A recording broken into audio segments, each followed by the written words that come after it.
So, today is the third part of our super long review session. And just like yeah, um, I'm here with Zell as in the previous two parts. We'll hopefully finish today. We have several points, but I think they're shorter than the other times. We've gone through writing, we've gone through lore, we've gone through planets experience, like playing experience and so on. So I think like the biggest points are covered. My biggest point for today is probably UI interfaces, communication, and so on, like UI UX. Um, and then like I think we'll breeze through several points today. Yeah, so I'm glad you're Sounds here good. to see it. Let's do it. All right. So, our first 2 points, 10 and 11, but let's start with 10, is sound. Sound effects, weapons, and environmental effects, I guess, or like sound. Um, for that one, we don't have like any specific things, either of us. I want to mention, first of all, I was wrong. I thought the pixelizer charge was. Where are you? Here. Was the speaker. I know they said it was the haptics on Twitter, but they usually say haptics to refer like to everything, speaker included. But you can actually turn off the speaker, as I said the other day, and it still plays. So it is the motors, and like I actually put it closer to my ear and so on, and it is actually the motors. Um, so it's vibration based, which is cool. Other than that, I also want to say that Zell, you have played it with a Dual Shock 4, right? Yes. So you've lost all the sound design, I guess, that comes out of the controller. Oh no, it was every time I think some haptic was supposed to happen, Yeah. I had this super loud noise in my headphones, which was Oh, super annoying and disrupting. could I'm not you sure if that was could you part of have you the tried experience. doing this first, like turning the control speaker off Yes, I believe so. and putting the vibration to none? Probably didn't turn on the vibration because I was curious if it would still work.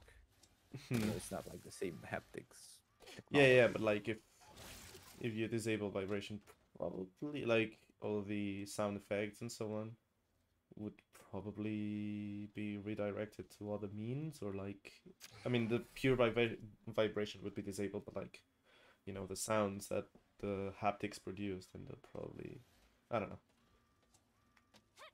Yeah, I didn't try to turn off everything, so Hmm. it's probably fixable. It's just the default settings was doing that. Hmm. Okay. So in any case, yeah, there's a lot of work put into the sound design uh, and haptics through the controller. That has to be mentioned, and it's pretty good. It's a shame that when you are playing with headphones, all these things are like super muffled and you don't really hear them, especially when firing weapons and so on. The like for example, I'm gonna show this, not to brag, just to show. I have now everything to 100% save file. um, I have noticed the L1 button to copy a save file is new, right? It didn't exist before, I don't think. Uh, I don't recall seeing that. yeah, I think that was a part of the latest patch, the 1.002.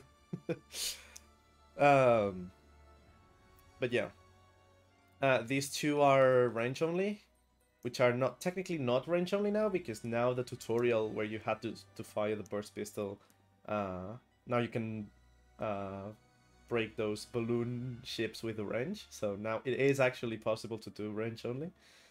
Well, except for Trudy, I guess. Well, not the Trudy Zerp stones. Those are range only possible too, but like the nefarious ship things. But yeah, in any case, I want to say that, yeah, after like the first playthrough on stream, I've done wrench only and like another playthrough by myself. And yeah, wrench onlyable. um, and this one I didn't play with headphones, so I actually appreciated much more the sounds coming out of the controller, and which is pretty cool. And stream is dipping, but we're back. It would appear. I think it's fine. Also, I maxed out my bolt count without actually any bolt farming glitch. So, yay. Wait, how much is it? 9,099,999. Okay. Except I for have when... the Twitch chat exactly on Yeah, that don't corner. worry. When you die, as we noticed, you get 10 million minus 1. Which is funny. Yeah, it keeps doing the -1. Yeah. I'm not sure what causes that. Oh, okay, hold on, Sora. I paused the game. You There's nothing on screen that you haven't seen. Thank you so much, Sora. I'll probably, when we finish the review, I'll probably well, do a dream stream because I have that abandoned and there's some news I wanna play a thing and cover. And then maybe go back to a challenge run to another game before doing a challenge run on Rift Apart. I'm debating like Rack 1 something or Todd Vendorless to continue with that, or something else, and then go to a rack to an RA challenge run. But yeah, thanks Sora. Sorry, and hope you can get your hands on Rift Apart soon enough. Love you, buddy. Yeah, Sora, have fun. Thanks for being here. I don't know if you can always hear us, but yeah. I mean, if not, then he has it muted. Yeah. He's just looking at chat. Looking at it. But yeah, we will continue now. Thanks for being here and stay strong, man. You have to spend money on a PS5. Yeah, that's a bit. All right. So yeah, I have been able to experience the sound design, both with headphones and with like speakers and paying attention to the controller thing. I think when you go here, you have the 3D audio. When you like when I don't know if the PS5 has to detect like headphones this way or what, and then like because now I cannot change to, and it says setting sound HDMI blah. So let's do that, I guess.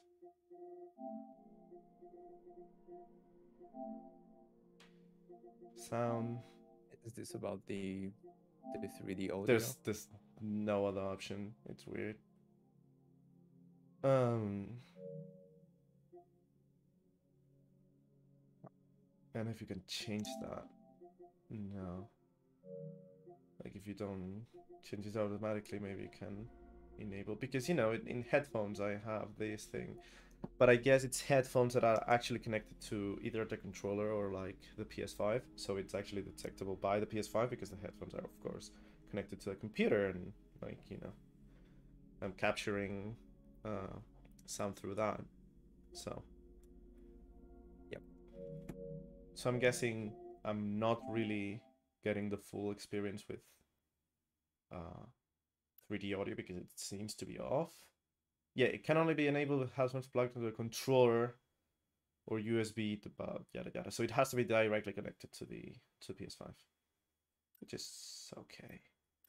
Then here, yeah, not available when audio output device is set to headphones or Pulse 3D wireless headset. So I'm guessing like the controller speaker is turned off automatically when like the PS5 detects you're using headphones, because, you know, it goes against each other. So I guess it's like good design, but like when you're actually capturing and streaming footage, the headphones are connected to the computer, so you're actually like the HDMI goes to the television. There's no headphones on the PS5 itself, so like this is weird.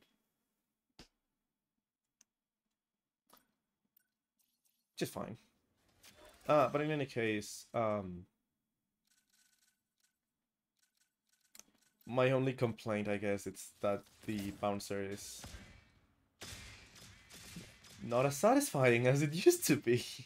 It doesn't have the trickling napalm. It's just super bouncy, and I mean it's better than PS4. I'm noticing because I watched yesterday for it, but like the glowy effect, I'm not a fan, and that's visual, I know, but yeah, it has like a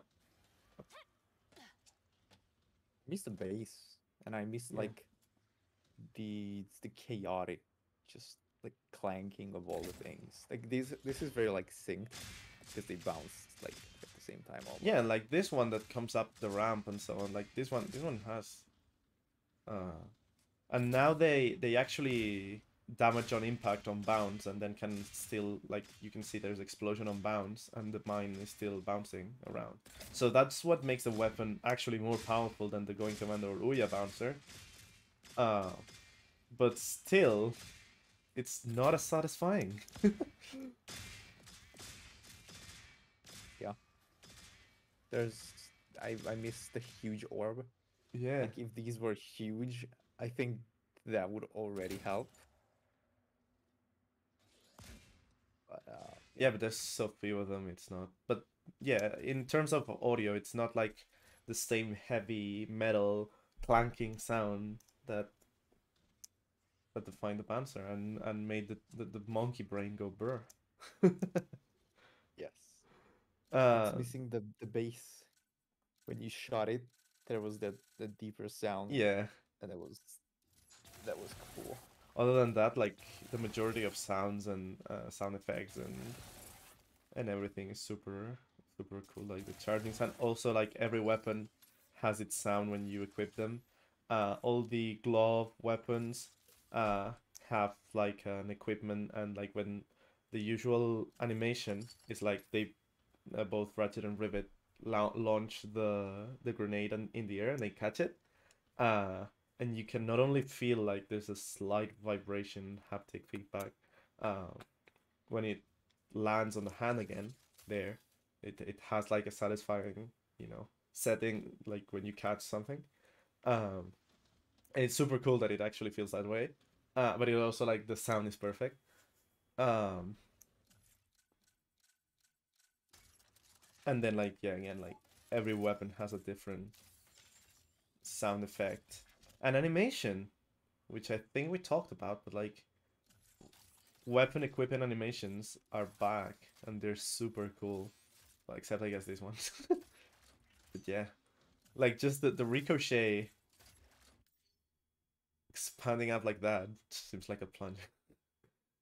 And well, Yeah, yeah, the this is broken still. Like the lower part, I think should open too. At least it does in the ricochet, not in the ricochet. Um,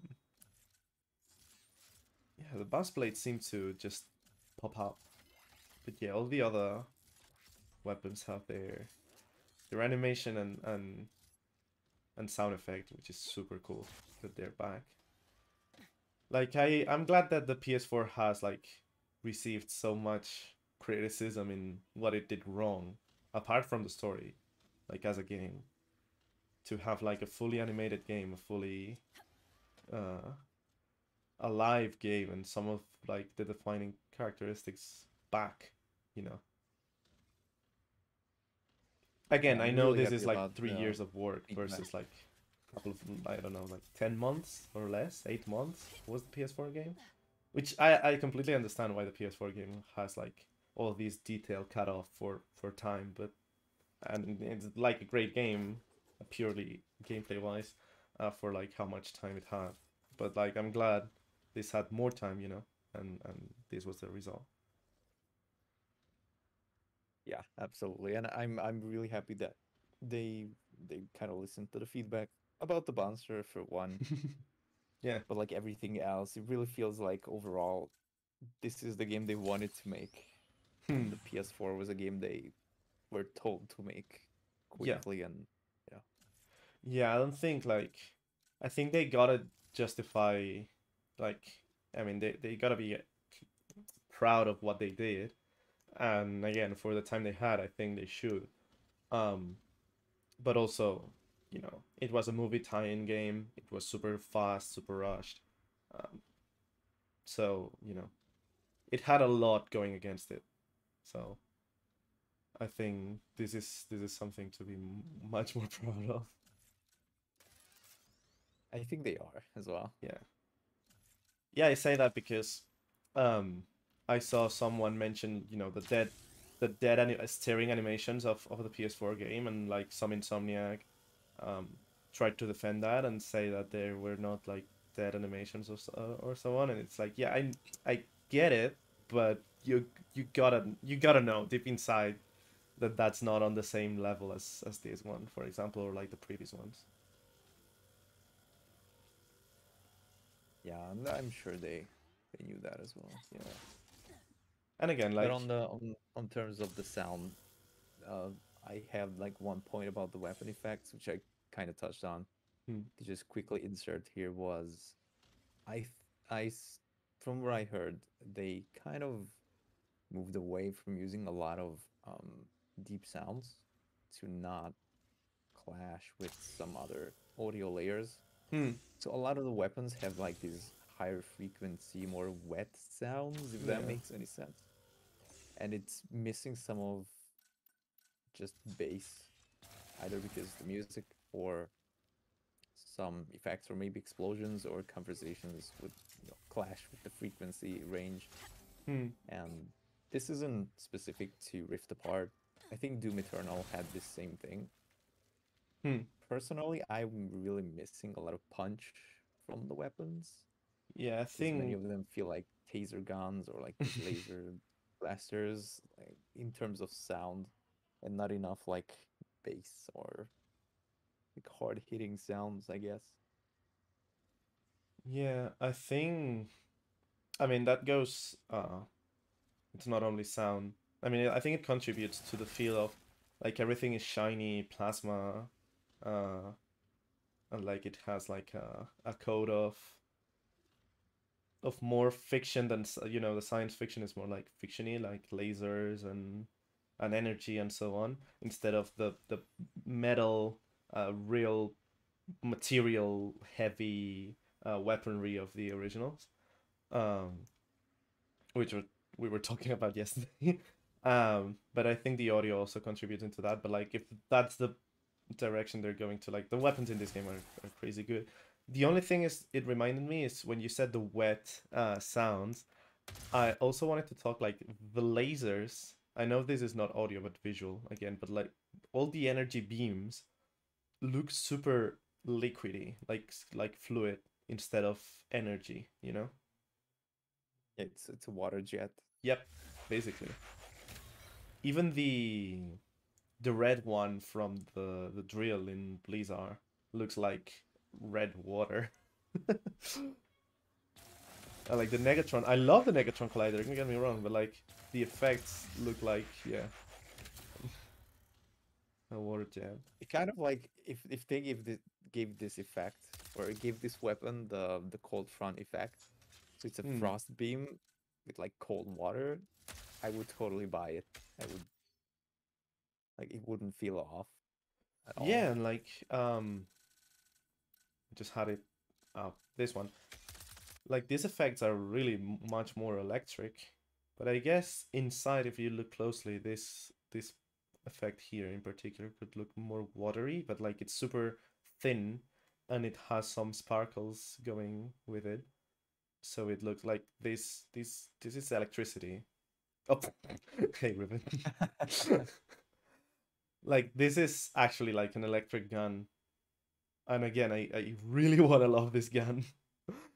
Um, But it's gold and purple for one, and it's kind of, yeah, not that I mean, the gold is because I great. have the golden weapons one I know. on. I'm Uh, just I'm just throwing in there that that's a crime pairing gold with purple, but oh, I actually really like the combo. I know many people like it. Look at Spyro. I mean, I mean, yeah. I also love it's kind of this one orange, but in the gold. I mean, it's orange, of course I do, but like,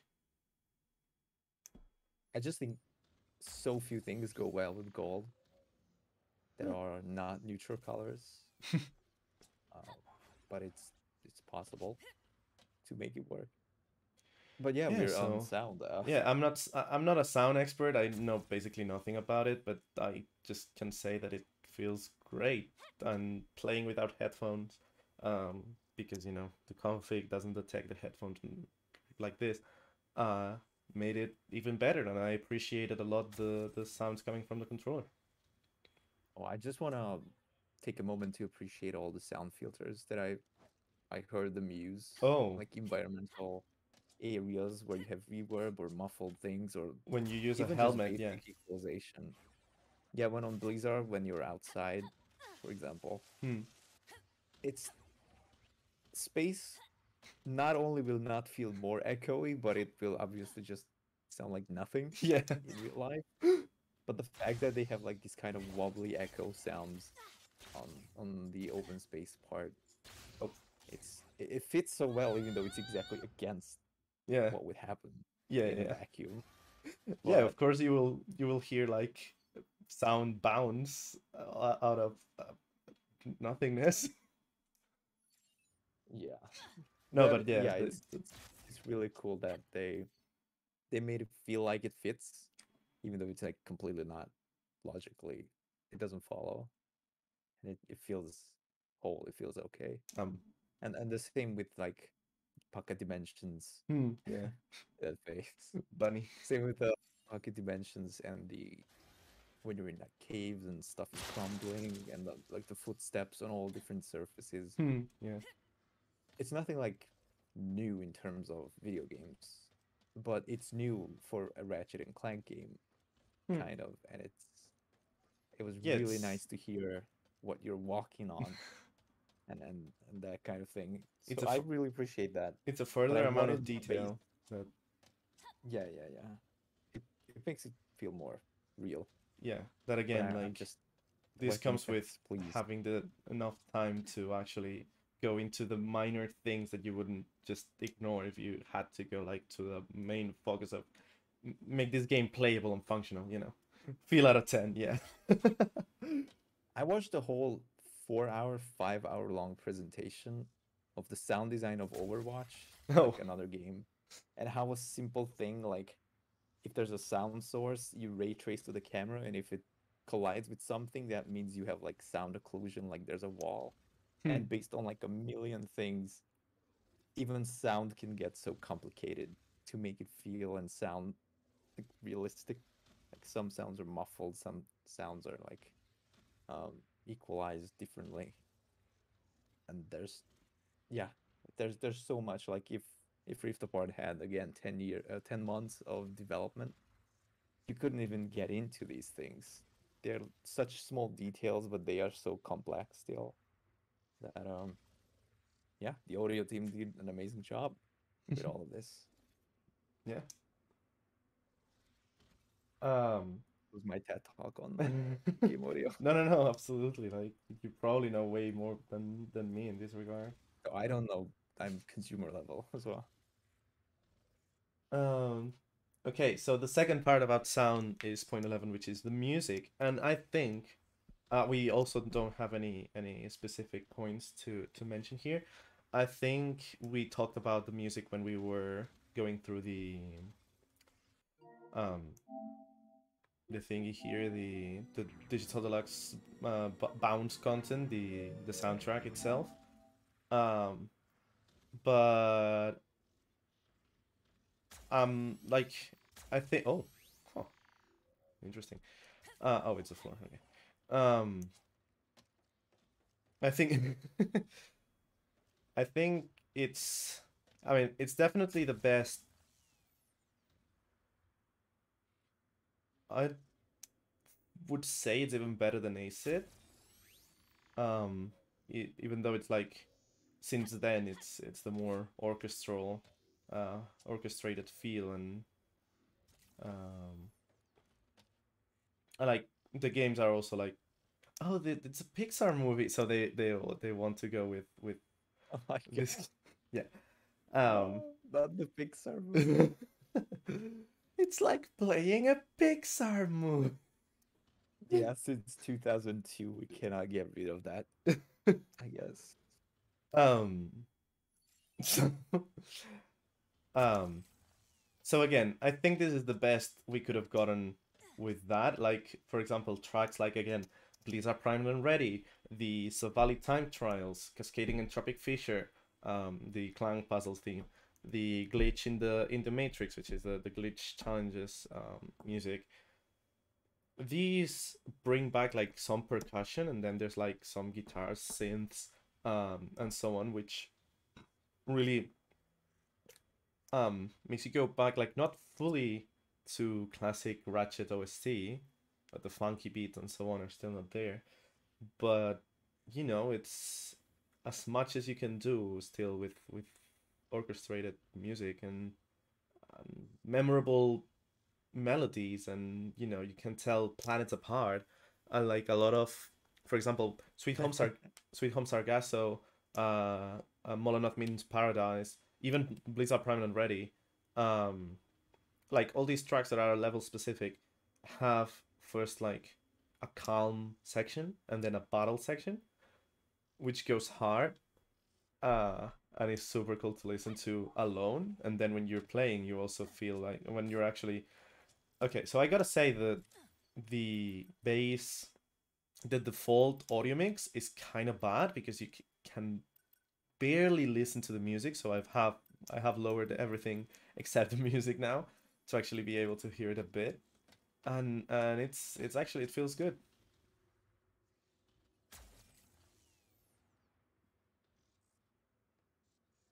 So I know I was messing around with the musics, hmm. and yeah, just before stream, I heard the Blizzard music, and I was like, "Is this Sargasso?" Yeah, there's a part What's at the on your beginning point of which you is can tell planets apart. But yeah, music overall, I think I much prefer this OST to something like Acid because um, I like melodies. I like songs that don't just blend so much in that they might as well not be there. hmm. Like I get that that's for a movie or something immersive. That's that's great. Hmm. And there's then some people who will prefer a more standalone song that you can listen to because it's more of an adventure thing than an immersion thing. Hmm. And so I like the melody part, but I know some people like the more atmospheric music. And this Hmm. is like to me, this felt like a midway between the two, with some songs really popping out, like the Savali Time Trials. Yeah.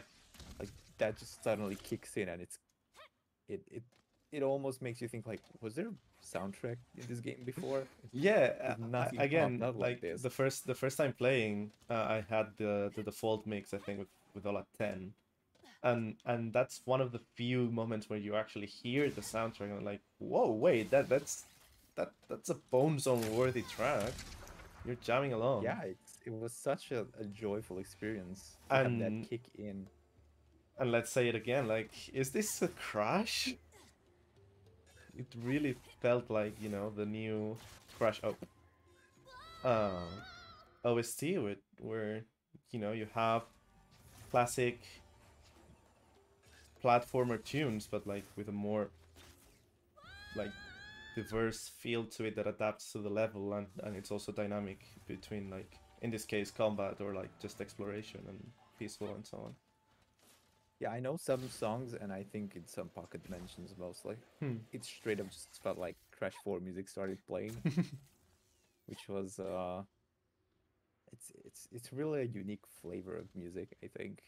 And Which I guess makes besides Crash sense 4, I didn't hear because that anywhere. Mark Mothersbaugh, I think it is, um was part of, I think it was producer of the Crash OST, so, and Jack too. So that I think that's Yeah, that's a it fair makes sense then. yeah. I like the music. Some songs in Xerxes, specifically Oh yeah. the Searching Blade one and the Blog's Gonna Blur, like those are two of my favorites in the bar. But even the in level music, Ardolis, I really like the Ardolis track. I love the melody. that comes back with the nefarious is, every time in different, like it's a musical motif that comes back in a lot of ways. Yeah. And I don't think a Ratchet game used it to this extent before. There was the acid theme that I think sometimes came up in the campaign, maybe. In Acid? Yeah, or one of the future games. Yeah, I mean Todd was still David Berjot or Bergot. Bear God. To me, it's Yeah, just the Bear God. Bear God. Um, in Todd and Quest for Booty was still like, well, I mean, I guess Quest for Booty and Todd had the pirate theme, but it was really just pirate, like Ardole's pirate base, pirate base 1, pirate base 2 and 3. Um, Yeah, yeah. But in this game, it comes back all the time. yeah, The main theme when you like level up and these yeah, generals, yeah, yeah. and then the Ode to Nefarious. Yeah, slash Acid, I guess, Nefarious also theme. had like a bit of that on mission completes and level ups, like the or you know. Yeah, those kind of things. So I noticed that it really stood out. The more I played, the more it stood out the Nefarious theme when like troopers are coming or something. Something to do with Nefarious. Yeah, And it just popped out. And it was cool. It's a noticeable thing you can hook onto. yeah, you have it Like that on. I mean, you of course you have can hum it. Ode You to can just hum Nefarious, which along with is it. finally like a theme to a character. Yeah, Which it's not just the game main theme, but it's a specific part of the game that it's attached to, which is the yeah, nuance yeah, I in guess this Acid situation. also like have had a bit of like a theremin, uh, like super short tune and melody to for Nefarious too. Uh, but that I think was more tied to the space station than the character. Oh, these are the fuckos that walk in front of you here. Yeah. And because the vendor interaction is tied to a spot, like you can't activate it from any Yeah, side of yeah, Zircon, you have to stand in front. You're guaranteed to have that camera angle every time and have them walk in front of the camera yeah. every time. So yeah, about the nefarious theme, the nefarious instrument, kind of like Um, alien synth wobbly whatever yeah. that is. Um, that was in Ouya first, but then I Yeah, heard it yeah, come yeah. I back think it's again. like in ACID they also tried to like keep that or adapt that. Yeah, and I think it was cool that it came back Hmm. because I recognized it. I was like, oh, it's a nefarious sound, for lack of a better expression. Yeah. So yeah, a lot of hints back to the older style of music and mixing it with the new. I will always prefer more funky tracks and Yeah. more rhythm, more melodies to soundtrack. But that's because I'm not trying to think like, oh, this is like an environmental atmospheric sound that maybe this culture on this planet would play at like a medieval village, and it's not gonna be disco music rocking when you're exploring mountains Yeah. or something. Like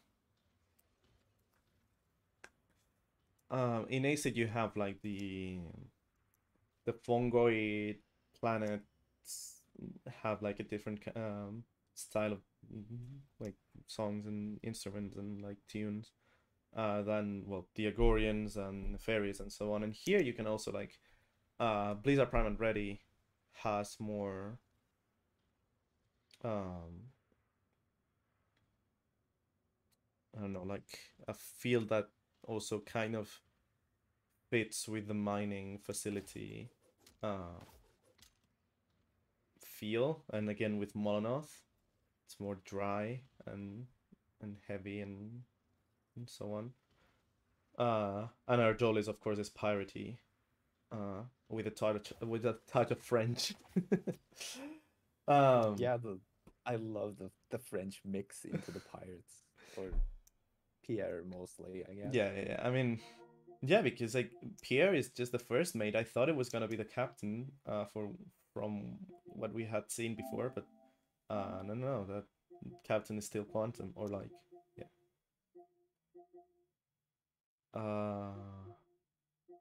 Where do we have here? This part. Yeah.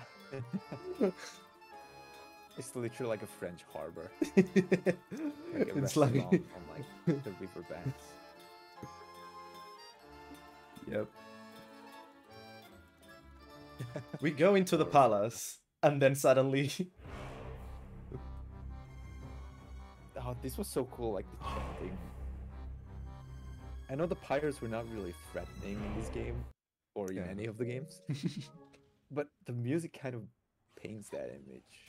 Hmm. And Ardolis felt more like a stealth mission into like a dangerous gang Yeah. than just let's have some silly fun with silly characters. Yeah. Also, like the boat ride also helps. Or like the ship section, I guess, with Quantum. Also, hey Walrus, I know I laughed at the you French, but like, hello.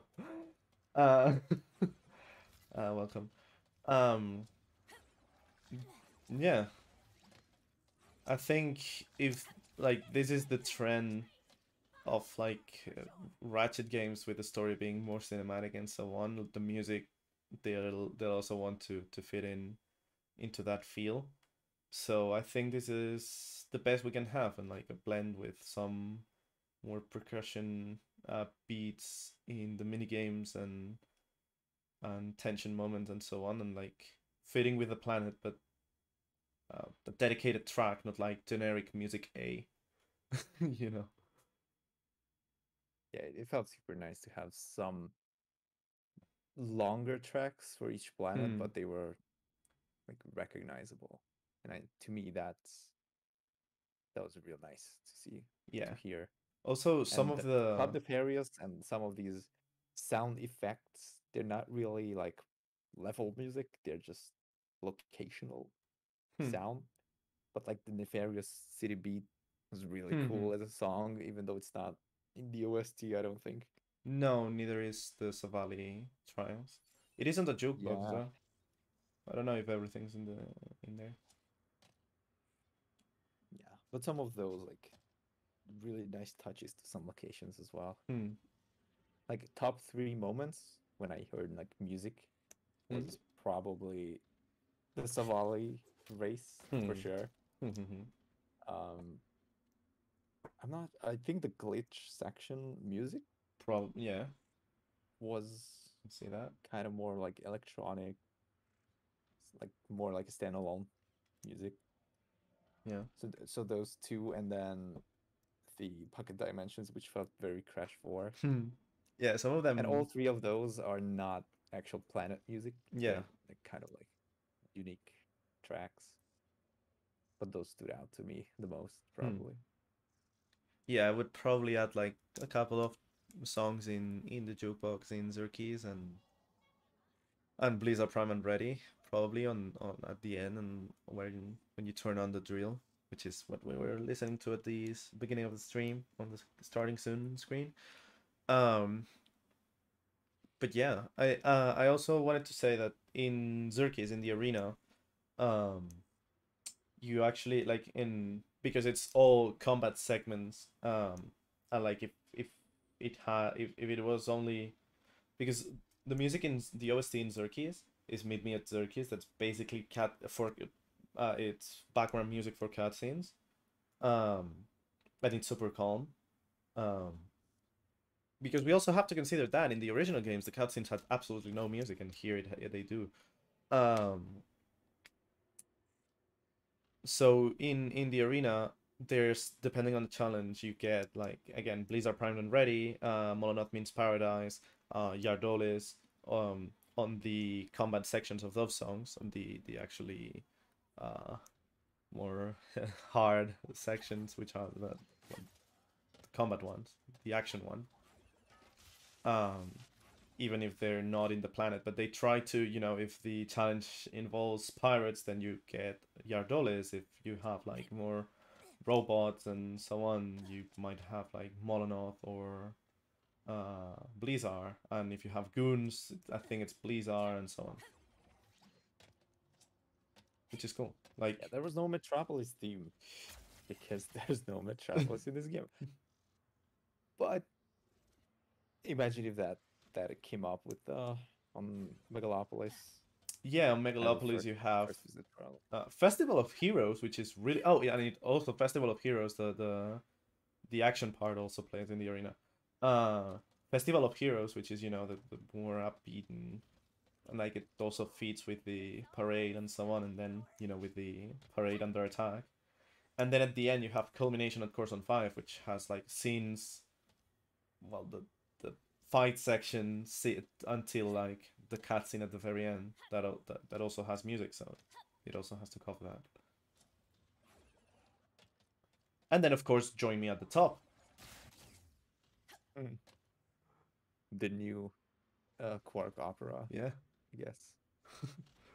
And I like this more than the Quark opera. I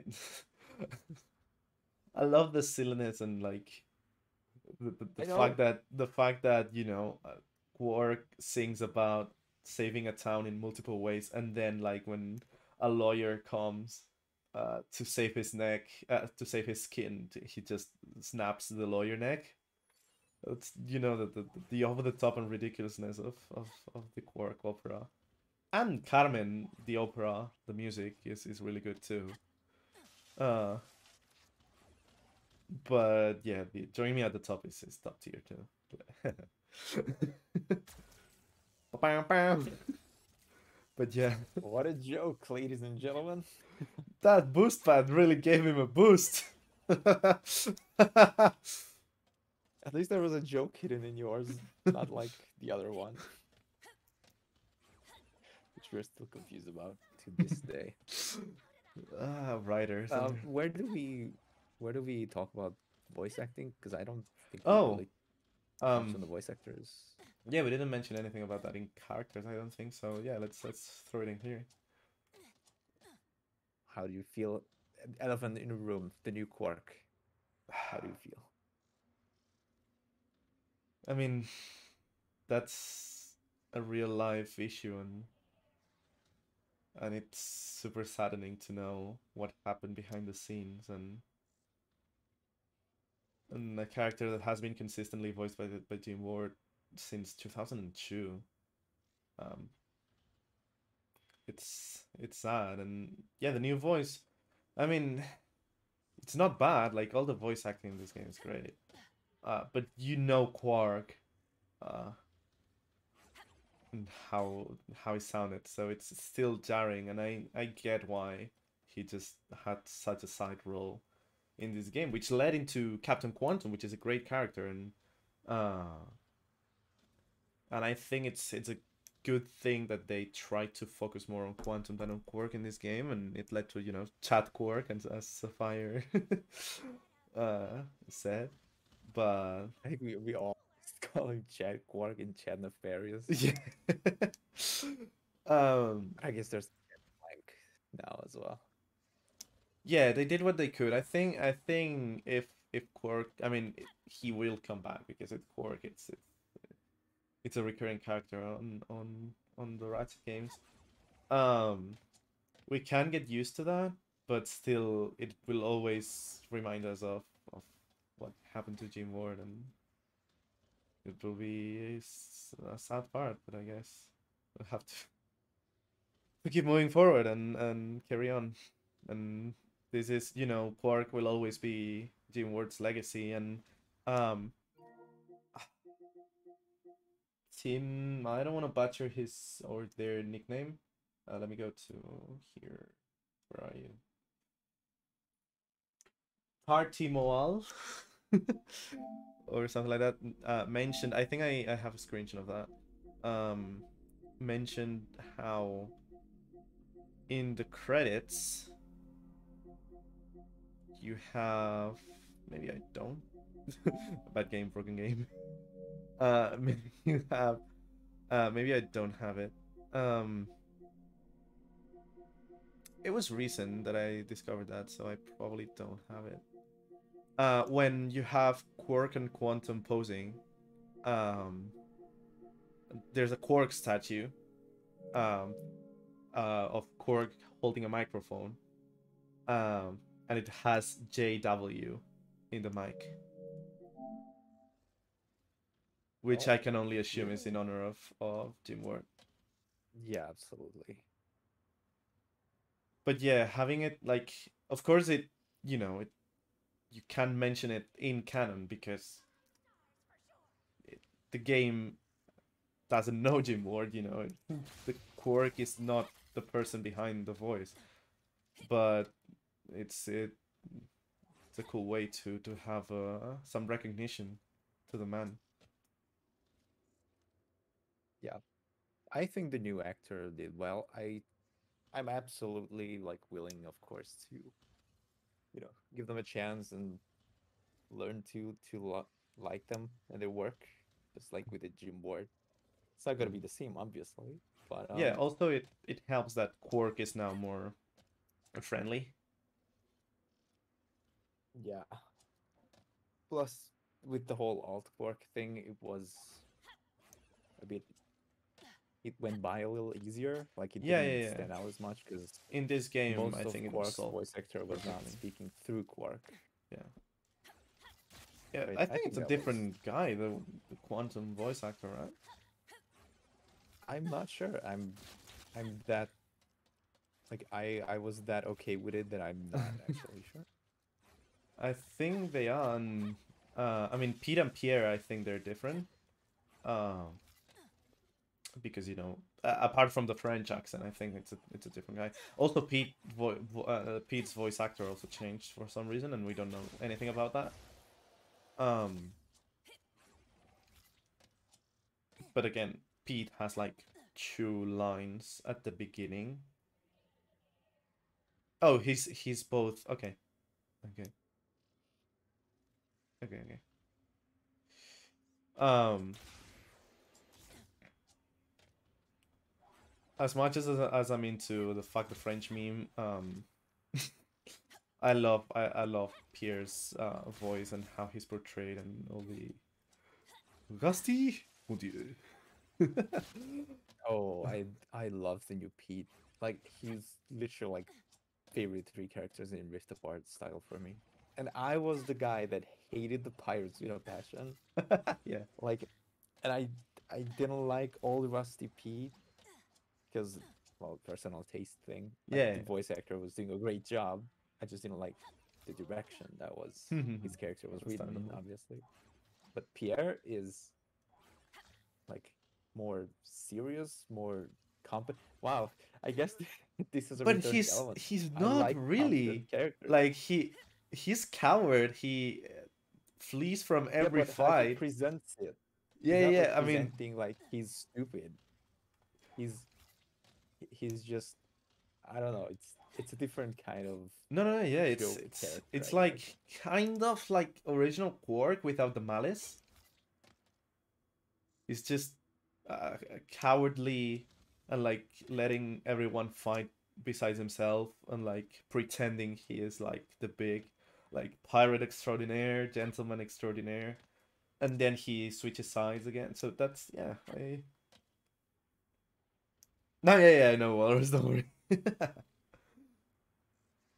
Yeah, so I really like Pierre, and I didn't think that a pirate would become one of my favorite I love characters. how again I think the voice acting in Pierre specifically does a great uh job in portraying his character, and like it's something different, like sounding different, pronouncing different accent, different mannerisms.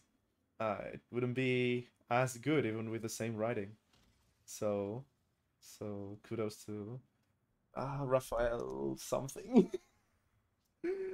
Yeah, I think the voice actor did an amazing job on Pierre. That is the single reason why I love the character so much. It's delivered so I'm so well. sorry about the surname, but yeah. I think it's a new guy That to the can be really franchise, bad. so Yeah, very well might be. I don't know oh, much oh, about him. oh, oh, okay. Sorry, Mig. Okay, it's different. Okay, okay. Scott White is I knew was the name of the actor for New Cork. But I thought like Zeke. Okay, Zeke Alton is the voice of Quantum. Okay, so they are different people. Oh, thanks. Yeah, yeah. Okay, yeah. So I dig Pierre. I like kids. Rafael Petardi. Yeah, I thought it was Petardi, but it sounded wrong. But yeah, yeah. You So have. how do you feel about Kid? It's great. It also like all the again all the voice acting in these games is so great. Like and again like I think from the alternate dimension counterparts, probably Quantum is a bit of like the most different one that had it easy or to like portray like that character without, you know, having to call back so much to Quark. Um, but again, and Pierre too, maybe like he's like a first mate, but it has basically nothing to do with Pete. Like aside from the name, you know, Pete, Peter, Pierre. Rusty Yeah. is like rust, iron, Lefer uh, is iron. Um, yeah, thanks, mate. Um, but and Rivet maybe like she has some like same lines as Ratchet at the same time to make it clear that you know they're basically the same dimensional counterparts. We've talked about that in the the world building and plot and story, but I think it is the probably the one that in the voice acting reminds you the most of Clank in the Oh Dears and not saying any contractions uh and the more cautious and like reserved character with of course being you know different than Clank like her own character and like um more shy reserved scared and so on like as you know the story demands and having the arc um with and then when you go back to Savali before Ratchet and Clank get reunited you get like more dialogue like Kid was uh, she talks about when she was a warbot and was proud of being the Emperor's greatest weapon and so on, and how she has changed and all that. Like that's great. And this game has a lot of in-game dialogue, um, which is miles better than the PS4 game because it usually actually revolves around the plot and what they have to do and how the characters feel and how they react to the situation and so on, and not like in a super video game static way of enemies. That's all of them. Oh no, Yeah. etc. You know, Oh boy. which I have my problems with. Not, I mean, I have my problems with PS4, of course. The PS4 way of soulless dialogue. But I have my issues with in-game dialogue in general, even this one, because if you blink or if you don't pay attention or if you have like already a sensory overload of like having to deal with enemies and so on, if there are characters speaking of that, there's like a 90% chance you just miss that dialogue. And if it's important to the plot or like the lore or like any detail in Ratchet and Clank I want to, you know, process, um, you miss it. And that's that. Yeah, I think that was also a problem for me that when I heard some of this in-level conversation, I had to Hmm. stop to make sure not to trigger Yeah. any extra Especially in dialogue that overwrites it. yeah, especially in Saval. Yeah, again, it's one of the typical things of there's a sentence triggered by some action, and then if you proceed even at normal speed, normal pace, before that sentence is finished, you trigger the next one. It's like, wait. Yeah, or they skip a line or something like that. Like, the only, apart from fucking Zurkon Jr., fuck him. Total respect to the voice actor. I think Richard Horvitz, like, nails the intention, which But is, the joke is character. the character is annoying. And he is, so, you know. All my respect Yeah, to yeah. him and his vocal cords. But, All my um, condolences to yeah. vocal cords, man. Yeah. Pressing F to pay respects. I mean, he's a professional, so I'm assuming he was not harmed in that process. I mean, my condolences to like the audio team who had to process and filter those lines and put them in the game. They probably had to listen to every little Zircon line more than we have to. Like the put Rivet to the ultimate test. That one Oh no. we have to we have we must have listened to that like 20, 30, 50 times because it's the challenge where you die a lot. Those guys in Insomniac, I imagine they have heard that hundreds of times. Yeah, Yeah, that is fuck, not an fuck, easy fuck job. Zircon Jr. The character, not the voice actor behind. But yeah, I come here because I think the most, not annoying in the same regard as Zircon Jr., but like, you know, tiring of not shutting up is probably Miss Zircon, because even like, you know, the change is nice, the voice actress is great too, but like, again, the triggers for sentences are every 2 seconds. Like, you got, I mean, now I have them all bought and so on, but like, I get, this is also a lie because it's max level, so it doesn't unlock any more upgrades. But you know, even if the triggers were exactly correct, like max weapon didn't trigger level up this weapon line, it usually never stops when you when you actually have like free cells and you change menus and you have weapons to buy, or you don't have enough bolts and so on. So that's like the most annoying one in that regard, like never stopping.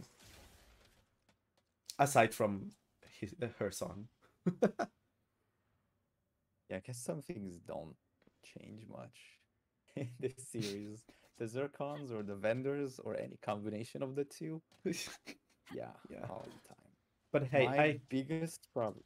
Oh, go ahead. I think like now that we were talking about the Zircons, I think Mr. Fungi and Miss Fungal um are probably much better than Zircon. I mean, they're definitely much better than Zircon after like 20 games of hearing him say, "I want to kill shit," uh, in slightly different ways. Um, but you know, Mr. Fungi being tired of everything and like being a depressed mushroom is a nice change of pace, and like he doesn't talk that much. He has some nice sarcastic lines of "I hate you all" and "Why am I here?" Like, let's bring life to the party. Yeah, I love Fungals and Fungi's new persona. So that's like a nice change. Again, probably better than the Synthenoid just doesn't talk, but like this kind of like, you know, just a bit like when he shows up and when he goes out, that's, or she in Fungal, that's all right. Like, don't bring him back 20 games like Zircon, and we'll be fine. Imagine a morph gun Hmm? that every morphed animal talks like Miss Zircon. It's like I don't know the sheepinator, but the sheep talk like Zircon. Oh my god. Every single one of them separately. It will be easy Yeah, to bleed these guys. Pow, pow. time to delete this game off my hard drive, I guess. So, my biggest problem on is Zircon Jr. and your conversations. second biggest problem. Yeah, Zircon Jr. was. I understand that some people like that crazy, wacky, annoying character. I never liked those, so like that's a Yeah. personal thing. But something I think that was more, maybe a more general and a bit less on taste Hmm. is I didn't like how every single puzzle, not puzzle, but every challenge through gameplay was immediately solved with hints by the characters. Like you walk into a room, you can't even look around yet, Oh yeah. and Kid or Clank or someone says, I believe there must be a button in this room to open the door. And you Yeah. don't even get a chance to try to figure out what to do because there must be a switch to activate this bridge or Yeah. I don't know immediately, if like disable not a tutorials, second in. if disable tutorials changes that, or like on subsequent playthroughs, you already know what to do, so you're fast with it.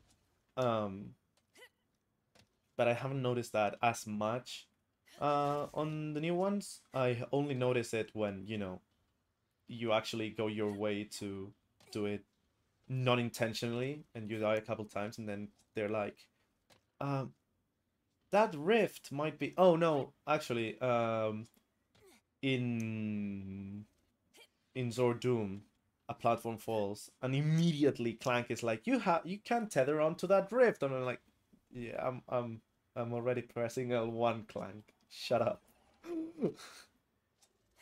Yeah, and I know that, some people like the hints. They don't want to think too much. They Yeah, just but want to have like go immediately through a though. story. Yeah, that's the timing was weird or like allow people to turn that off. This was specifically on Cordelium when Hmm. I was in the room with Oh, Juice where you have to bolt crank and like lure him far away and yeah, then use the bolt crank before he reaches you. And I entered the room and I start breaking boxes. I'm like, is there any Raritanium? And Kit and Ratchet already discussing and spoiling the exact solution to like the whole puzzle that I didn't even engage with yet. yeah, And it was like, oh, there's no door or no juice containers or whatever jelly yeah. We'll have to things in use the this room. rifts. Oh, but there are rifts. Oh, you think we have time to lure him and then use the bolt crank? Let's try it. Yeah, And yeah, I'm yeah. just It's still word breaking by boxes word in a exactly what you corner. have to say to the. Yeah, and I'm still just breaking boxes and looking around, but I already had the next thing spoiled that I'm Yeah. about to engage with. So that was a bit annoying. I I know, think. Mick, there are dumb people, but Yeah, just but make it a toggle in the settings then. yeah, and Just also it's shut not up about like puzzles. nothing was super intricate and not like, presented through the level design itself, or like, the button is literally in front of you. Um, Imagine the three buttons puzzle on yeah. Sargasso. The first one is like, I Um, think you have to step on them in quick succession. yeah, Oh, I have okay, let me mention first what you reminded me in Cordelian on when Kit goes interior designers, decorators. Um, right after the cutscene, Kit says, um, we can go to the forge directly to complete our mission or whatever, or we can talk to the workers here to lower suspicion. And I'm like, oh, that'll trigger like that is like in like, that is usual game dialogue for there's a side mission if you talk to an NPC, but you cannot talk to anyone there. Or it kind of changes anything. It does Like like maybe the alarm doesn't go on or something, go yeah. off in the next section. But no, it's yeah. I had a great time just walking around and listening to the conversations because Oh. they were great. But the reason like I would have done that anyway, and the whole bait of you raising suspicion, which does nothing. I don't think it does anything. No, no, no. It just a weird It was strange. sentence. Yeah. You cannot speak with anyone. Like even if it like if it didn't trigger a side mission or anything, like just maybe join in on the conversation or say hi. Like in Sargasso, you can press triangle in front of Maynard, and just Rivet goes, "Hey Maynard," and that's it. It does literally nothing. But you know, I think that's kind of like cut content. It gives me that vibe of yeah, they wanted to add something more, but they were like, we have more important things to work on. yeah. I mean, if that's the level again, if they did all the audio things and so on, like that's completely fair. But still, it feels a bit out of place, you know. And what I wanted to mention about Sargasso, this is a parenthesis, I guess, in the audio, but I don't know if it's gone worse with different patches or what, but I've had a lot of instances where the game doesn't register the combat is done. Um, and like instances, Torrent 4 vendor, Miss Zircon just shuts down when you approach her for some reason. Even if there's like literally no enemies, and that happened to Nick a lot. And that's why I say like famous example. Even with like pixelator, not like the enemies can still linger and in an alive Yeah, state. yeah, no, It but seems like like. everyone dead, music back to regular, you know. Oh, Um, yeah, yeah. and Miss Zircon is just like time to close, or like it's time to whatever, and she just shuts down. And that's why Sargasso. That's why I remember that. When you go to the hideout, you gotta press the three buttons in quick succession that you're supposed to do with a speedle, but you can actually do it like this with a double dash. Um, those three buttons, when the Granthor is there and there's some frogs, they're red, so you cannot even press them. And they when every enemy is clear, they turn green, and when you press them, they turn blue. Um, I've had the Granthor killed like over and over again, and all the frogs illuminated. No enemy inside. Like even going back to the gold bolt location and killing also the flying wasp thingies. Every single enemy on that island is gone, and the buttons are red. Restart from checkpoint. Kill the Granthor again. Kill the frogs again. The buttons are red over and over again until some time they magically work. And usually it is when you kill the Granthor super fast, like with Cold War or something like that. Um, or like even with just the Topiary and another weapon, or like the Cold Snap and another weapon. Um, because I guess not enough frogs appear. Cold War is I guess you know, but it's Cold Snap plus Warmonger. Um, which is the That fastest way to. island was strange for me as well. I disclaimer, I was sequence breaking the hell out of that island, and I tried like every possible state. Hmm. Um, when you had to turn the hammer crank thing, Yeah. I just skipped to the island, Hmm. past the huge wall. Yeah, I there's walked an on top of huge the invisible wall. boundaries, and I got into the island, and there's no enemies, Hmm. just some frogs, but there's no Granthor. Hmm. Buttons red. Hmm. Okay, I do the bolt crank, but I don't jump over the bridge with a speedle. Hmm. I do the exploit route again. Hmm. Still no Granthor, still no frogs. And then I did like a third way, which I don't remember exactly what setup it was. There was a Granthor, and there were frogs, but the buttons were still red. And I had to reset like backup save, do the crank, walk back to the speedle, use the speedle, go across the bridge, spawn the Granthor, and only then everything done in perfect sequence were the buttons on. Yeah. So the game has very heavy, strict sequencing, which breaks sometimes, I guess, as you mentioned as well. Yeah, there's what. And I had the Sargasso vendor also being stuck for me, like, I cannot work in these conditions. Oh yeah. And vendor would just never come back. Yeah. The first one, where the frogs are. There's okay. So okay. So when you turn this crank here, you can actually. I mean, I think you can do it from there, but you can. Oh, nice.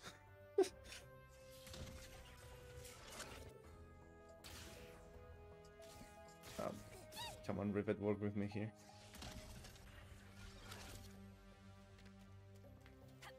There we go. Okay. you can just jump here and then access the island. And because you have to turn the ball crank, the wall is gone and the ground is here. So I've done that several times, and that's also made the buttons not turn red. But then if you restart the last checkpoint, you're actually in this island, as you can see here, and the ground is here. So if you kill it, sometimes the buttons turn green and sometimes they don't.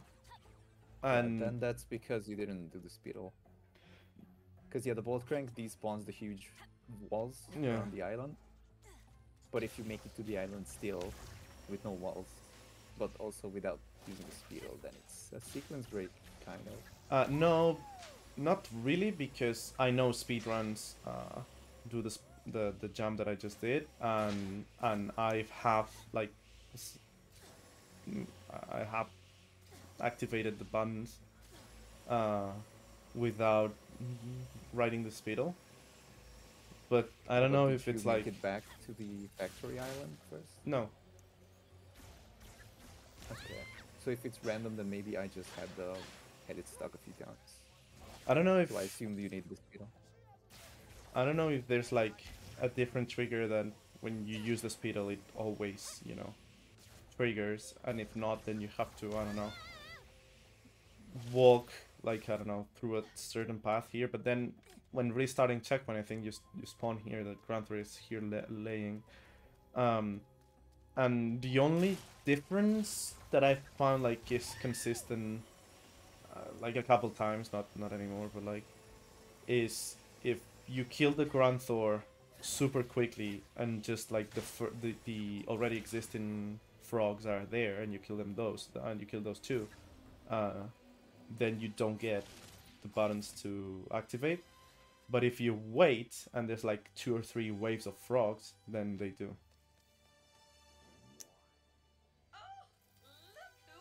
That's interesting. But it's like the weirdest thing. I didn't encounter that specifically.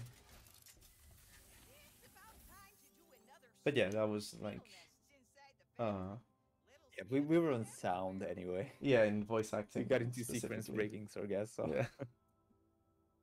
But yeah, I think like all voice acting in this game is fantastic, and the only problem with them is like the direction, or like Durkin Jr. or the triggers for different lines and so on.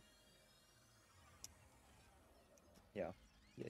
Like it's more writing thing than. Also, Emperor Nefarious is super menacing in how he talks, and I like how he also taunts Rivet and like, honestly, I'm rooting for you.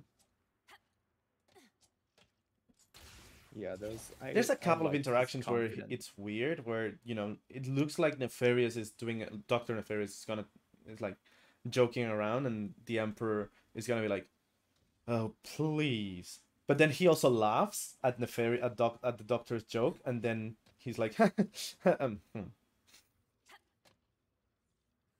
Yeah, he's trying to hold an image of being a serious. Yeah, so I guess that's the point, that he actually would laugh at it, but then, you know, he's the same person in the end, but like more menacing and capable, and like putting a facade. Yeah. I like the Emperor. Until so voice acting, then overall, my opinion is the same as yours. I think we share opinions on that. Oh, so music we talked about. Yeah. Weapon effects. No. I guess I feel like we're missing a part of sound design. Like it's an area that we didn't talk about yet. Explosions, environmental reactions.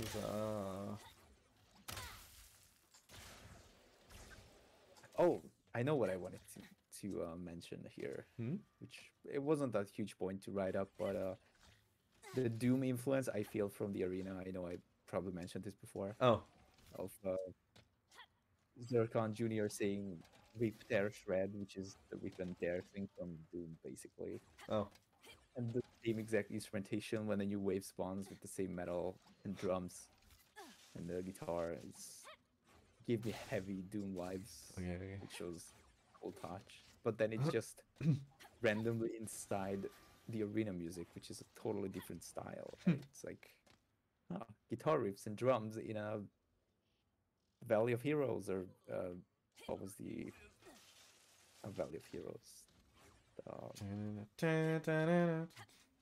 You know, the parade music that Oh, you mentioned in the festival. arena. Yeah, the festival. So it's like random metal in the middle of the festival soundtrack. Yeah. I mean, here. Oh, I cannot fast forward. Shit.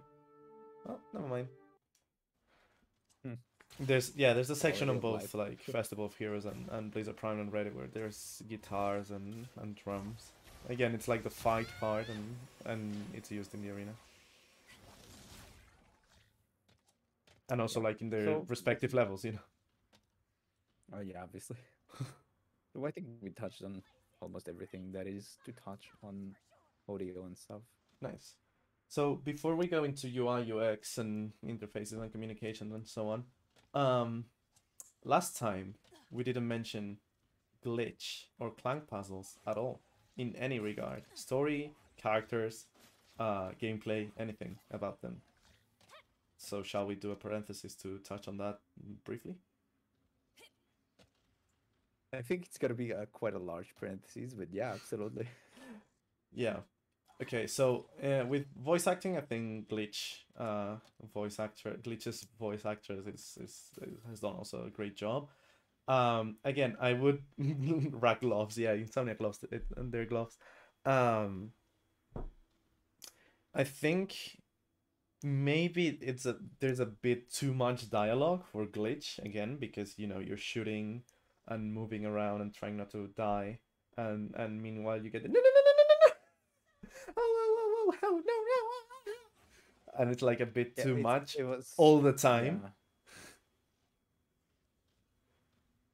Yeah, you're Um, focusing on shooting and everything else, and the you don't even pay attention to what she's saying. It's just noise yeah, and screaming. but it's Even though constant when you do noise pay in attention, a high it's pitched great. voice. So yeah, it's a bit of a shame because the character and the the arc and how she gains confidence again, like also playing into the themes of the game with the other characters like Kid, Rivet, Fixer, etc.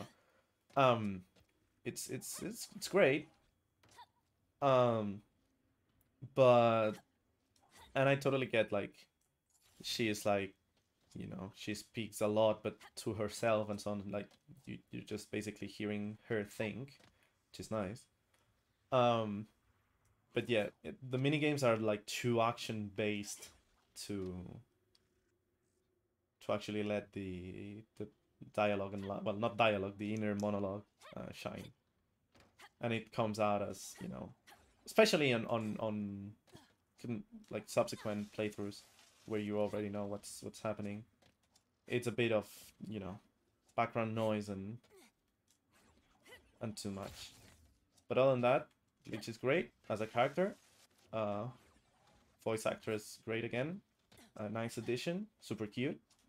Um, but the story arc, it's like a weird side minor story arc they tried to put in with the master virus, but the master virus is no one we know and not important at all to the plot actually. Like she says that as long as the rifts, like the master virus says that as long as the rifts keep appearing and there's dimensional chaos, the virus will keep spreading and like there will be a massive contagion and whatever to like all the machines and whatnot. And it's like, okay, but the rifts are fixed at the end of the game, so that wasn't actually glitch. uh but then the master virus is just there. I don't know. It's like a weird attempt at a arc that doesn't actually connect to the mainline plot Yeah, in it had no significant ways. time or space to unfold into anything or have any kind of like a lead up thing to Yeah. explain what that is. You just find a computer with some pig goo, and Yeah. it's like there's a virus now that a very few specific computers are affected by this Yeah. galaxy, and that's it.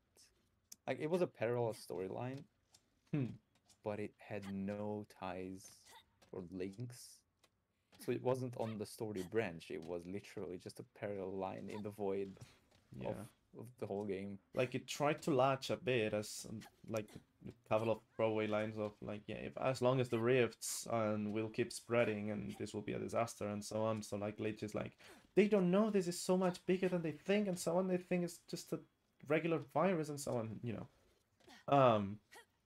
So she in a way also saves the day, but like, yeah, in the credits they're like again talking with Glitch, but I don't know, it's super weird to try to try the mini games to make them have a mini arc, and even more when there's like the Corson 5, the Savali, the Cordelion, uh there's like 3 or 4 mandatory um glitch challenges, and then there's 2 optional ones for gold bolts. So if you want to see the the end of the arc, the glitch arc, it's actually in optional um, terminals. So like, and again on those 2, I guess you can do them in any order. So it's not like based on location; it's based on, you know, how many you have completed. If you do the Savali 2 one before the Ordolis one, which you could do the Ardolis one twice and never be able to unlock the Savali one, but they patched that on the most recent patch, which is cool. But that led to people discovering how to click with the Rhino, which was also cool. What doesn't lead people to somehow find a way to break the game? Yeah. I mean, just the game telling you to do this, and then, you know what, I think I will break the game instead. Much better choice. Yeah. Yeah. But yeah, I think it's like a weird decision to have it be like a story arc that tries to. I think the most weird part is that it tries to connect with the main storyline, like having there's a moment where it looks like the master virus is going to be someone outside the machines that you'll have to confront, you know, or that is trying to, you know, infect the machines, but it's like an external force, a more powerful force. And then it also looks like it's going to be something we know. Maybe that's just, you know, too much theory crafting or expecting too much of a game after 5 or 8 or 12 years of waiting, but yeah. It kind of felt like they needed everybody to have their self-improvement story arc. Like the next thing would have been the fucking Pixelizer getting a story arc. The But yeah, Agents of it's Doom, like these fellas here. yeah. So I think it was kind of like an afterthought or like just, you know, stitched on, but it wasn't Yeah. it wasn't baked into the story properly. But yeah, it's that and the Clank puzzles I think were great to play. The Yeah. Clank puzzles didn't have that problem with people talking over intense gameplay because it wasn't intense Yep. gameplay. So like the whole Gary storyline and conversations Yeah. worked much better, I think. Yeah. Glitch was The only adorable, the only problem. but Oh yeah, yeah, yeah, absolutely. The only problem with Gary is that he's actually saying something super important to the plot and the lore of Ratchet and Clank, like all the other Ratchets and so on, and suddenly he just cuts himself on the middle because you've gone like a step too far or something. And not to interrupt your process, but I think there's still spheres to find. And it's like, shut up! Actually, don't interrupt shut up! myself. Continue with whatever you were saying before. Yeah, yeah, those kind of like conversational triggers where there's so many speeds at which people play these games. It's really hard to space them, but I think less is better instead of putting lines every 5 meters. Yeah, yeah, yeah. Because if somebody's just hoverbooting through the area, it's just gonna be like Yeah. interruption after interruption. I mean, the classic one of that is in ACID at the very beginning in Quantos. You're with Quark. Um, oh yeah, Gary, best boy. um, um, in Quantos, you're basically cross a river and then start pulling a bull crank for Quark for a bridge to come up. And when you start pulling the crank, there's a trigger. And they're like, if there's machinery, there's people. If there's people, there's a village or something, and there's a village. There's technology and ships and whatever, like to follow a process to leave the planet. But in the time you've turned the ball crank, it doesn't give enough time for Quark to reply. That is like, oh, I see where you're going. You're gonna make a great sidekick. I think it's like in going, you already finished pulling the ball crank if you just go normally at a normal pace. So when you finish turning the ball crank, it triggers the next line. And it's, oh, I see where you. Oh, but look at that wall or something like that. It's like, what the fuck? Yeah, that was PS4 game. Same. Yeah. Use your Tesla rockets, and you're like, shut up. Try This is the crossing fourth now. tanker that I'm destroying. I know I need to use my rockets. But those Raritanium halls are too tough for your lasers. Like, shut up, Al. The other Al, of course. Yeah. But yeah, the re-triggering, the same thing, and trigger density is probably too much. Thanks, ACID fans. Yeah. Uh,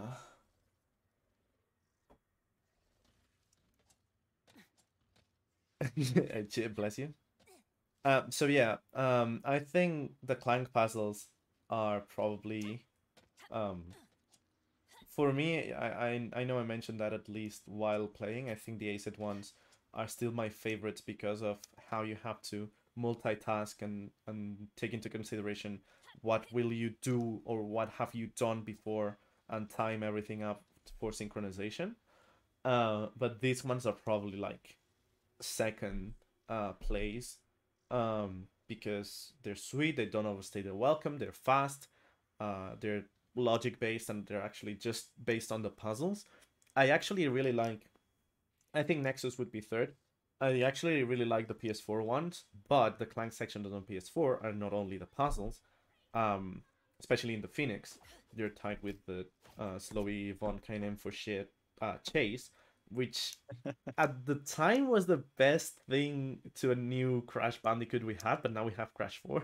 So those drag on forever and they're not fun at all. And they're not challenging at all either. So it's just a time, like it's so very close to an auto scroller that takes forever.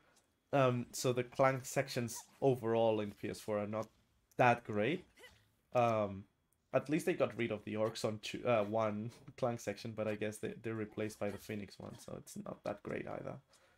And the Nebula one, yeah, it's a sweet short one, so I don't have that worst boy, yeah, basically. But yeah, I really enjoy actually the Phoenix puzzles themselves on PS4, not as much the chase. But I know people just don't enjoy puzzles, so you know. I will not comment on that. I like puzzles, but not in my action game. So I could play Clank clone puzzles all day, or I could play Deadlocked all day. But when you put them together, they contrast too much, and it's like putting too many puzzle sections is a pace breaker to me. But what did you think of these ones, the Clank puzzles? They were short enough, and you still had to move around at proper speeds, not like Ratchet 1, yeah, the PS2 Clank sections. Yeah, Oh that's my why God. PS4 puzzles themselves, Yeah. you also have to move around and you move normally. Those are also super high in my list. I like those more, yeah. But still, like, if you make up in your head like exactly what you have to do and what pathing, Yeah, it still takes time to just you have to to. wait, Yeah. walk and press 3 buttons really quickly because you know what to do, and then walk again. Yeah. It'd be cool if you just click, click, click, click, done. Yeah, instead of Sparkles, like Munchkin moving Go. Clank himself, just having like an over view or like God mode where you could just click, click, click, clack. Yeah, that'd be cool. But Could yeah, it's still be Clank, you know, but not moving in third person. Just like or you could electrolyzer, but teleport. good, you know. Yeah, Yeah, Buzz that'd be blades nice. don't go fish, fish, fish. Just go. It kind of feels like a just a machine gun now, Yeah. but it's huge. I think it's bigger every game or Yeah, what? yeah, absolutely, yeah.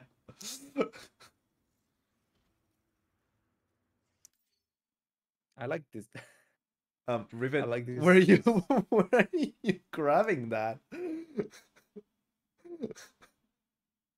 Well, you know the pinky can go like below the bar. Bad game, broken.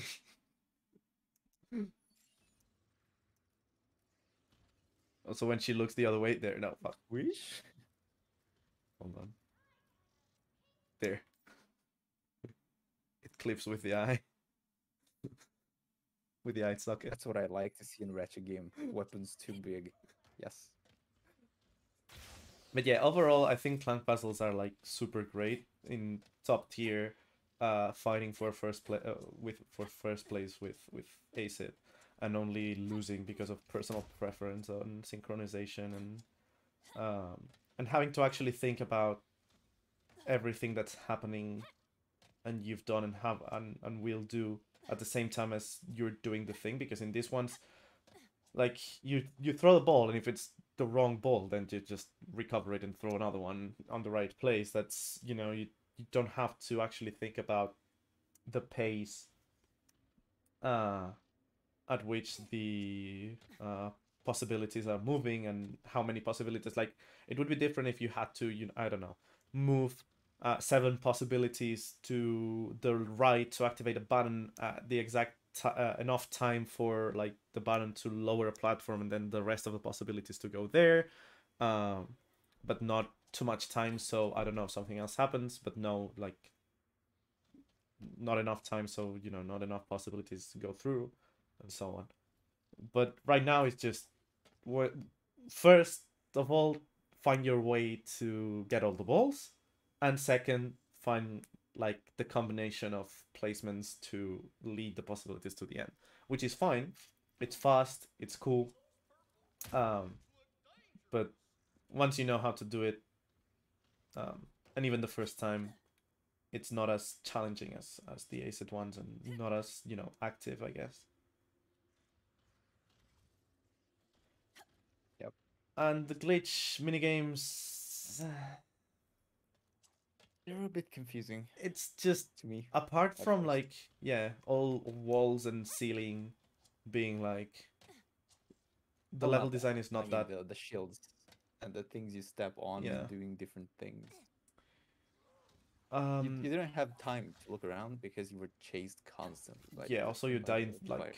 3 bites from the little shits in Renegade Legends. So yeah, Oh yeah. the ambush is just not fun. It doesn't feel well balanced or anything. It's just, oh, an ambush, you're dead.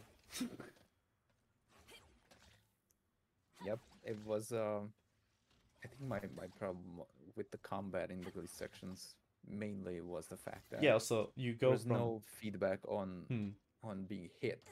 So you just yeah, also randomly just kind of kneel down and you're like, okay, I'm dead. the Maybe. iframes are basically non-existent, and you're swarmed. So if you get bitten once, you probably will get damaged twice. So nice. And also, like, you go from like a shooting heavy section with great mobility and guns to a shooting heavy section with shit mobility and guns that only shoot forward, and you turn around super slowly and you cannot target for shit. Um, so it just, a Lance Talker mission, but a bit slightly better. I like the line stalker missions. I don't care. Not the freeform ones. The shooty target shooty ones. Yeah, well, I mean those. I hated jumping around and having to shoot a million ships and everything. Ugh. Yeah.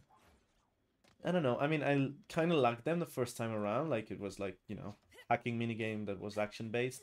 But then the mobility is not that great. The maps are confusing. The buttons are not that great. Like, I don't know. And then you die super quickly. And again, like, the minigame is exactly the same as... It's just main gameplay loop, but worse. So it feels even worse, you know? Yeah. But hey. Well, like, it was a good, like, they tried something new. It Oh, was yeah, fresh, absolutely. so absolutely fine. Way better than Trespasser puzzles or... Not the the Infiltrator, not the Electrolyzer. No, the And Infiltrator. whatever was in Todd. I love the Infiltrator. I don't care. I don't care what y'all say. I like it. I think the Trespasser and the Cryptor are, like, good, The actually. Cryptor, yeah, that sucks. What? More things outside. Yeah, so to each their own, I guess, with puzzles. Yeah. But, like, Trespasser glitch and was the fine, I Cryptor are actually, like, puzzly. Electrolyzer is... Trespasser is fine. And Infiltrator is even worse, so... Yeah. And the Hacker, we don't talk about that. The Hacker is, I think, by far the worst. Oh, yeah. If you don't count the pirate dancing bullshit. Oh my god. But yeah. So do we move on to menu and interface? Yeah. Let's go. So UI. Okay. And oh boy, you have a lot to say. I have 1, 2, 3, 4, 5, 6, 7, 8 things to say. Should I just fire my one? Go ahead, I'll go to it. Okay, so my only one UI thing, because Al will touch on most things that I also agree with, but this upgrade menu is hexagon tiles, but the D-pad is 4 directional. Little do you know, there's 4 buttons here. 4 and 6 are not divisible by each other. It's not really working well, because you go left and then right, and you might end up somewhere else. Like, it's not a back and forward. And man, selecting the chains with that, terrible. But thankfully, you can use the analog stick, I think, right? So that's way better control. Yeah. So yeah, D-pad was weird to use with this, but the analog stick was fine. And Yep. that's my points for this section. Oh boy. Okay, first of all, in general terms, I really like the UI design in both Ratchet and Rivet. I love that at least the UIs are different, and like Rivet 1, purple and orange, and more circular in this, and more hexagonal with... Are you taunting me? No, I love Rivet's UI. With Ratchet, it's more edgy in the literal sense, like not circular, not round, more hexagons and like straight lines. Edgy. Yeah. I think the word is angular, but I like edgy a lot. Yeah. But yeah. I mean, quick select is good as always. I like all the UI design, the sounds, that we actually have 3 wheels, the possibility to remap weapons that I think was lost in Nexus. Yeah, in general, pretty good. But okay, where do I want to start? Okay. I want to start in 2 points that are really related to one another, and I want to say that one of them has been fixed in the new patch, and I'm so happy. Okay, so weapon level up prompts, and I think... oh, not that. I think I did take pictures of that. Yeah, there we go. Can I zoom in? No. Okay, never mind. Okay, weapon level up prompts are super disappointing in general in this game. But I get why they did that. They didn't want to, you know, pause the game completely for the weapon to, like, you know, when the weapon upgrades and like tell you a lot of information and so on. Like, it's just a super small prompt that tells you it's upgraded. Then that's it. but this leads you to not know if yeah, it's a rivet. Um, it doesn't tell you if there's any damage increase at all. It doesn't tell you if there's any other change. It doesn't tell you anything at all. And worst part of it is before the newest patch. I don't know if I have a picture of then. Uh, okay, no, that's after the patch when I realized. Yeah, there's two here. Um, here, yeah, there we go. Do you see anything unusual about the executor? The executor is the V5 enforcer, and it's supposed to be the 4-barreled weapon. Yeah. Okay. And the icon is still the enforcer with 2 barrels. And it's not me being like evil purposely and like taking the screenshot before it changes. It doesn't change. Like V5 upgrade, you just get this notification with a static sprite of the, or like picture thumbnail of the weapon, and that's it. Like it doesn't even flash to the new upgrade. It doesn't even change or anything. Before the patch, it didn't even show the new weapon. It just showed the old one. um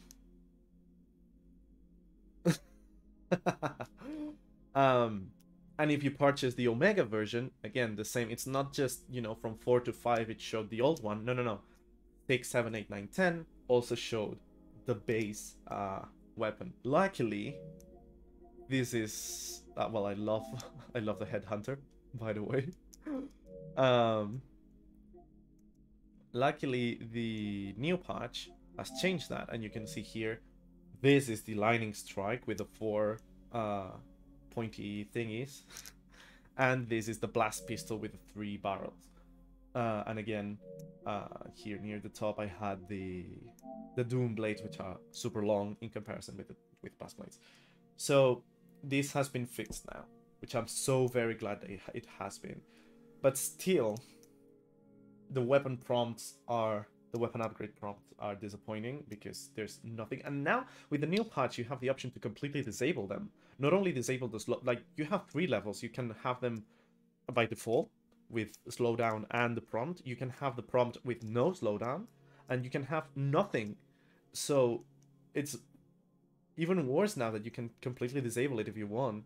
That you get 0 information on what has changed in all levels, like from 1 to 2 and to 3 to 4, but especially on level 5, because you have absolutely 0 clue of what the V5 upgrades do that is new. Except if you go to the menu and you remember what it said before and what is new. So like, I've seen multiple instances of not only me, but several people saying, I still don't know what this V5 weapon does that the V4 didn't. So the communication there is just terrible. It's non-existent. And it's such a shame because leveling a weapon to V5 used to be one of the coolest things in Ratchet games. And now, not only because the weapon changed in appearance, not only because, you know, you had like a cool cutscene that played and changed the weapon in real time, but because there was an added functionality that someone told you, or you didn't have to go and read to actually discover. But yeah, I miss the help desk lady or whoever that told you what changed. Your weapon now features a lock-on mod to lock on to enemies. Press and hold L2 and R2 while running sideways. Or no, that was mixed with the strafe one, wasn't it? I don't know. Yeah, no, but that's yes, like I V3 agree. Ouya. Yeah. Yeah, there's if there were at least some stats of the weapons like damage or something on the weapon Yeah. page in the menu, I could me that somebody that cares about knowing the numbers, I would check it. That would be fine. Yeah. But there's nothing. Yeah, and And like, without the RPG cheat, this yeah. would be impossible to say like what's the best DPS wise or what's most efficient. Hmm. Like in this one, for example, like stuns enemies, burns them with acid, and turns them into topiaries. Like with the name Toxiary Sprinkler, you can deduce that it's probably toxic and damages enemies now. But like visually, it doesn't really feel like that. It just, you see the little shits, the swarmers die, and that's it. And you have to come here and see, like, okay, the executor, you see it's 4 barrels. The blast pistol, you see it's 3. Like there's some weapons where it's obvious, but for example, the lightning strike, um, why in the world would a rapid fire weapon upgrade to a weapon that you have to charge for minimal, marginal, better stun velocity, where it feels like if you've shot like, oh yeah, the executor description is wrong. It's double or quadruple. You cannot fire 1 barrel. Um, why is this a thing? I really want to love this weapon. I really do. But like, it's like, YG, here's a tip. If you want to patch this gun, make the right click, charge up, and shoot a plasma storm orb that does the literal the same thing, but it just stuns everything instead of damaging them, or if it both. was an insta stun, a stun that arced to multiple enemies, um, something that actually was useful and paid and was worth charging up, then I would adore this weapon, even though again the functionality of charging up goes completely against the function of rapid fire weapon. Um, but I mean it's not as flagrant or like bad as lava gun to meteor gun because you still have rapid fire. But like that the new thing is this shit. And I know I think it also changes that um if the enemies die while being electrified, there's an explosion instead of just arcs. It actually explodes. I think that's new too, but it doesn't say it here. It's little Zurkon who spoils it when you preview the weapon. Um, We can at least deduce that by the trend that everything explodes at V5 yeah, in this game. but man, like really, V5 upgrades are one of the best things in Ratchet games, and here it just feels like nothing, absolutely nothing. It's so sad. And in this weapon in particular, I really like the electric guns in general, and this one feels like it was done uh, early. It was done dirty. I mean, Yep. oh, I'm not max bolts anymore. Um,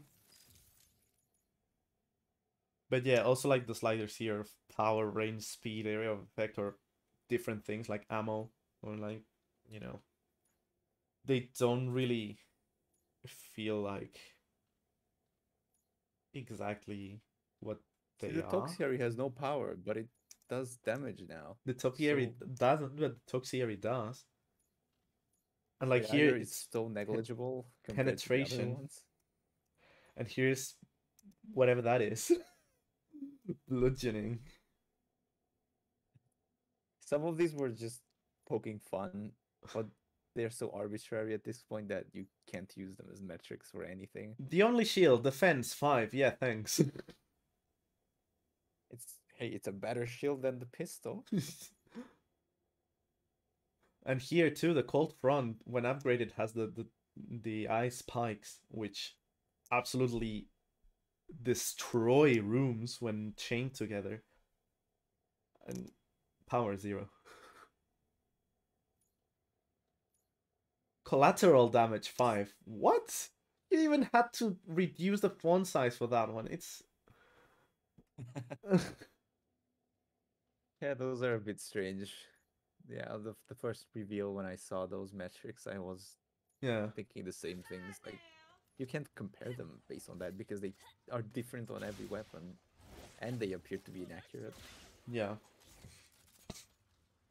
So yeah, that one is my major complaint with communication and UI UX. I love the vendor finally actually being. I think it's diegetic when it's in the world.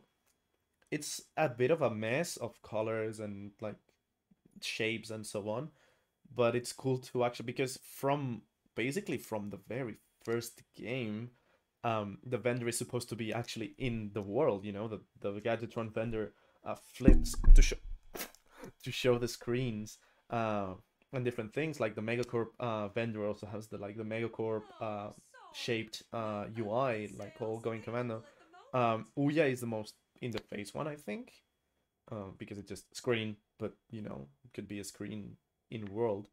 Um, GrommelNet also, like when you come up to it, a screen flips and the camera zooms into it, so that's the screen on the vendor. So it's always been kind of like this, but this one is finally like the culmination of that idea, which is cool. Um, but also,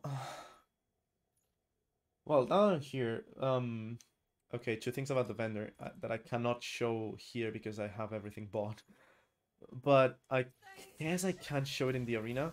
Um, like I know this is like AAA design and like the new standard for confirming things, but like in all screens now, you have the hold to accept, and it feels so damn slow. Like if you want to buy a weapon, uh, if you want to buy an upgrade, like it's okay in purchase and in these kinds of things that have like significant impact. Like if you buy a 30k bolt weapon, uh, it makes sense that you have to confirm it. I still prefer like the double tap because that's way faster if you have it clear. Um, but on I don't know, on Raritanium upgrades, every single one, if you don't chain or like on the at the end of the chain, you have to hold to purchase. In these things that man, like it takes forever. And again, I know Yeah, this is I like prefer double tap. I do too. I know it's the standard now because it's better for. I think it's more accessible to hold than to double tap, but like I don't know, it's just a confirmation problem. You don't have to be quick at it. You just you know like it's not as the quick time events where you have to repeatedly tap at the rhythm. It's just tap, confirm. You can be as slow as you want, but you can be quick. And this takes it away from you. You cannot be quick. It takes forever. And I can demonstrate this. My biggest complaint in that regard is buying ammo. Jesus Christ, I don't want to take 20 seconds to buy ammo. Or what it Yeah, feels like the it. opening the vendor and just click, click, done, close, Yeah, run. the Ouya vendor It's is gone. like, yeah. Not to mention you have to search for the interact spot around the vendor Oh yeah, to that find too. where you can open it, Yep, and then have to hold the thing. It's yep. not as it used to And be. sometimes the vendor decides you're still in battle and closes for some reason. And this is why the game devs watching this are like, oh wow, during a playthrough you have to spend 30 extra seconds. What a disaster. But it's about control that we had before, Yeah, okay? This is it sounds such a nitpicky thing, but it feels good to do it fast. If you yeah, want to do and it and fast. it's weird that That's it it. felt better in previous iterations. It's all like, you had struck gold, and again, I I mean, get, and now it's the mine is depleted. No, but I get like some of the things are like new standards and accessibility and so on. But in these cases, is it really? I don't know. It yeah, really I it don't really think feels I weird. think the accessibility would be the you don't have to walk in circles around the bolt cranks or like Yeah. tap directional things quickly. But Yeah. things that you could take 2 minutes to press confirm if you wanted, Yeah. those were not a problem of speed or Yeah. reactions. or being able to And multitap. I Or just something. remember that's why I was laughing. The tool assisted speedrun of Ouya. The first menuing when you set up the quick select. You can't do that anymore. Yep. But you could, and that was so cool. Yeah. And you set up the whole quick select Yep. immediately. 1 frame God, per it's press insane. and per action. That was so cool. Um. Okay. Then here in the weapon previews that there are, you know, shut up. That you know they're bad on their own because of Little Zircon. But who is there in the arena? Oh, it's Ratchet. I can't wait to play in the arena as Ratchet. Oh wait.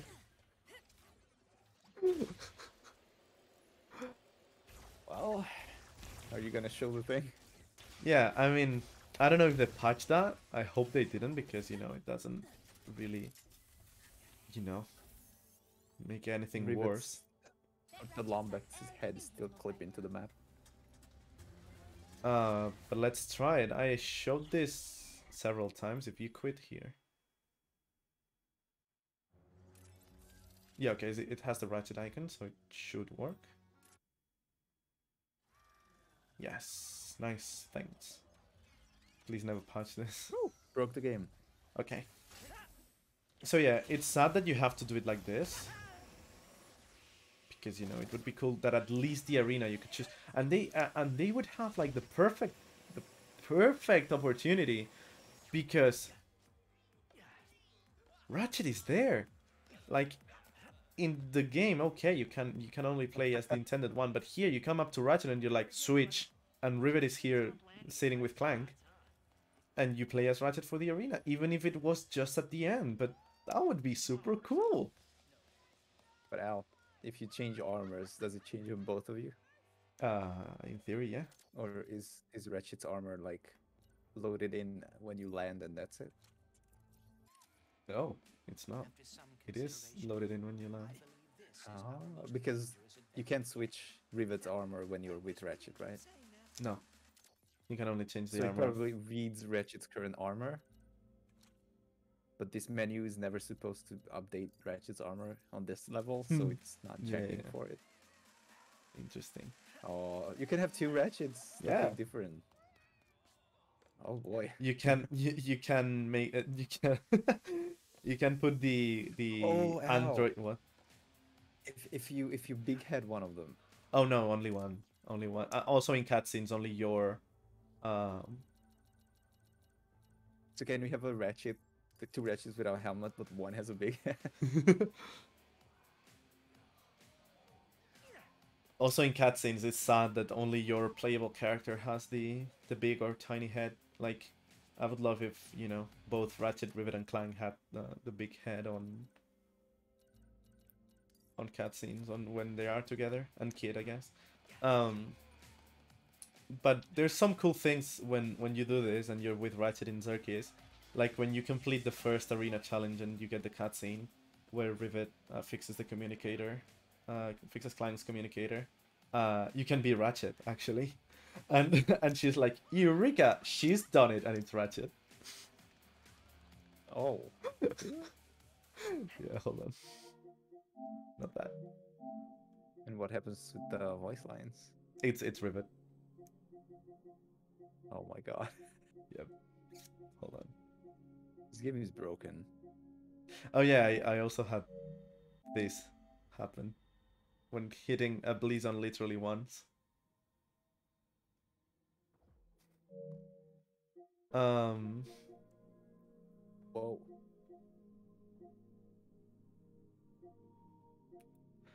There's two Nefariouses, by the way, in this when it crashes in Nefarious City.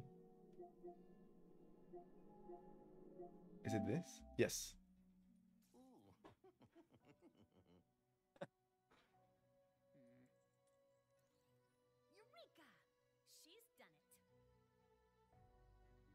My god.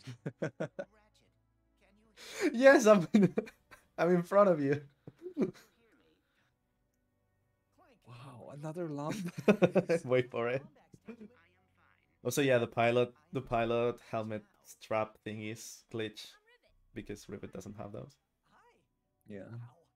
You can fix it with the goggles or like any other helmet, but you know.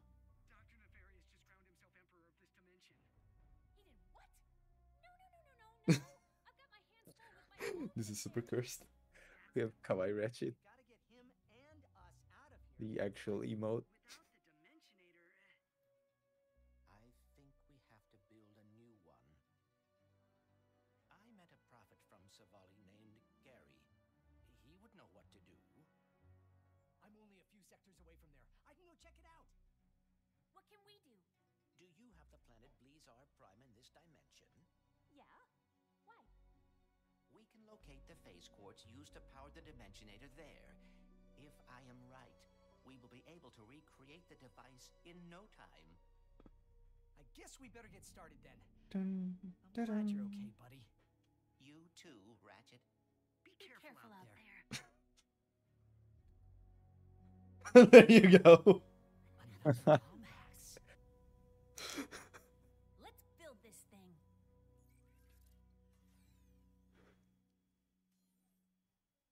Emperor's assistant be like, did I just hear two Ratchets talk to each other? What the fuck is going on? Build you a new one. Okay, what else do I have here which is cursed? Oh, this.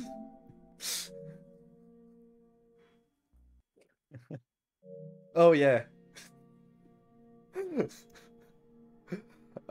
Clank, you Did okay? you just throw Clank. You okay there, buddy?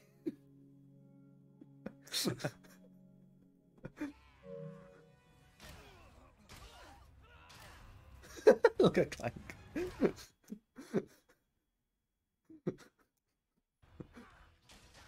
He's not really shaken by what's going on.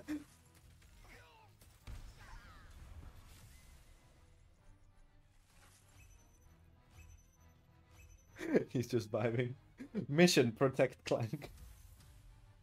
I tried to strafe into it. I thought he blocked some bullets for a second. I had... Oh yeah, no, I had infinite health on and infinite ammo. Just for, you know, to fuck around in peace. So you could throw a topiary underneath him and have Clank on a stick, which would be the new gun. Why could a stick be for? Look at Ratchet. Rusty Pete? Oh yeah. Pierre hitting on Ratchet.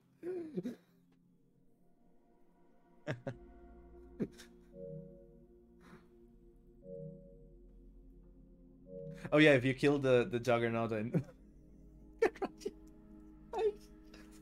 If you kill the Juggernaut in Savali, it appears in in Coruscant 5 again. To explode. Just dead. Yeah. The boxes are back in new playthroughs. They just disappear afterwards for some reason. Hey, Skid. Oh. That is weird. That is a strange choice. Yeah. There are two Nefariouses now. Oh my god.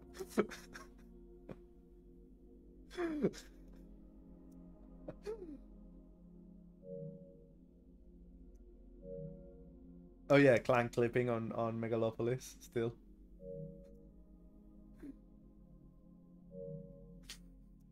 For my next trick, I will need a half a long box. It reminds me of that death animation in Wrath of Cortex when the gauntlet thing cuts you in half. Yeah, the feet keep walking. You can climb on top of the building here. But it's still like one step ahead and it triggers the cutscene. And Ratchet just teleports down there. But can you climb back up during the fight? I haven't tried, so, because, you know. Can you do the cheese? Like killing the brawler hitless with the Clank Zapper? You can ride the taxi though. It doesn't move, but you can. Look, it's gone, sir. Oh yeah, thick wrench. Oh yeah, I had the huge wrench on Yeah, and GC. Siberius every time. Oh yeah, you can make it to the other side of this. Like you can go get past those and oh yeah, this is super fun too. Like what? What in the world? Not sure. I guess you had infinite health on still. Yeah, but like the ledge climbing though. Like I was pressing X and that happened. I had a screenshot on, I think that exact same box. Why is Quark taking damage? Something about Quark and the Gadgetbots Yeah. being scripted weird. You can pixelize, I think, Skid and oh. You can Oh pix. my god, what the fuck? Yeah, that's how I have 10 gigs of media for Rift Apart. You can pixelize. I think it's Skid and. Oh. Oh yeah, hold on. This is. Last time I broke out of this place was with Angela. Haven't seen her in a long time. Wait, Ratchet? Is that new lore? I wanted to do specifically. Oh yeah, In the Ratchet the name God of of all Thunder. the Um, in name of all the Angela Andrews, I don't know if we should thank you or not. um, I don't even know what I was saying. Oh yeah, you can pixelize Skid and Pete, I think, but not Quark. I think it was. So how exactly did we get here from There. the vendor UI? You can pixelize only those two. Quark is immune to pixelation. I guess he needs to. Oh, because I think the voices get distorted as well when they're pixelized. Oh, And since Quark has the story speech, he cannot be disrupted. but Pete and Skid also say, and me, Skidman Marks, and me, Rusty Pete. Yeah, but those are non-vital. Ah! Secret Squid. Oh, Thank you for the follow. I didn't know what that sound was. Yeah, I was like, did I I'm so record sorry. dreams? Thanks for the follow. Welcome, welcome. Oh yeah, remember this? Oh, how could I forget this? Oh, how did you get the last Zerb? Same way? This is not the last one for me. This is the 50 out of 60. Okay. So my you did last, the same thing as this was afterwards. But yeah, this one, that one, on the bottom right, on top of the cylinder, on the silo, which I think is where the Insomniac Orb is. It's in one of those. That one was my last one.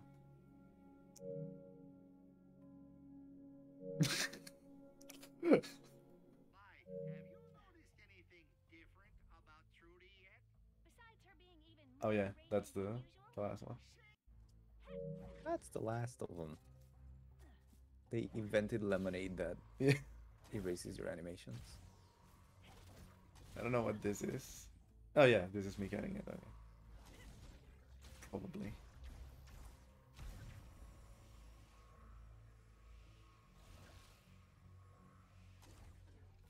Yeah. There we go.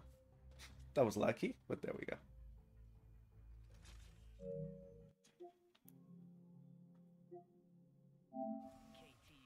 I don't know how did we get here, but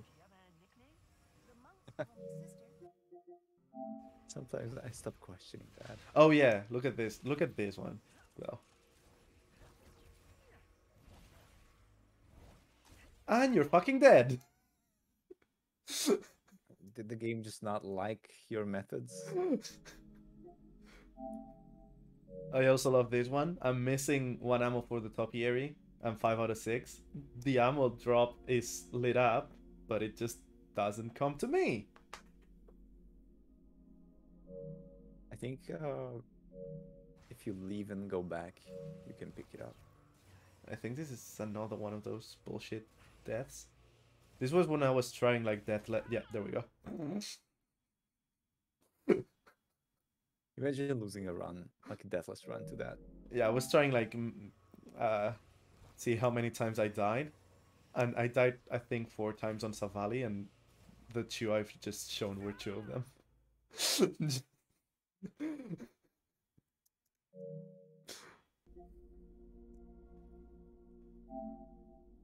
What was that?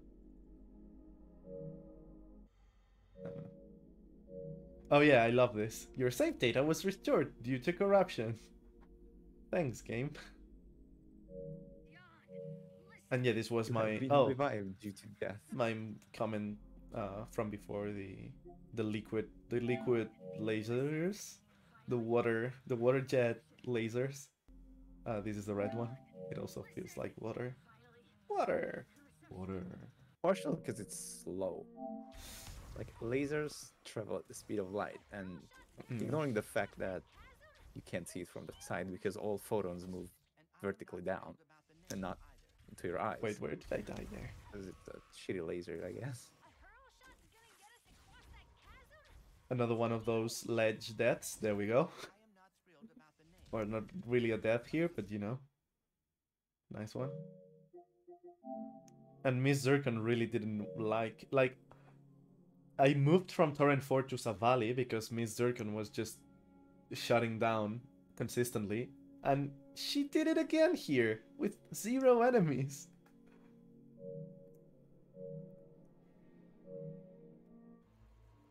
There might be some enemies stuck in like underneath the map or something. Yeah, but oh yeah, Ratchet T posing. There we go. Nice save. What a nice holo, guys. Oh, and the thing we discussed about Cordelian before the patch disappearing, yeah, there was no platform there, so I probably jumped into the teleporter and then into the ship directly. So that's why I didn't die on my original, and that's why I thought it was just invisible but actually loaded in when it wasn't, you know. Oh, okay, yeah. So then I didn't manage to thread the needle and fall into like a 10-centimeter hole. Send this to TPP. But you need the default outfit because that's from like Todd Quest too, yeah. or Todd. Well, I mean it's Carbonok, so it's also returning from another game. Yeah, but he might not be that mad about that one. Yeah. 'Cause Also, it's not the wacky, fun Ratchet. yeah. Also here in Savali, all the enemies were dead.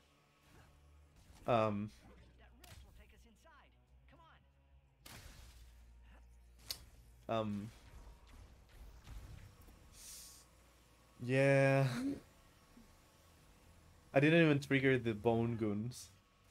So like there were 0, like there were only nefarious troopers, and like I was going back and forth here to trigger the bone goons. Of course we do. But of course we didn't for some reason. Oh yeah, I love when you bring up the quick select and the floor disappears. Oh yeah, that level is prone to breaking on that one. Die!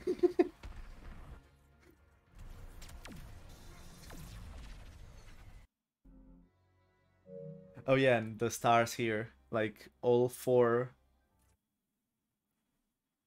No, yeah, this. On the main menu. Death loop. Yeah, it was a death loop. I could save myself. I don't know if this is how. Yeah, I thought that would be floor, but no. Also, a health crate is just going down with me. They are physics enabled. Yeah, I could save myself like this. And then Kid was like, jump here, and I'm like, okay. Literally saved you. Yep. And yeah, my love This for game the has head. 2 satisfying melee hits in cutscenes, not just one. Yeah. Okay, going back to UI UX, whenever you buy a weapon, it goes down there. So if you want to buy two, like if I had like 60k bolts and could buy the large Negatron Collider, the Omega one, I had to... Like, I recorded this one. I should have recorded me buying the Blast Pistol, the Shadow Blast, and the Executor, because it was like, buy a weapon which already takes forever. Oh, now I'm down there. Tick, tick, tick, tick, tick, tick, up. Buy the second weapon. Oh, I'm down there. Tick, tick, tick, tick, tick, tick, up. Buy the third one. Yeah, even though these are like once per playthrough things, they're just kind of Yeah, with Turnifariuses. And here, it's just to show that the spy bot is loaded in, even when you're...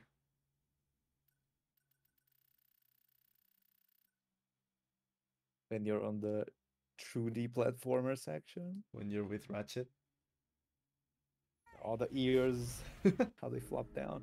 Yeah.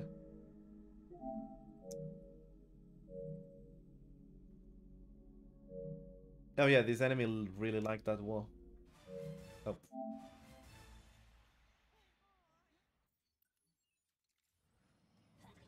What is this?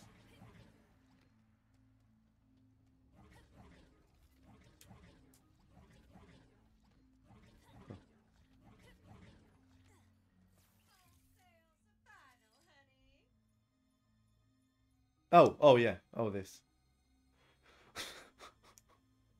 Oh, what a nice eyeball. This is much worse than what Nick was complaining about. Yeah. Also, this A is few Rivet. blocks is nothing. This is Rivet's hideout from the outside. Before the Seeker Pete does the thing, and this is afterwards. So that's a huge rock he just destroys.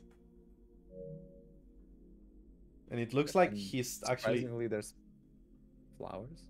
Yeah, he looks like he is Plants. like grabbing like the metal plate of the base, but he has to destroy this huge ass rock. This is super weird. Like, I get why, but you know. Like, I get Could've why just they... had a metal door there. to Yeah, be but I mean, I honest. get why they hide it, so it's just less conspicuous, but you know. It's super weird. But you gotta be less conspicuous. And then you have a sneak peek in Lombak's anatomy. They're empty. They're actually Well, not you even knew that. lung. They're actually just air. Well, the armor is the lung, like the surface, and then it's all air. Yeah. Oh, I love this too. Like, if you throw a bomb to these floating crates, they don't break. What? But can you like destroy them in any way? Yeah, with the wrench, with the with the hammer, with the pistol, with the Negatron Collider, but with a bomb? No. Anything that needs a damageable type object to collide with doesn't trigger, Hmm. which is interesting. These tiny things give me insight in how games are made in like the AAA, which is cool. Oh yeah, I moved the Insomniac orb until fish, but then the fish just made it jump like that. It was fun. Well, the buzz blades didn't do as well as you thought, and And then I was knocked back to my doom, but then I saved myself. That was fun. I hate how this is possible. Like, they can shoot you and you can fall off the platform, but then I guess it's all fine. Oh. Oh, oh, yeah. Whatever happened there. Oh, this one is fun too. I kill all the guys. The Granther is fine. The Granther is fine. And the Granther is dead. the grandpa was stuck, and then just decided to heal over and die, I guess. Yeah, also you can stand on this rail for some reason.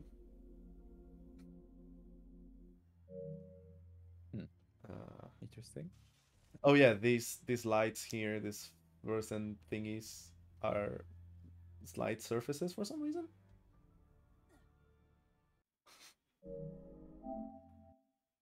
You have Trudy in the cell here. I didn't know that. And then I discovered what's behind here.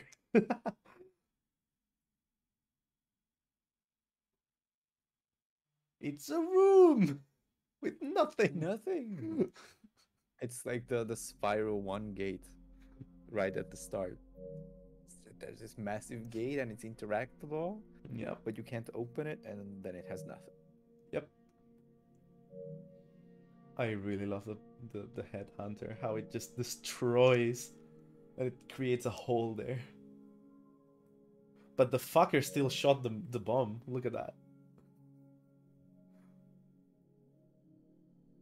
That bomb is less bullshit now that we know what Yeah. it's supposed to do, I guess. There's a rivet behind it. I made it behind it.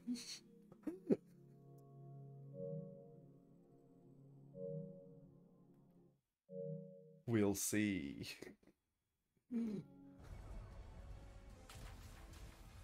Yes, we'll see about that. Oh, I recorded this one because I think his like Skolo's health bar is still at 50%, but it has the disintegrating animation, so I was like, what? But then he comes back, so never mind.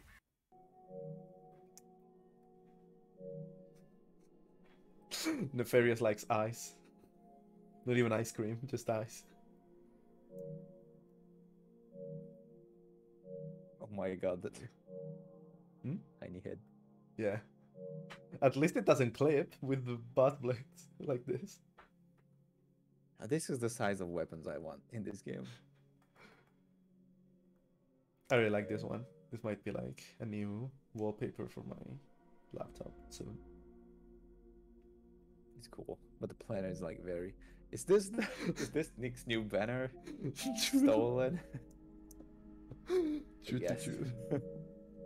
Okay, so anyway, UI UX. Oh yes. Yeah, I think we I mentioned, basically my most okay. Oh, there's still more. Jesus. Okay. I think I mentioned already the missing control tutorials. Like when you buy a weapon, you have the R2 thing and like half pull for this, full press for that, and that's it.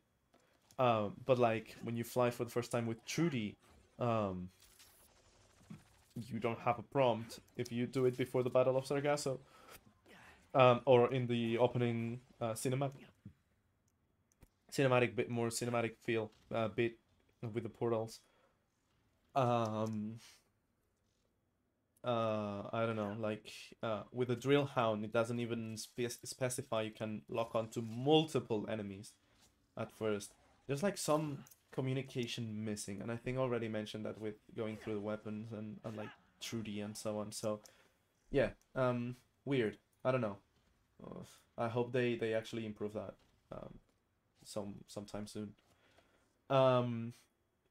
Then super minor thing, but not that. But the difficulty sliders. Here it does say difficulty, right? Difficulty. Yes, okay, it's not difficult. But yeah, the sliders, okay, these two just they cannot die. Then this one, and then this one. The aggressiveness is maxed and it shows. But damage and health, they're not maxed, which is weird. So does this hint at another harder difficulty in a patch? Does this just remain this way? It's like, why would you not have them, full? Yeah, that was strange when I started the first playthrough that I didn't know why it's not maxed. Yeah. I thought I'm missing something. Yeah.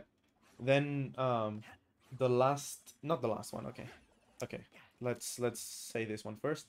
Ball replacement only has one, so that's fine. That's okay. And the range skins. Okay, here it's a range skins, but it says hammer in Lombax. when, and here it says hammer too. When here, where are you? Here it says melee. So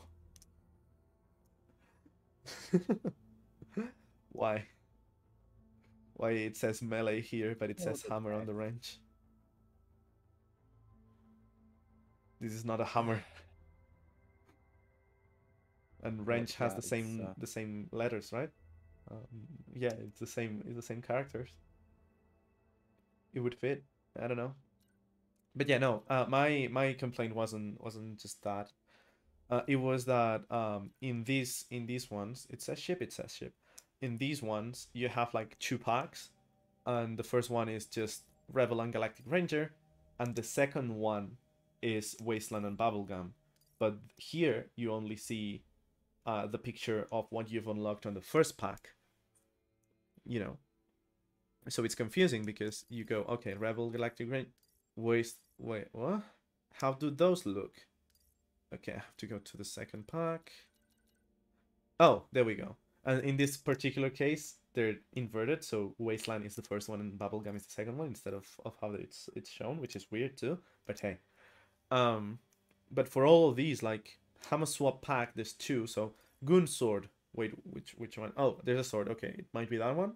Goon Hammer. Pirate Sword. Swordfish. Key. Ratchet's. Oh, Ratchet's range. I know that one. Rivet's Hammer. Why is this here? If that's the default one. Shovel. Oh, okay. Broom. Pickaxe. Skull Sword. Default. Okay, so I just see these ones because that's the second pack. But you let me change all of them. Like, why not group them? I know it's because, you know, Gold Bolt unlock them one by one, but it's such a weird and confusing design, you know? Yeah. I thought the same about the multi-pack, where you have like 2 packs for the same thing that you unlock later, and it pulls them together, but also not really sometimes. Yeah, it could be like, I don't know, a different dedicated menu. Like here, just say what are you unlocking in order, and then the second, or group together the packs, or make it so you go into, like, if you press X, you go into like a selection and you have them all there. I don't know. Yeah, yeah, exactly. Just a window in this menu that, you know, you press X and then another section pops up and you can select everything there. I know, something less confusing. But speaking of menu design, this is like your typical Ubisoft AAA menu where you have, you know, your touchscreen brings up the menu, the actual in-game menu, and the options menu actually brings the options or pause menu, which has more technical settings and the quitting thing. So it's like, you know, a AAA design, which is cool, like to see Ratchet also considered to be in that level. I love how I have like empty armor while actually using the Carbonox here. But I will say, and I also like that you can pinpoint things in the map, so, and they appear here, so you can know if they're up or down too. But you cannot place your custom markers, which is also like a default feature in these kinds of maps. You know, you place your marker even if there's nothing here, doot, and then you can go there. Yeah, it was weird to see that it's not here when you know all the rest of the features are there.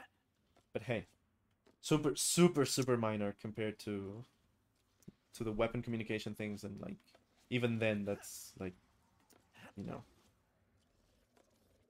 things that were there that it's weird that weren't there. And in this case it's things that usually are there in these kinds of menus and games, and it's weird that they're not there. And that completes my UI section. Uh, actually and we're on feeling. to um, point 13, which is customization and cheats. Oh So, Sal, boy. go ahead. And you have nothing on this? Yeah, I don't because yeah, I didn't think about it, but uh, I saw Okay, yours fair. later, and yeah, I like those two. Well, I gotta say that this is the best customization that we had in a Ratchet game, Yeah. and I'm very happy with the amount of armors and the fact that you can repaint them, which was something This I was was such a surprise, praying and for. I I watched was back hoping the for it. I watched back the first part of my playthrough, and we were so happy at that. Like, remember when we spent an entire afternoon painting Carbonox armor? Like, damn, and now we can do Yeah, it this was actually in something that game. I hoped, but because we had no clues that this was gonna happen, it Hmm. was like this guilty idea that you'll just disappoint yourself. It's not happening. Yeah. Like you can't count on that. And it happened. I was so fucking happy, Yeah. and I still am. And this is the best armor system that we could have gotten. I'm really happy with it. I really But customization wise, absolutely yes. Um, effects wise, like gameplay wise, I really feel that the effects are super lackluster. But hey, what you gonna oh, do? you mean the bonuses? Yeah, plus 20% something. It's Yeah, like they feel first of kind all, of meh. yeah, first of all, you go from like 90% damage reduction. I mean, yeah, the game is balanced for that. I know. But you go from Carbonox reducing like 90% or 95 to 20 um when you have everything, and then like 20% more bolt XP and raritanium. It doesn't like it really doesn't. You really don't feel the difference. Like the game Yeah, already 20% progresses. is not enough to feel the difference. The game 50 is where it would begin. the game already progresses, so you get more uh bolts, raritanium, and exp anyway near the end. So it you really don't see a change, and um and you don't have like I love that the bonuses don't depend on what you have equipped. That's cool. Uh, but also I really like the size matters way of being able to combine them for secret combos that have like different effects on the range and so on. I know this is like not the best in the end, but it would it would be cool to see actually some cool effects. Like if you have this armor, um, you now can have like I don't know your range on fire or something like that. But again, the range is super busted in this game, so I'm not complaining about that. Yeah, it's super broken.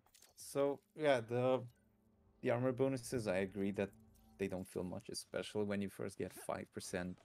You're never gonna notice that without numbers showing everywhere. Yeah, You just don't feel and 5% even at then, all. like 5% more raritanium when the raritanium is just one, two, or three pieces when you collect them. Like I only noticed that sometimes when you break them, instead of like you can see clearly five or three crystals um, in the world when you swing the like before swinging the wrench, you can see like three and then four come out. But I think that's more a challenge mode thing than a bonus thing from the armors. Like the raritanium has plus 20% raritanium. I really don't know where it comes out.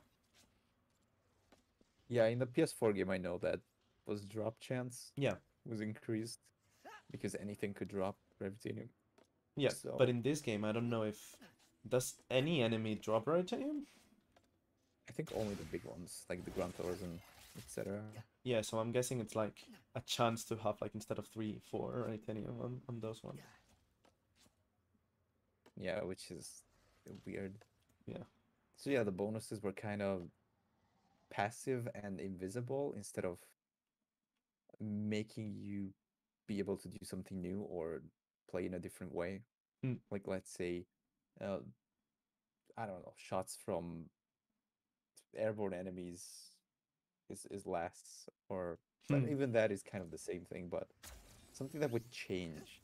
Like after phantom dashing for 1 second, you take only half damage, or Hmm. some mechanical anything that has a strong effect, but it's not passive like it's always on. Yeah, I think we That would were break the wishing game. for things like suit mods on Spidey. Spider-Man has like suits, and each suit has a power, and then you can also you have two sockets for other passive abilities and so on. So like you have like increased stealth, or like um whenever you take down an enemy, like if you're on stealth, like if you're undiscovered and you take down the first enemy, the other enemies are not alerted. So like I think it's stealth takedowns are silent. I think that was one of the best ones, because you could always chain stealth takedowns and no enemy was alerted and so on. Like in that game, it was super cool.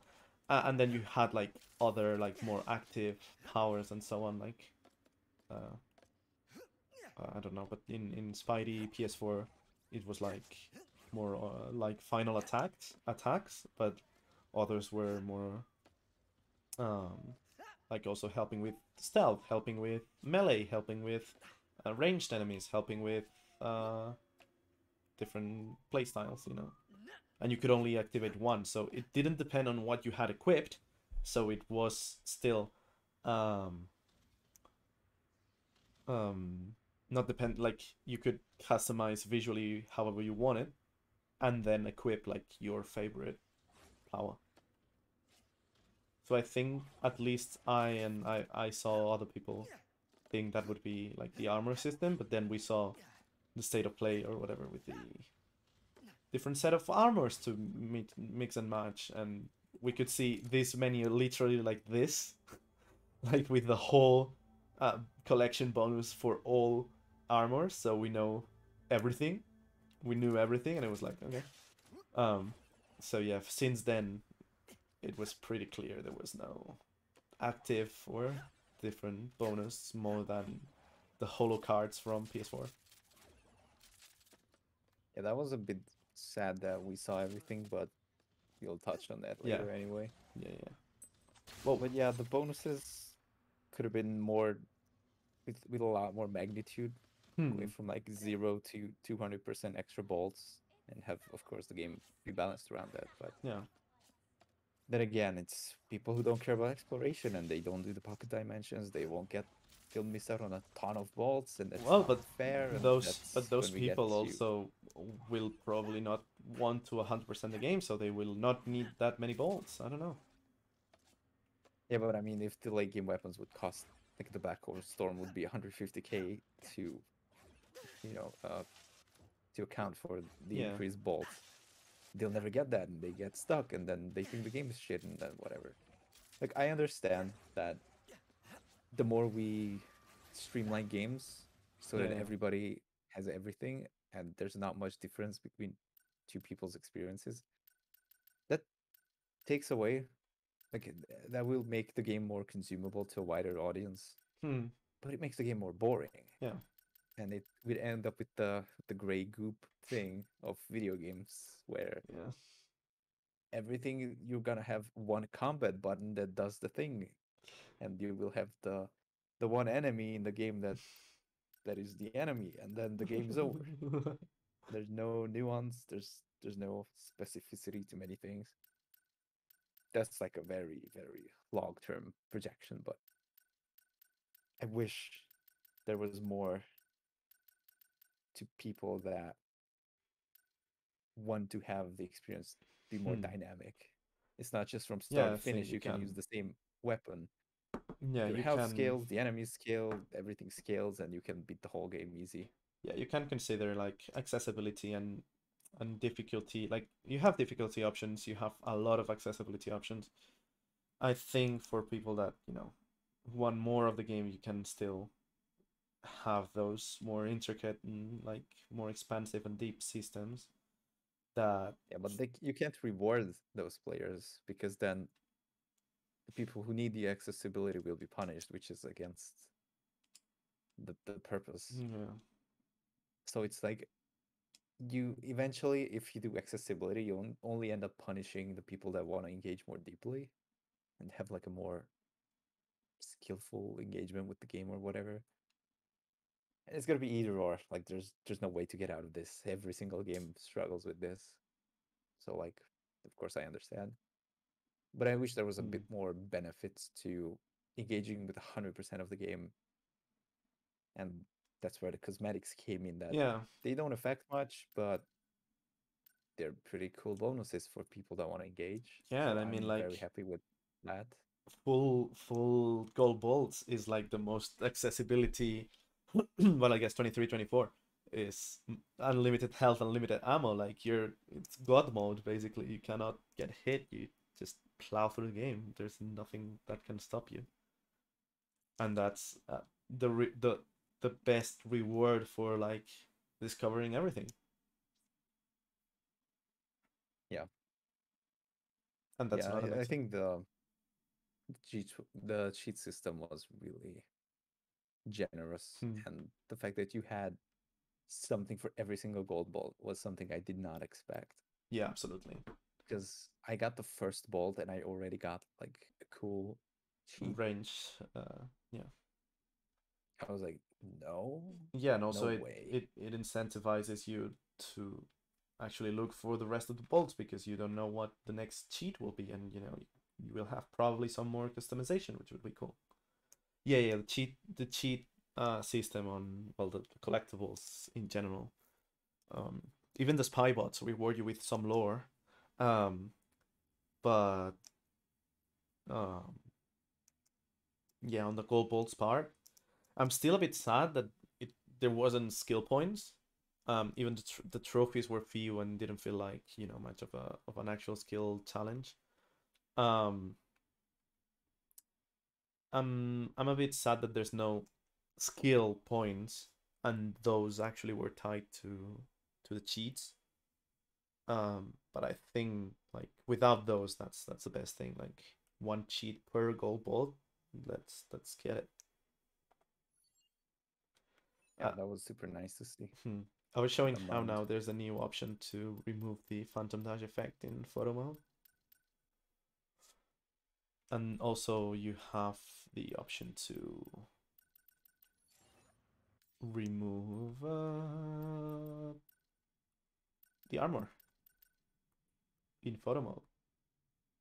Oh, nice. Is that a new addition? Yep.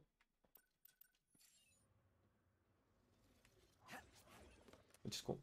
That's cool. I'm Yep. I'm happy they put that in, because So that's more customization for photo mode, which is great. It's absolutely perfect.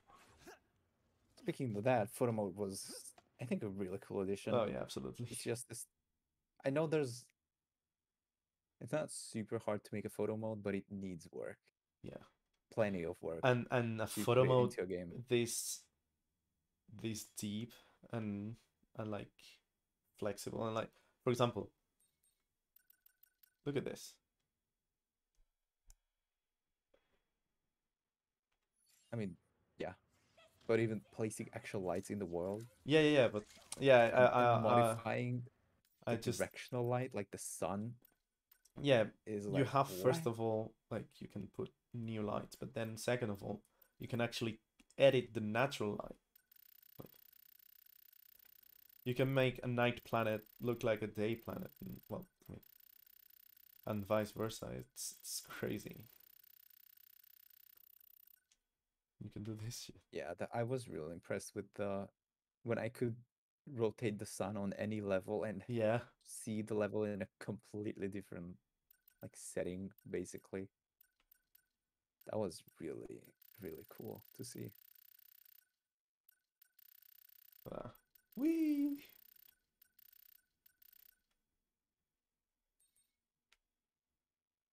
Yeah, it's crazy good. Okay, so we're done with customization, right? Yeah, just one more thing about Oh. the armors. Yeah. So the armor colors are the same for every set. Oh yeah. and they are presets. Hmm. And this is far more than what we had before, Yeah. ever. But in good video gamer fashion, where nothing's ever enough, I would More. love sliders, because I have a few shades that I like to use in many things, and none of those were in the these presets. Yeah, I think. And I didn't like any of the blues because they all look like very saturated plastic. Hmm. Uh, some colors were missing.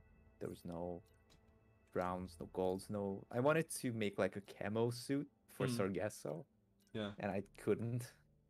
And I think the Praetorian armor basic color is the closest ish that I can get to that, which I didn't get to that part. But Hmm. yeah, some sliders would, like, once you do that, you can't top that with even better colors. Yeah. So you're done for customization. You're done for the rest of the franchise. And also we've gotten that in the construct, yeah, in ACID, in the, yeah, maybe in the constructor weapons we had primary, Yeah. secondary, trim, and effects. So here, like, you have like combinations of two colors, but like some of the base features are, like, for example, here some of it's black and it's always black, and metal, like silver, it's always silver. So like you could have like the primary and secondary should be like these two that you can change here, and then you could have like trim and effects too.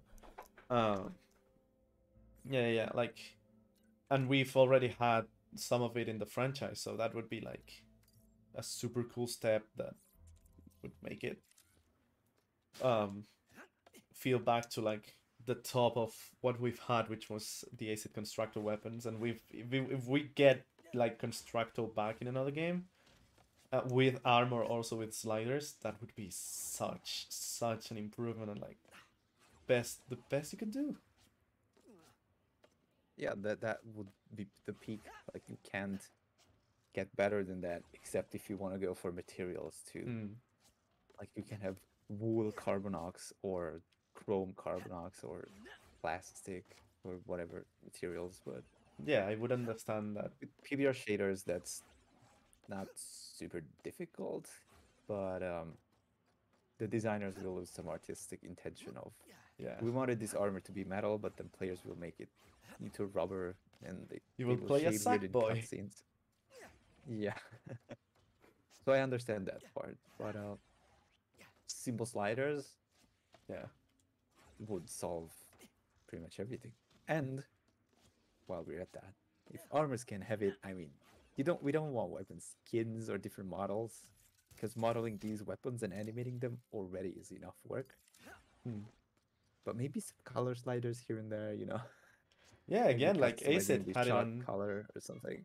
Acid had it on some weapons. Maybe all weapons is a bit overkill, because the color design is also probably um like setting a color scheme. And there's some weapons where the only really noticeable difference, like this one, I think this tube and container here, canister, um yeah, migraine, the migraine, um are new, but like the main visual difference between the void repulsor and the reactor is the color scheme. So I get that, you know you wanna keep control over that in some of them. um but if you have, like, again, some constructor weapons, that would be cool. And again, like, constructor weapons didn't feel um like, upgrading constructor weapons is weird, because you get them to V5, they're like mega constructor whatever, and that's it. Nothing else changes, because you cannot change anything, because all the weapon functionality is set by the mods. But now that basically the V5 upgrades are just another upgrade to unlock more Raritanium upgrades, and that's it. Which, again, Raritanium upgrades feel like it makes the level up, like, the actually you use this weapon, it gets better.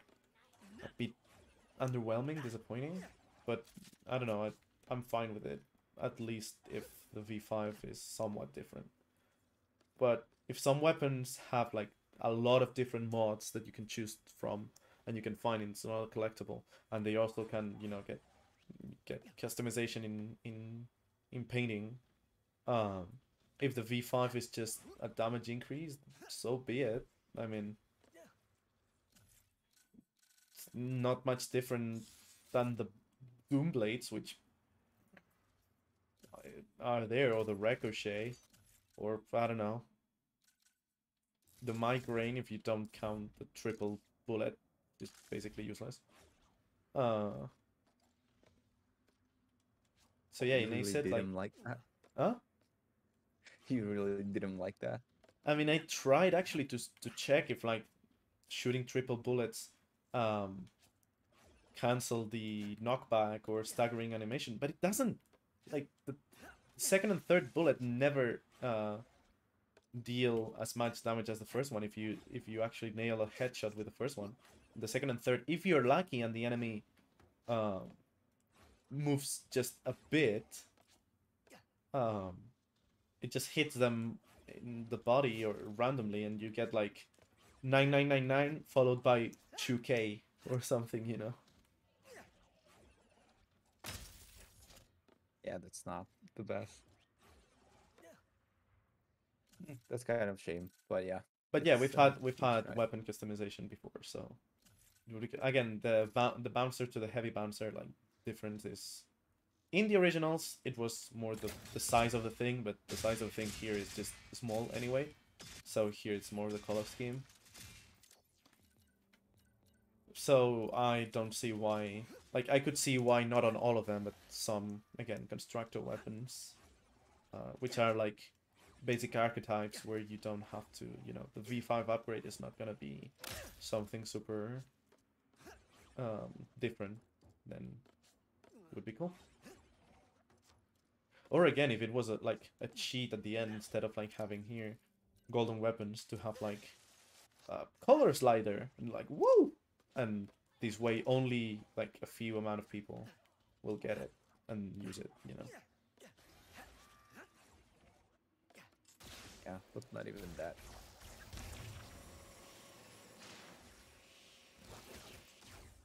But yeah, I get you. Bye. So on that note, I think with customization, except all the accessibility shaders and customizing the vibration style and everything, Oh, like yeah, all that. make a Ratchet game a media molecule game. That is the most terrifying face Yeah. that I've seen Ratchet make.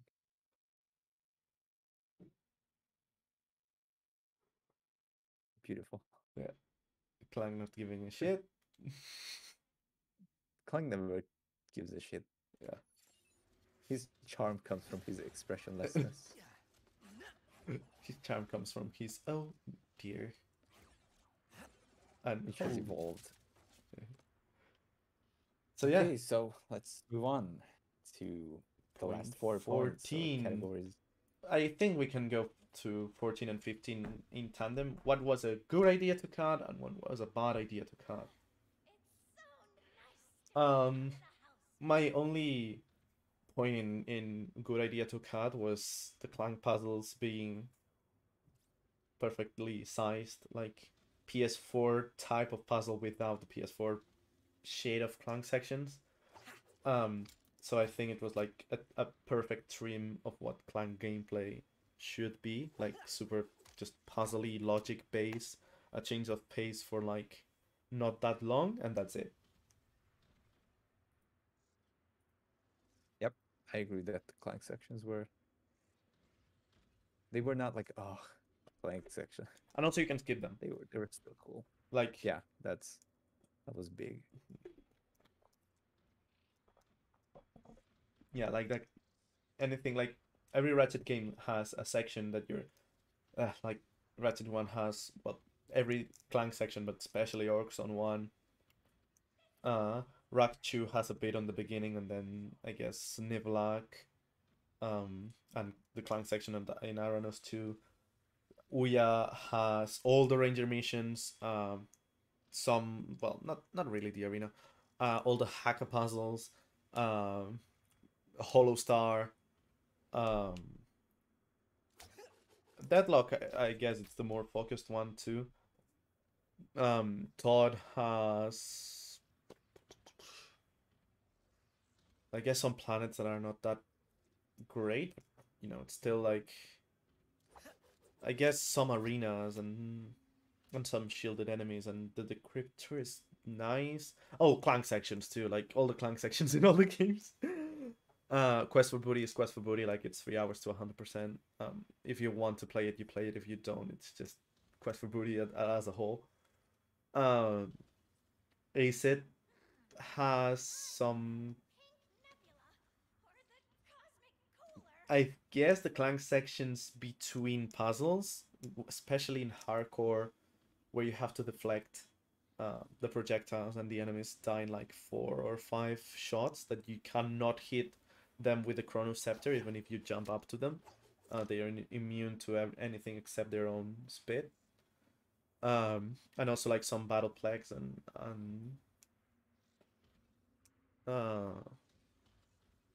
I don't know, and some moons, I guess, that kind of feel repetitive. Um, if you go for Hando for all the gold bolts and constructor modes and so on, like the arena moons.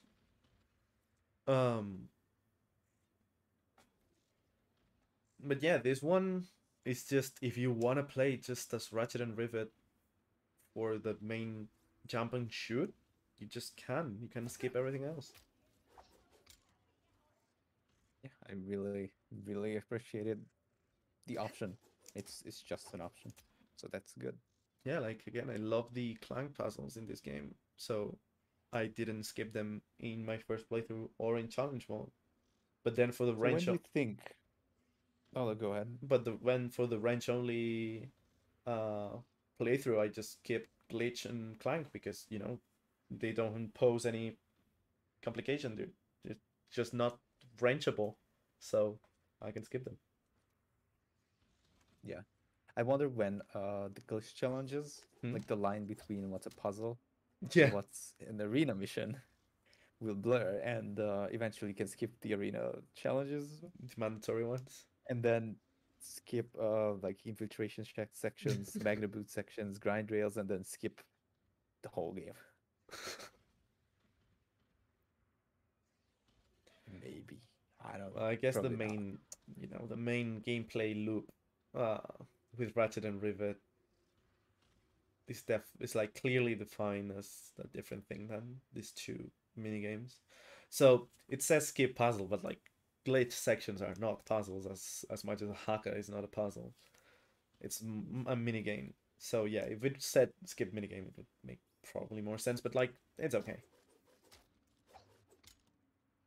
Yeah, And like, we're happy with it. there's two arena missions that are mandatory, and they're both combat scenarios. So if you don't want to play that, you don't want to play anything of the game. So don't. Or like, if you have trouble with it, just lower the difficulty, and you have an option where you cannot die from the get-go. So I don't think Yeah. like that's as much of a problem. Yep. So Also, I just noticed that Zerky here, which is not Mr. Zircon, yeah. he's like, I know the joke is like he's like peaceful and peace lover and non-violent and so on. And I get that the guns on that sculpture are because of the Slaughterplex and Zircon Jr. But Mr. Zircon, like Zerky, still has like a cannon arm. That's the like a cocktail shaker Oh, bottle thing built in now. with an antenna. Yes, it's for I don't know. It's like a mixer, it's like stick mixer thing. Okay. Makes Look, sense. you can explain that, but you cannot explain away Zircon Jr. in any way, sadly. Fair enough. Okay, anything you think was a good idea to remove from previous games that was in previous games and not here? I'm glad that most civilian races are new, like aliens. Yeah. I didn't want to see more fungoids. I'm True. happy that they cut them.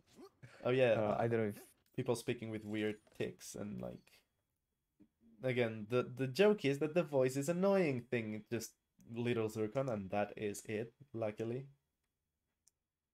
yeah. So I'm happy that we cut some constantly returning things that weren't that good.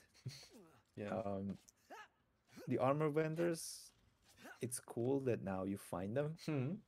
If we move away from the what we already discussed about how much impact the armors make. Uh-huh.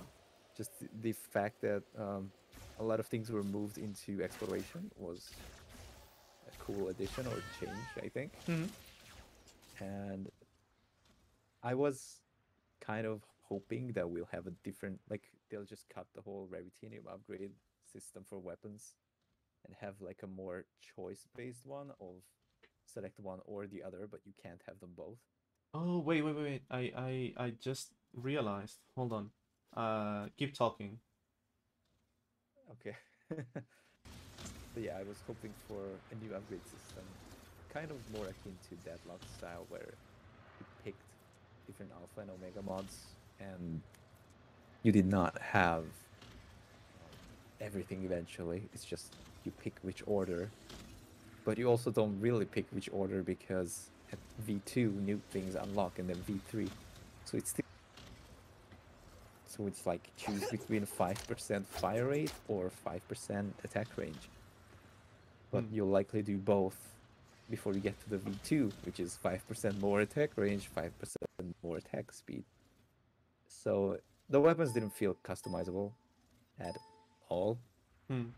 really. It's which is why I think the Revitanium system or the weapon upgrade system should feel like more customization and less a mandatory checklist that you will, like every single player will do eventually. Hmm. So yeah, that was the weapon systems. And what else was I glad they caught? I'm glad that the story is kind of standalone and it left behind many of the old things. Because if we were to build on previous games, they would not build on what I would want them to build on, which is PS2. They would build on the future games, and more Captain Slag and more Talwyn and more Tachyon and whatever, maybe coming back.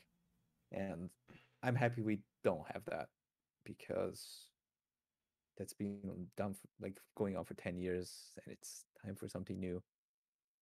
So cutting ties with the future storyline mostly.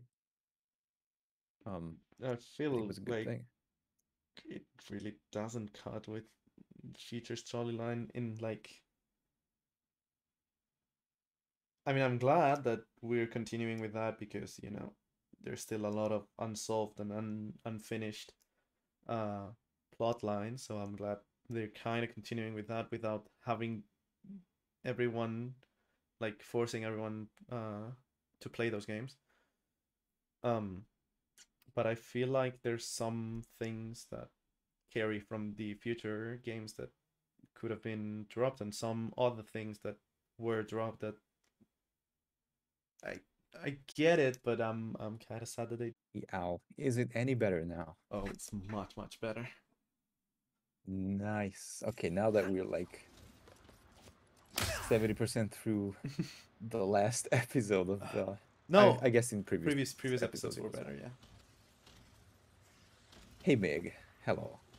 You should experience everything in a much better way now. Yeah. So Al, what do you think on cutting and adding? So yeah, I think armor vendors are like a natural consequence of what has been changed about armor pickups, and I'm glad like it's more tied to exploration now, and I hope it's even more expanded, even more in this direction in further games. Um, Even though the finding a pod animation is weird because you see Ratchet be like, huh, and Rivet be like, huh, and they still have like the old uh costume. Which is like, why are you doing that? Like, not even a preview of what's new or anything. Just, oh yeah, this feels nice. It's what I already had. Like, it really feels like Yeah. it should be a hologram of the new thing, but it doesn't. But hey, that's fine. That's fine. Um, but yeah, um, I have in a mix between what is good and bad. Um, is the satire and social commentary known especially in the PS2 games. I know like Insomniac was tied to Universal for Spyro, so the character wasn't theirs. Same as with Crash and Naughty Dog, and that's why you know shit has happened after that.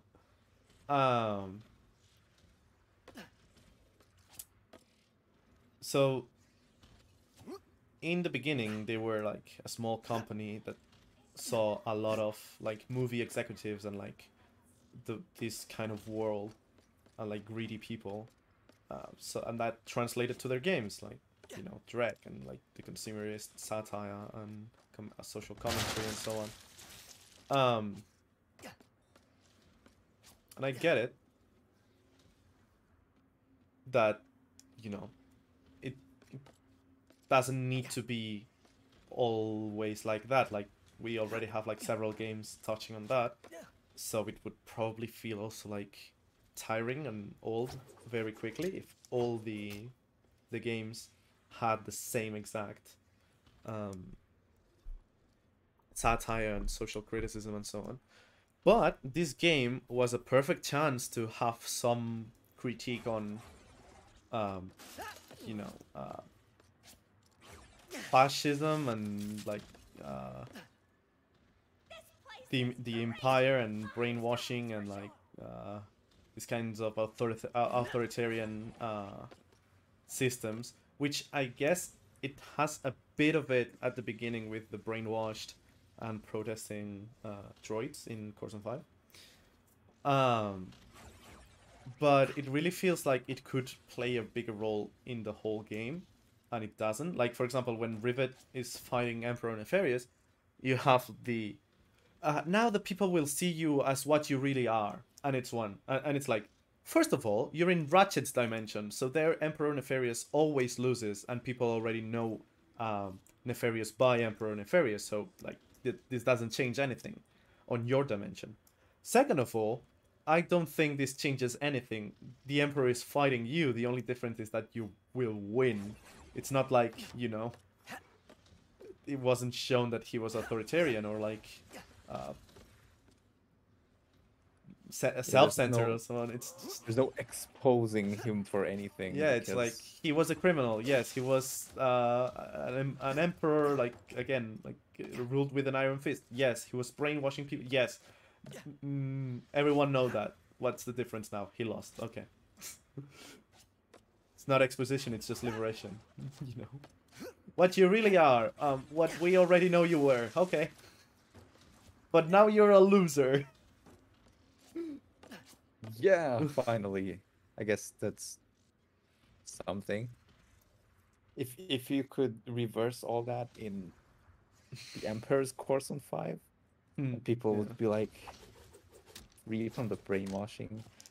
Yeah, like there's a cool Yeah. moment here where you know the Rebel. whole, all the rebels and the resistance joins together with you for the final attack, and that it feels a bit cliche because it's always the same trope in video games where before the final mission and everyone you've met joins you and so on.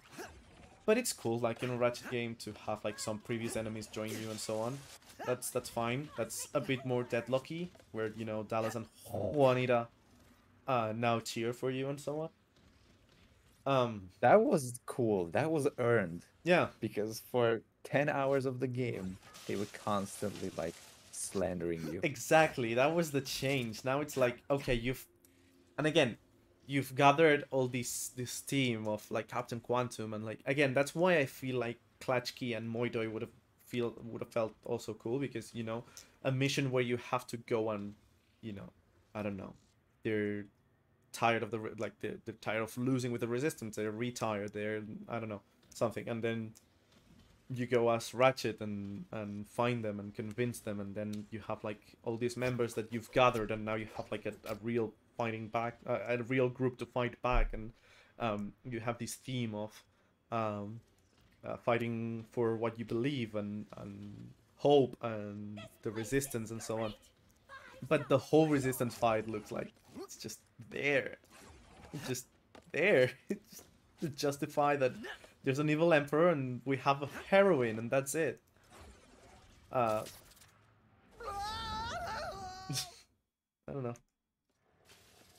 Yeah, it kind of felt like the end game moment or whatever. Yeah, I yeah. haven't seen those two movies, Yeah, don't worry. so I'm the one talking about it. But it's it felt it's like the- this. Nobody's presence was really surprising. I guess maybe Pierre was like, he actually works on our team instead of just being this semi not competitor, what's the word, like rival or something. Yeah, just not villain but antagonist, or like not even anti-hero, just a pirate. What a pirate is, like Hondo on Clone Wars. It's just Yeah, like imagine if the master virus would have joined us and we would like insert it into the mech or something. yeah. Like the presence of that, who's like clearly against us the whole game, And that would also even tie though that's that would Yeah, also yeah, tie that's true. Glitch to the main plotline. yeah, like that or anybody who like the first alien that Rivet saved on the streets Yeah. who like Or the come back. It's a female voice, right? That who guides her Yeah, to it steal sounds the like info master bot. virus. Yeah. Anything that like somebody who you forgot about that just appears. They're like, you know what, guys, I'm coming with you because you know I'm joining your cause. That's why like I would a feel retired impactful. resistance member would be cool. Like again, Quantum is cool because he's kind of like that, because he like, you know, wanted to fight the Emperor, but he also wanted fun, so he joined the pirates. So he's semi-retired. He's just, you know, avoiding the Emperor by having him bugged and knowing where he was. But like with the Dimensionator, that also is, as proven, basically useless because he just can't teleport behind you and that's it. Yeah. But yeah, like someone that actually resisted joining the resistance, like, I don't know, have the Fixer, or like a rogue Mord, or like again Moidon and Klatchki. But those were members. Yeah, Like, but those imagine were like, allies. but imagine they're like retired or like convinced otherwise, or brainwashed or captured or something, you know. Or after Yeah, you I save can see everything, after you save everyone on Zordum, someone just decides not to come with you, and then you have like a. Again, I guess it would be rushed by then if there was just one planet after Viceron to just recover one person. Should I get a But pink nebula? yeah, I don't know. Yeah, I Yeah, see, the- I see the point though. Yeah. The criticisms on, you know, I guess the only real, like, there's a cutscene where the Doctor goes, the rifts are trying to, like, are gonna break everything apart, and the throw your eyes in the incinerator. That one feels like a bit of a parody of Trump and his kind of fake news discourse, and that's it, you know? Yeah. Like, negating the facts and evidence, and like really clear things that are not going well, and just not caring about the actual facts and just going by what you're Public saying. image. It's yeah. You know, but I think that Not to get too political, yeah. but the Orange Emperor is missing, and instead there's the other one. Yeah, I feel like that kind of. I get that they don't want to get political again, and they're like a big game company, part of PlayStation Studios, so of course they cannot criticize like the big corporations because, you know, they're part of one. But again, like something like that would fit with the story about the Emperor and like these kinds of systems. Would feel more like what Ratchet and Clank used to be.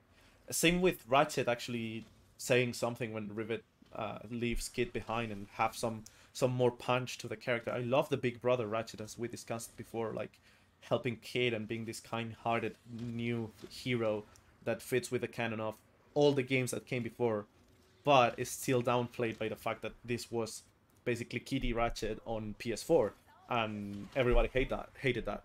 So it's more of, you know, have some humor, some acid, dark, satirical counterpoint to all the they're the good guys, so you know they do hero stuff. Imagine if there was an alt Ratchet and an alt Clank who were like straight up just evil. Like you would arrive on a planet and you'd see them living with the ship and just be like just having fun, wreaking havoc, just blowing everything up, or like being the villains, like a dark reflection of you. Kind of like Venture style, but Yeah. the actual Yeah. grab your weapons, have Clank on your back, and just destroy shit. Yeah. Like an actual dark hero. But yeah, that's like not the Rift Apart. It's not Rift Apart's problem or anything. It's just an interesting thought. Yeah, so I feel guess. like some of the, I guess, character trait of Ratchet being a bit more, like even in Going Commando, Ouya, Deadlocked, and even the future games, he had some snarky remark when he found someone that wasn't, you know, with them. He at least packed a punch, you know, besides, you know, the giant weapon he can kill you with, like with his mouth, with his brain. And His mouth is a giant weapon. and he had a built-in taunter, and here's like, you got lucky last time, Nefarious sis. That's his taunting dialogue. Like, Yeah, don't many get... things were immediately downplayed by a joke. Oh, that's good. That's good. Yeah. Oh, not all things were. I mean, Yeah, it's just many things like the whole Rivet scene on Zord Doom with like just having the argument with Kid. Like, whatever, you know what? You can take your whiny sniveling snot nose robot ass. Because we got a universe to save. The universe says whatever. That kind of felt like it was inserted to kind of break the tension of the scene. oh yeah, to bring it down. Some viewers might have too much like anxiety or tension or like Yeah, dramatic. we don't want our we don't know our protagonist to be a bit, you know, not likable all the whole damn time. Ratchet one. Yeah, exactly. But I guess again, that's why I said Going Commando, Ouya, Deadlocked, even the future games. It's not that, you know, they're not likable. It's that, I mean, it's not that they are an asshole like in Ratchet 1. It's just that, you know, even to the enemies, even to no any emotions, like I was particularly saying to the enemies, but like Clank gives the Dimensionator to Ratchet, and his reaction is like, "Oh, pal."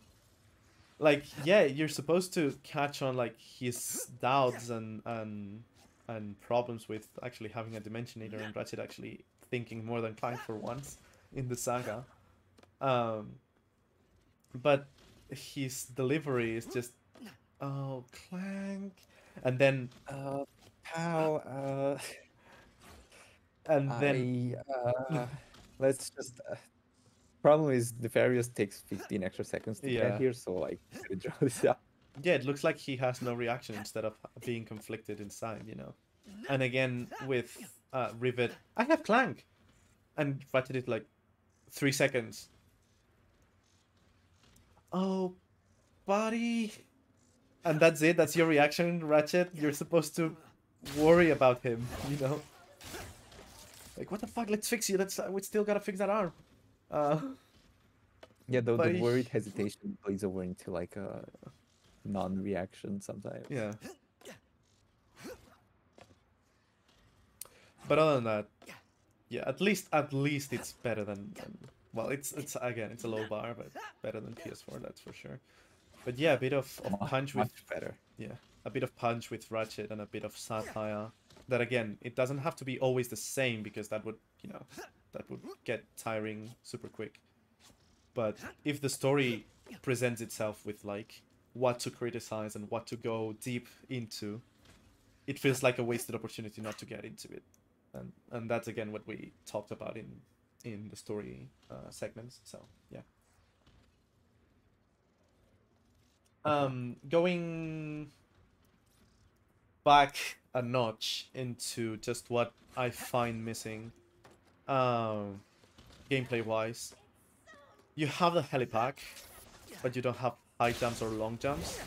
And I get why with a gameplay perspective, and like you have this, so like you really don't need a high jump or a long jump, specifically, especially, and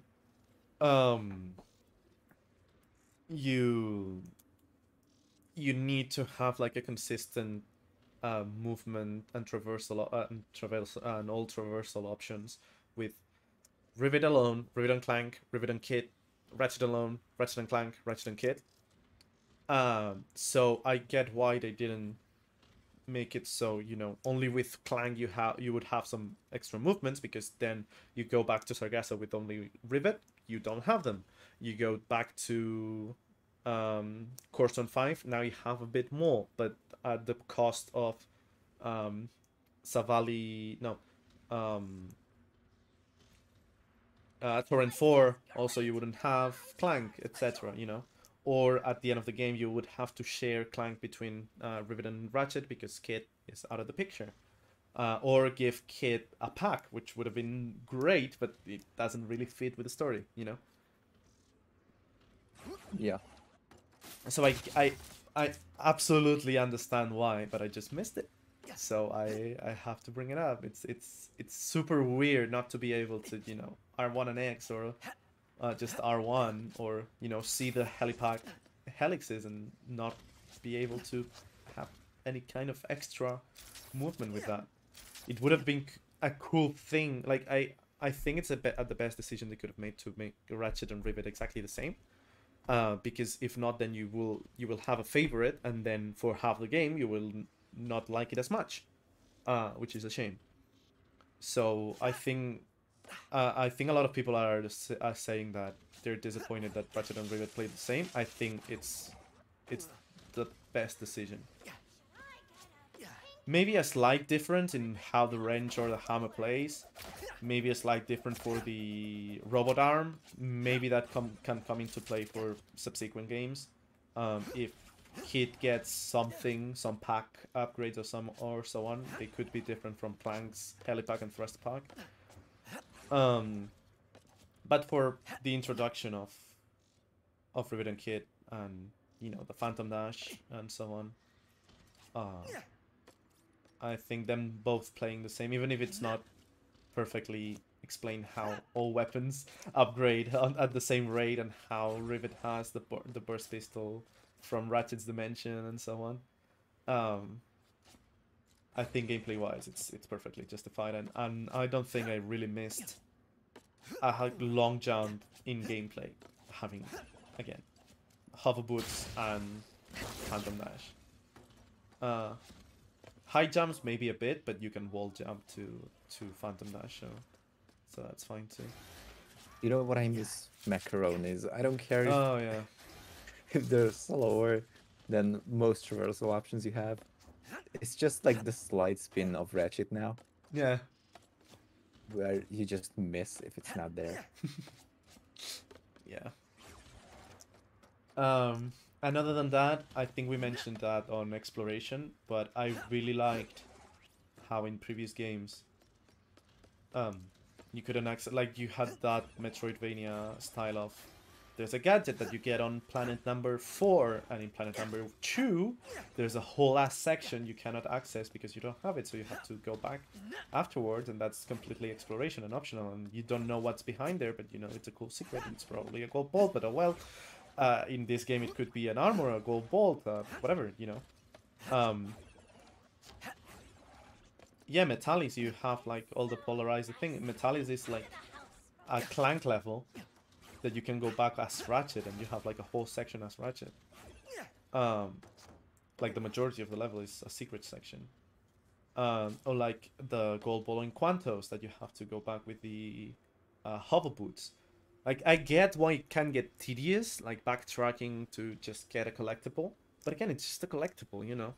It's just... It makes the world bigger Yeah. for me, because not like when you go to a level and you can collect every single thing Yep. first visit, Literally the all the game levels does in not this game. feel like it.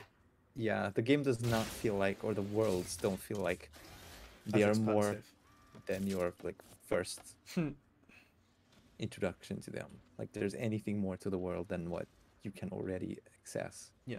The And I most... was missing that. The most backtracking in this game is the first gold vault in Corson 5 that you need the Phantom Dash for, and you don't even need it. But like as intended, you can just take the elevator back up after meeting the Phantom, and you're set. Like, you don't have to leave the level and come back for anything. Which again, I get why that was probably a conscious decision, but I think it was a bad decision, so I have to bring it up.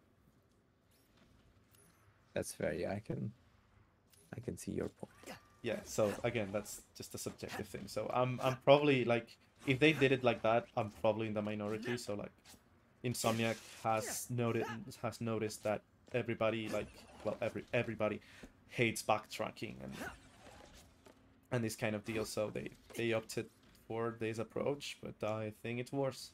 So yeah, there's that. Sorry, Insomniac, you can make everybody happy.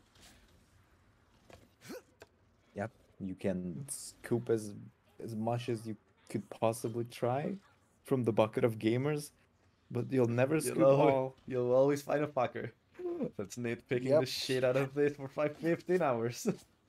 Your spoon is only so big, and a video game developed in a realistic amount of time, at least, will only have a scoop so big. Yeah. So yeah, it's Yeah, but again, armor sliders, color that's sliders. again, that's why I think that going commando is still like the style that I like the most in a Ratchet game, or like in probably any game, and that's why, you know, Ratchet is my favorite saga or series. But yeah, I mean, that doesn't take away from the fact that this is probably like top 3 games now. Sorry, Ouya. I mean, Ouya was good, but it was much of nostalgia for me. Yeah, I think like if Going Commando had the quality of life, I think in the original trilogy the quality of life just goes up, but Ouya has a lot of derivative shit that I don't enjoy. So if Going Commando had the quality of life upgrades of Ouya, I think it would be like the definitive Ratchet game with no question. And if it had the quality of life of this game with skipping some sections and some other stuff like customization and so on, like that would be the perfect Ratchet game. Don't change like, again, I know the story is a bit rushed. Captain Quark there, shoehorn at the end. The whole story points at Megacorp being this evil, oppressive corporation, and Fizz Widget should be a villain. And then in the end, he's just, oh look, he was in a closet or some shit, and now he's good. No, he's not. He's not good. It's just he got off the hook immediately Yeah, because but the he crimes, didn't do the last shitty thing. the crimes of Megacorp should not go out like that. So yeah, you know, Going It Commando is was not less perfect, of a. but we're not It was less criticizing of a Going Commando. justice. Yeah, I guess it was less of, you are a justice body or whatever. Yeah, and again, I like the Going Commando has like the first part where you're part of the establishment, and you go with, like the oppressive, but like the winning force of like you have Megacorp backing you up, and you're an agent for them, and you're fighting like the rogue in the corrupt system.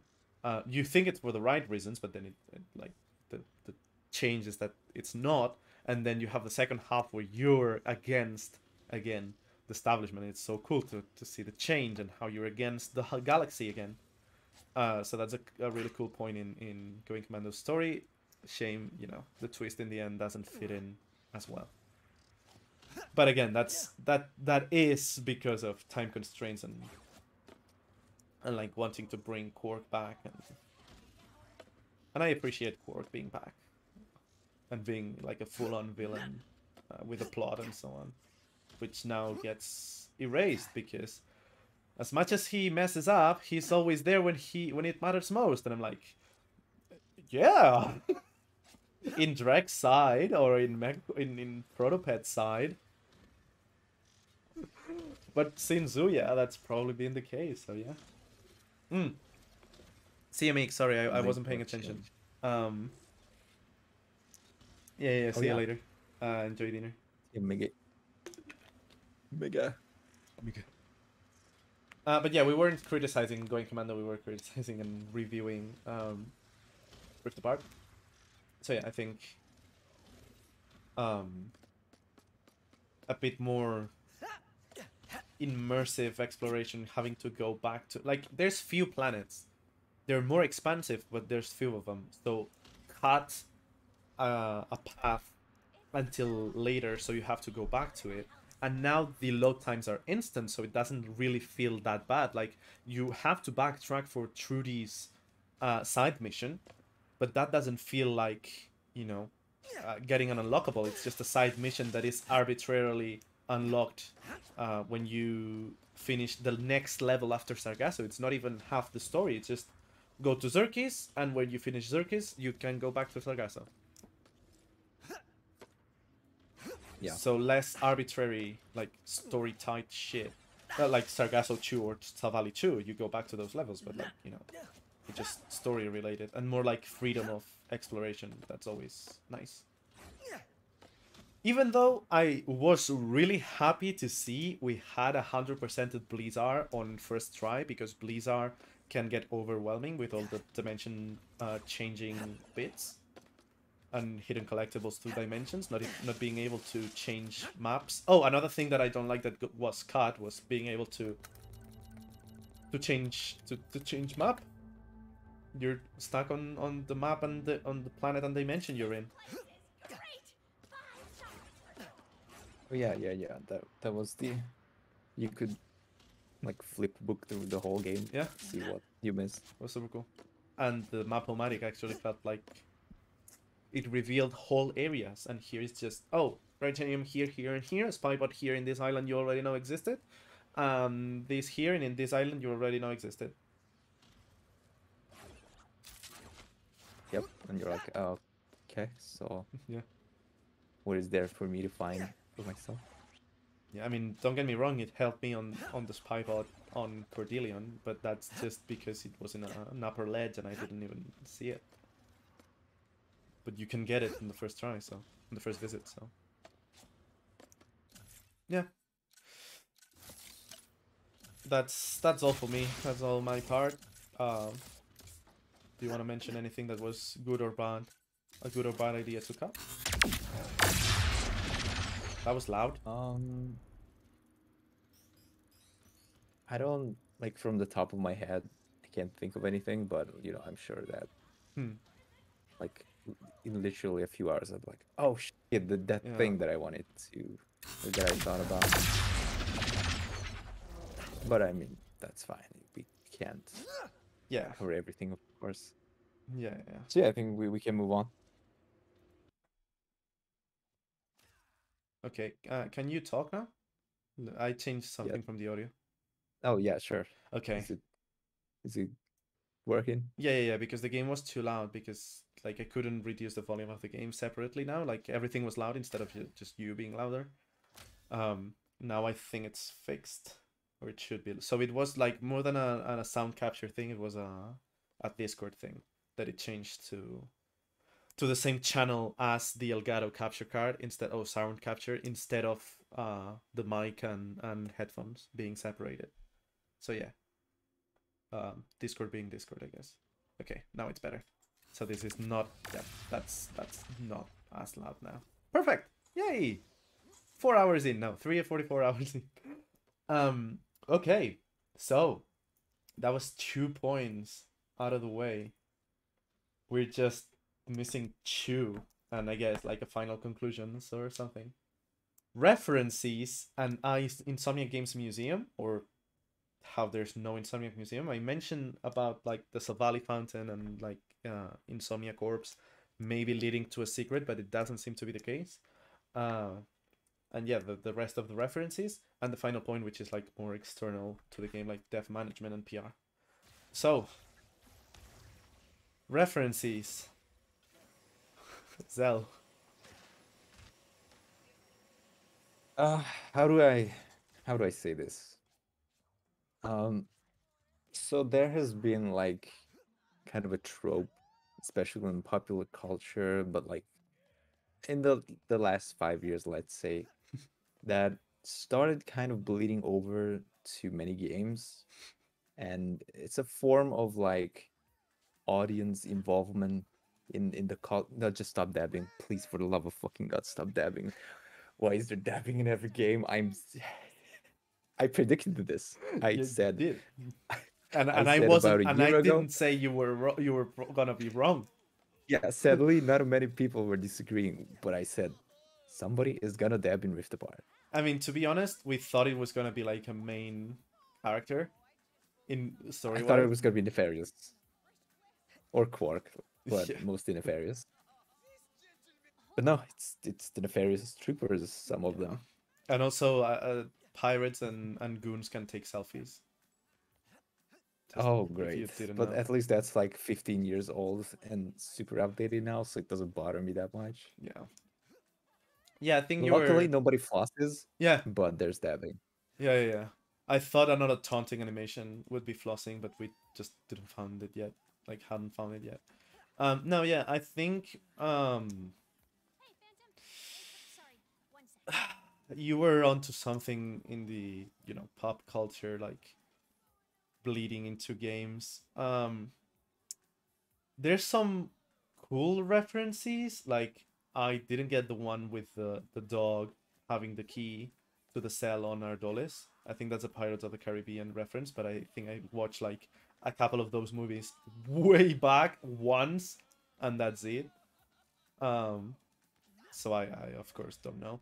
I I think some of the dialogue is prequel miming, like a fine addition to our collection. This is getting out of hand. There's some of those that are like super prequel meme, no, like known for, you know, this Star Wars memes, but that's like non intrusive. That makes sense also in game. You know, it's just if that was the intention of the developer, even if it was not, as a player, if you know that reference, it's like the Leonardo DiCaprio meme of I know that, or like the I understood that reference from Captain America. You're like that, and that's it. You know, it doesn't hurt the game. But then there's like the timely memes, The hip. the hip.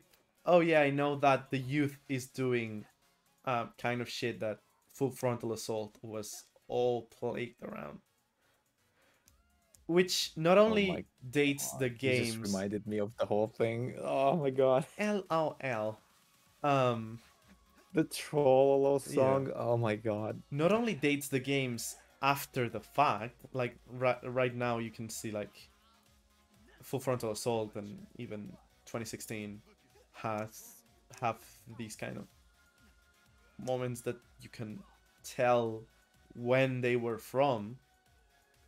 Um, they are also dated on release because usually the internet moves so fast from insertion in the game to the game actually launching. They're already dated, they're already outdated. The internet has moved past them, and it just looks like Mr. Barnes with the cap or whatever and this t-shirt going like, "How do you do, fellow kids?" Or like the other meme I just mixed with that, which also dates this, but you know. Yeah. True.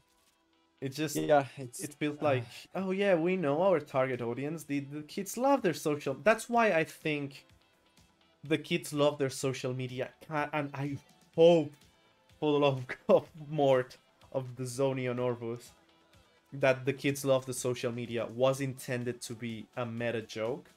Like, it felt awkward because the tone of the game was shit and it didn't feel self-conscious enough to be a parody of like boomer talk and like, oh yeah, we know what the kids like and the kids love the social medias. Like, you know, that could be a great meta joke like in Rack 1 or like original Rack style, but it just falls so flat because of the writing of the whole thing.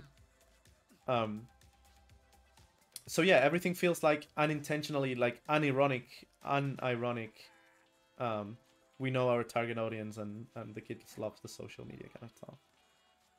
And it just dates the product and Yeah, I still hold the opinion to this day that the hashtag Gadgetron was meant to be like ironic humor, but it felt in a game full of yeah.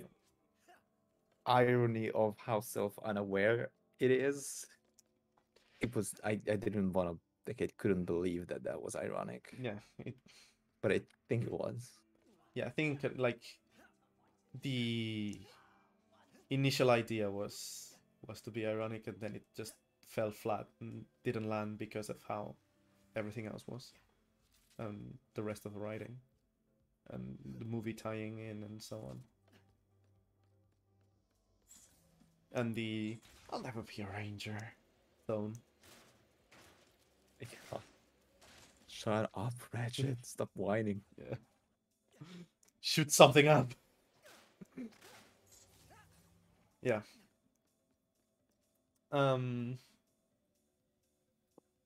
I also think that pop culture references can be done in these two ways, and there's like one way where it doesn't hurt the product, and there's one way where it does, and dubbing kind of is like, I think it's more on the line. It's more of how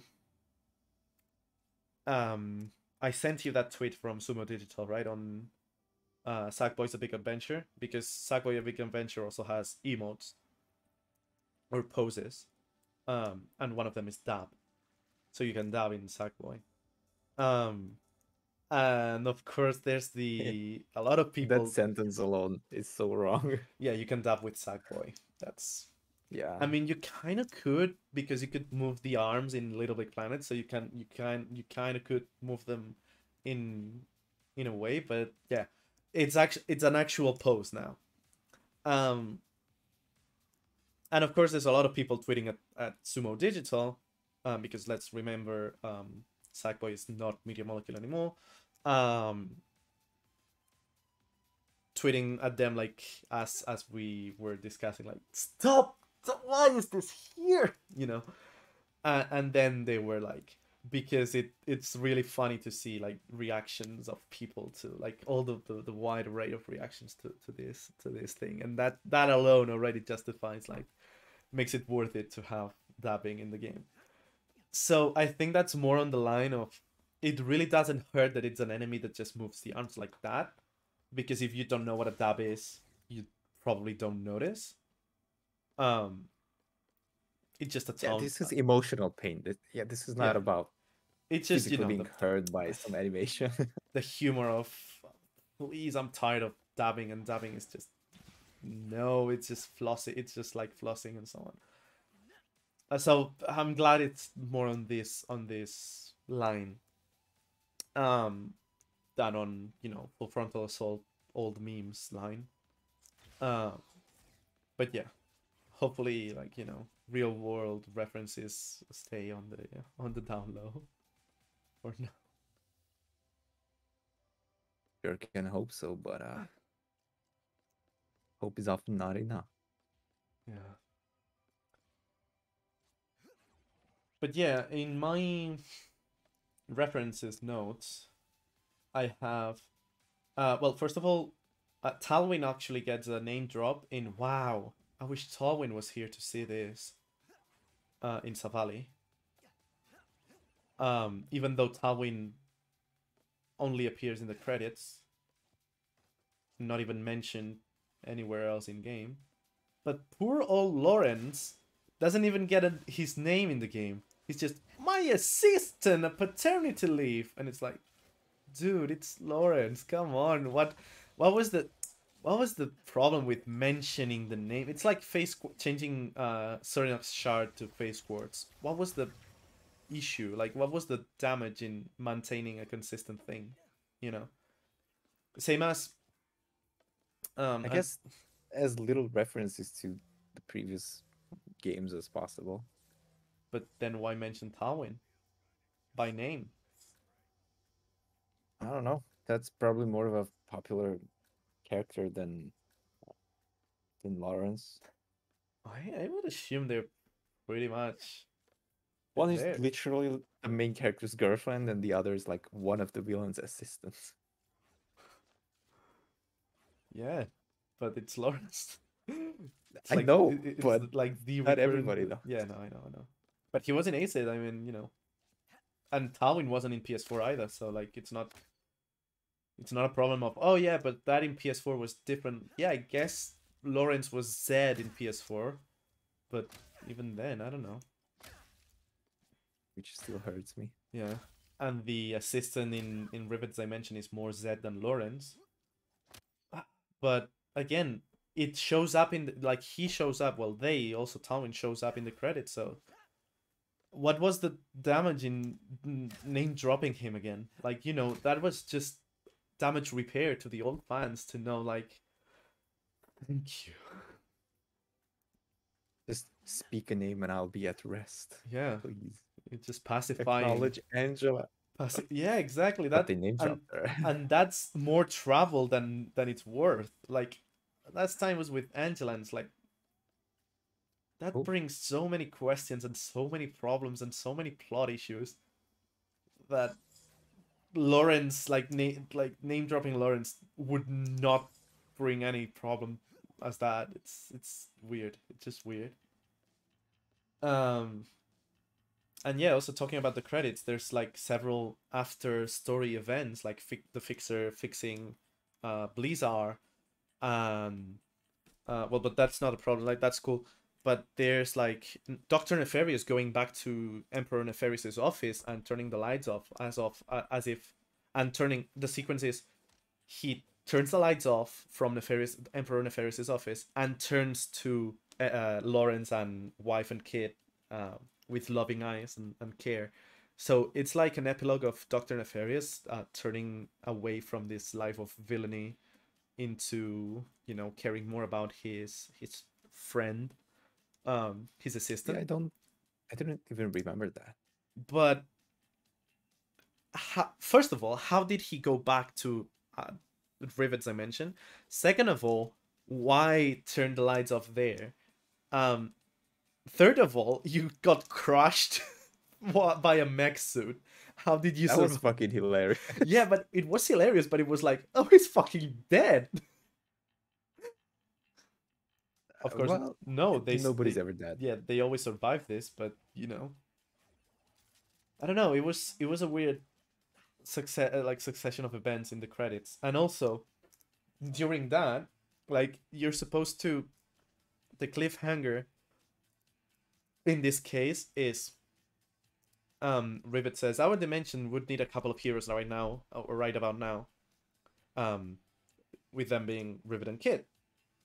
And Ratchet is like, yeah, what about a pit stop before that?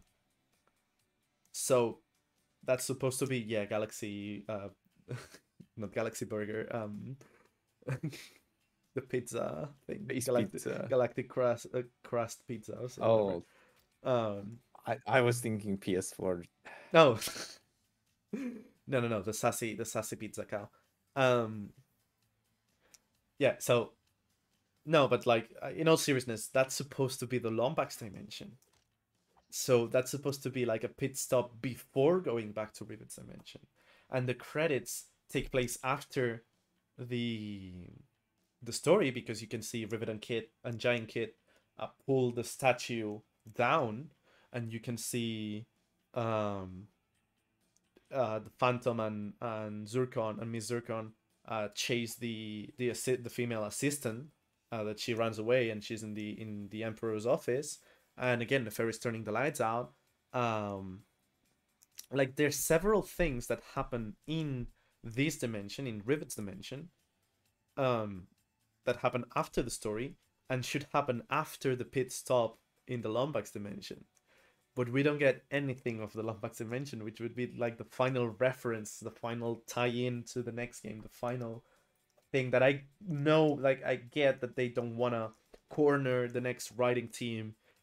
They don't want to write them into the corner and force them to start there, but it doesn't make real sense to have like the epilogue point in one direction before something else and then have this something else that has to happen afterward in the credits drawings, you know. Yeah. Yeah, that's like a I don't know sequence, how to feel about that. a sequence break by the creators of the sequence. Yeah, because if that implies that, well, the Lombax dimension is done, they've been there, we didn't see anything. Next. That's just so, again, I would be It's glad. evil. I would be glad to leave the Lombax dimension like as something close, but we didn't really have any closure. We just got teased for another game, and we haven't seen the Lombax dimension again since Todd.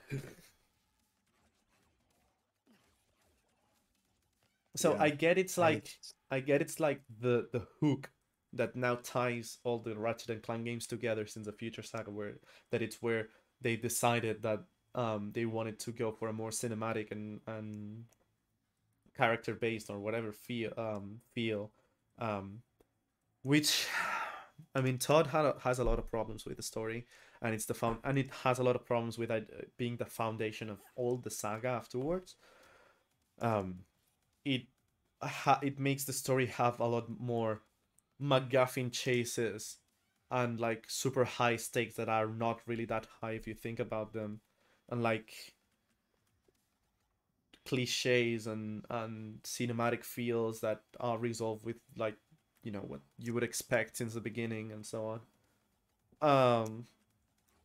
So yeah, the cinematic feel of Ratchet and Clank has never been like the most intricate one. Like it only shines because the characters are likable. You have known them from before, and for example, like in Acidor here, they're portrayed well, and like there's a certain moment where it matters, and there's some tension, and there's some personal stakes, and so on. It doesn't really work in the, you know, we gotta save the universe because that's what we have to do, and that's it. We're just the heroes, and I don't know. everything turns into rescue mission. Yeah. But yeah, What was it in Rift Apart that something randomly turns into rescue mission? The first thought that comes to mind is Juice. going commando. Is like, unless we get there in time. Like, oh, why do we care suddenly? Yeah, I guess Juice that we gotta free her. But I guess that also had like justification because, you know, well, first of all, animal cruelty. Second of all, And it was right there. it was right there. Third of all, she actually is a, well, he actually is a source. I don't know why I assumed Juice was female and he's male. He's a source of power, so you know he actually is also beneficial for us. And also Ratchet is like, are you sure? Yeah. But something that's even further away, like a different planet, is suddenly attacked. So of course we go there and save everybody, because that's Yeah. what we do. I mean, in this game, at least, it was Sargasso. So again, we were there before. It was personal stakes. It was Rivet's home planet. You have the Mords there, and then there's a valley, but that's because of the map and the archives and the monks and so on. So in these ones, it feels justified. Or like Corson 5 Megalopolis, you are the one attacked, so of course you gotta defend yourself. It's not like saving the day.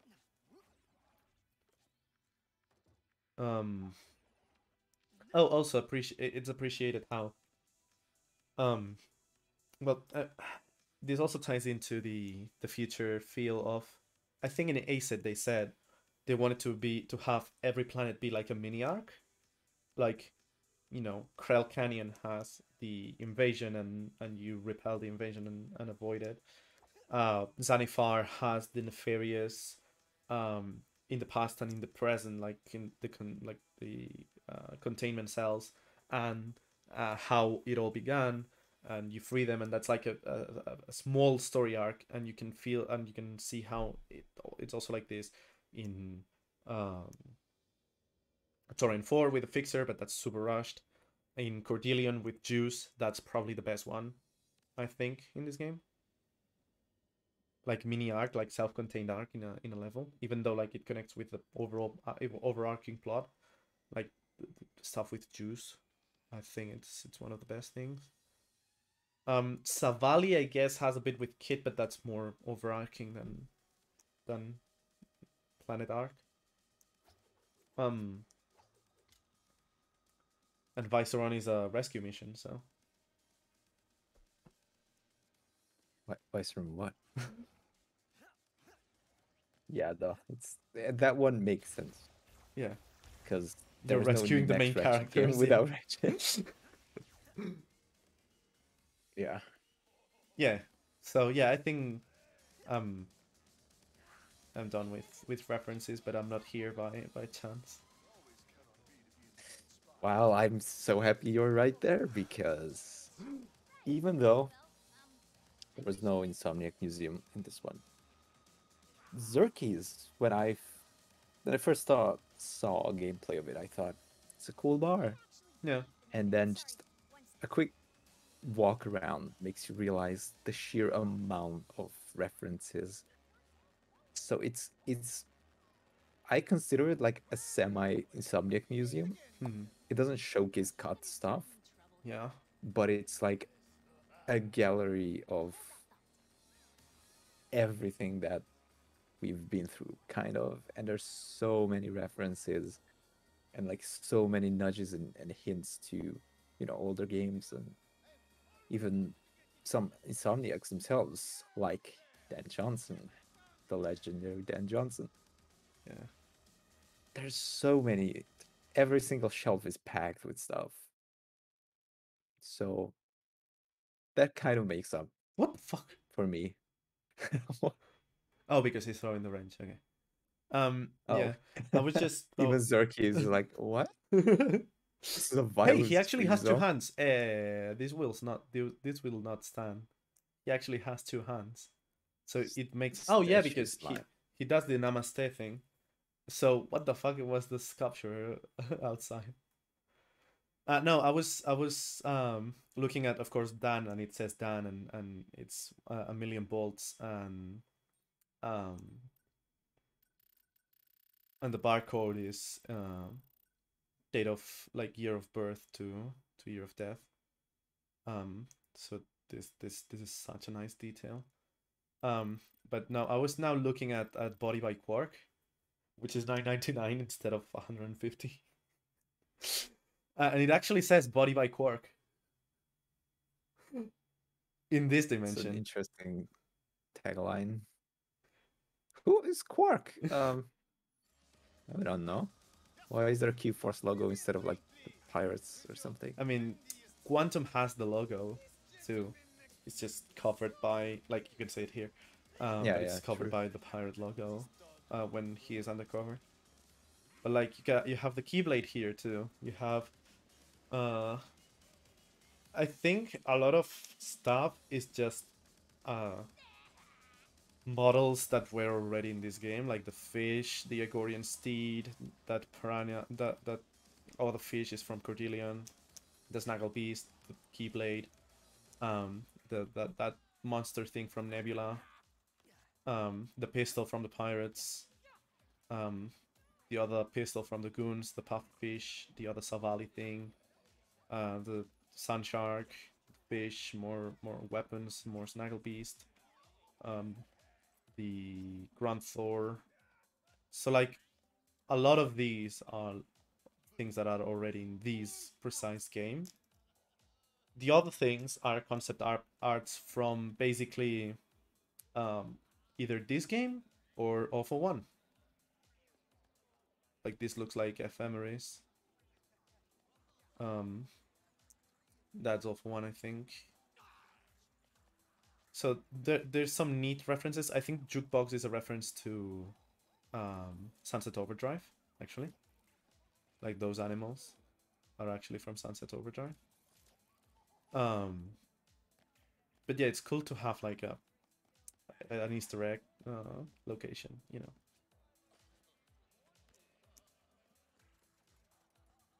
And before we finish, I'm gonna go pee. So BRB. Okay, we're back, and I wanna mention now that we've had a small interlude. I've tried to be consistent with the T-shirt. This has been, of course, it has been a week since last time. So this has been washed and dried since then. But yeah, I've tried to. Well, I have accomplished. I have worn the same T-shirt for all 3 parts of the review. Consistency. Well, You actually did it. yes. What a madman. And this is a shield to cover myself from like criticisms of this review. No. Imagine if that actually worked. Yeah, But this is sadly, the no. shield Insomniac needs from the criticism. If you dropped it, you dropped it. There's no changing. Sadly. You dropped it. Okay, so yeah, finally we reach the last point, which is dev management and PR. Yep, basically all the public information about the game prior to and about the development. So phase and basically everything. all that involves the game from outside the game. And well, first of all, we gotta address that it's incredible that Insomniac has been able to create this game as good as it is.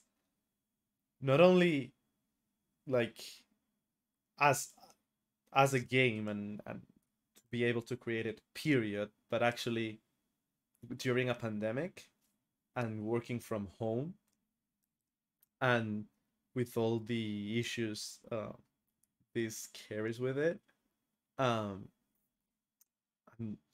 Not only that, but also without any kind of crunch, because multiple devs have come out and said that there has been no crunch, at least on their part, of course.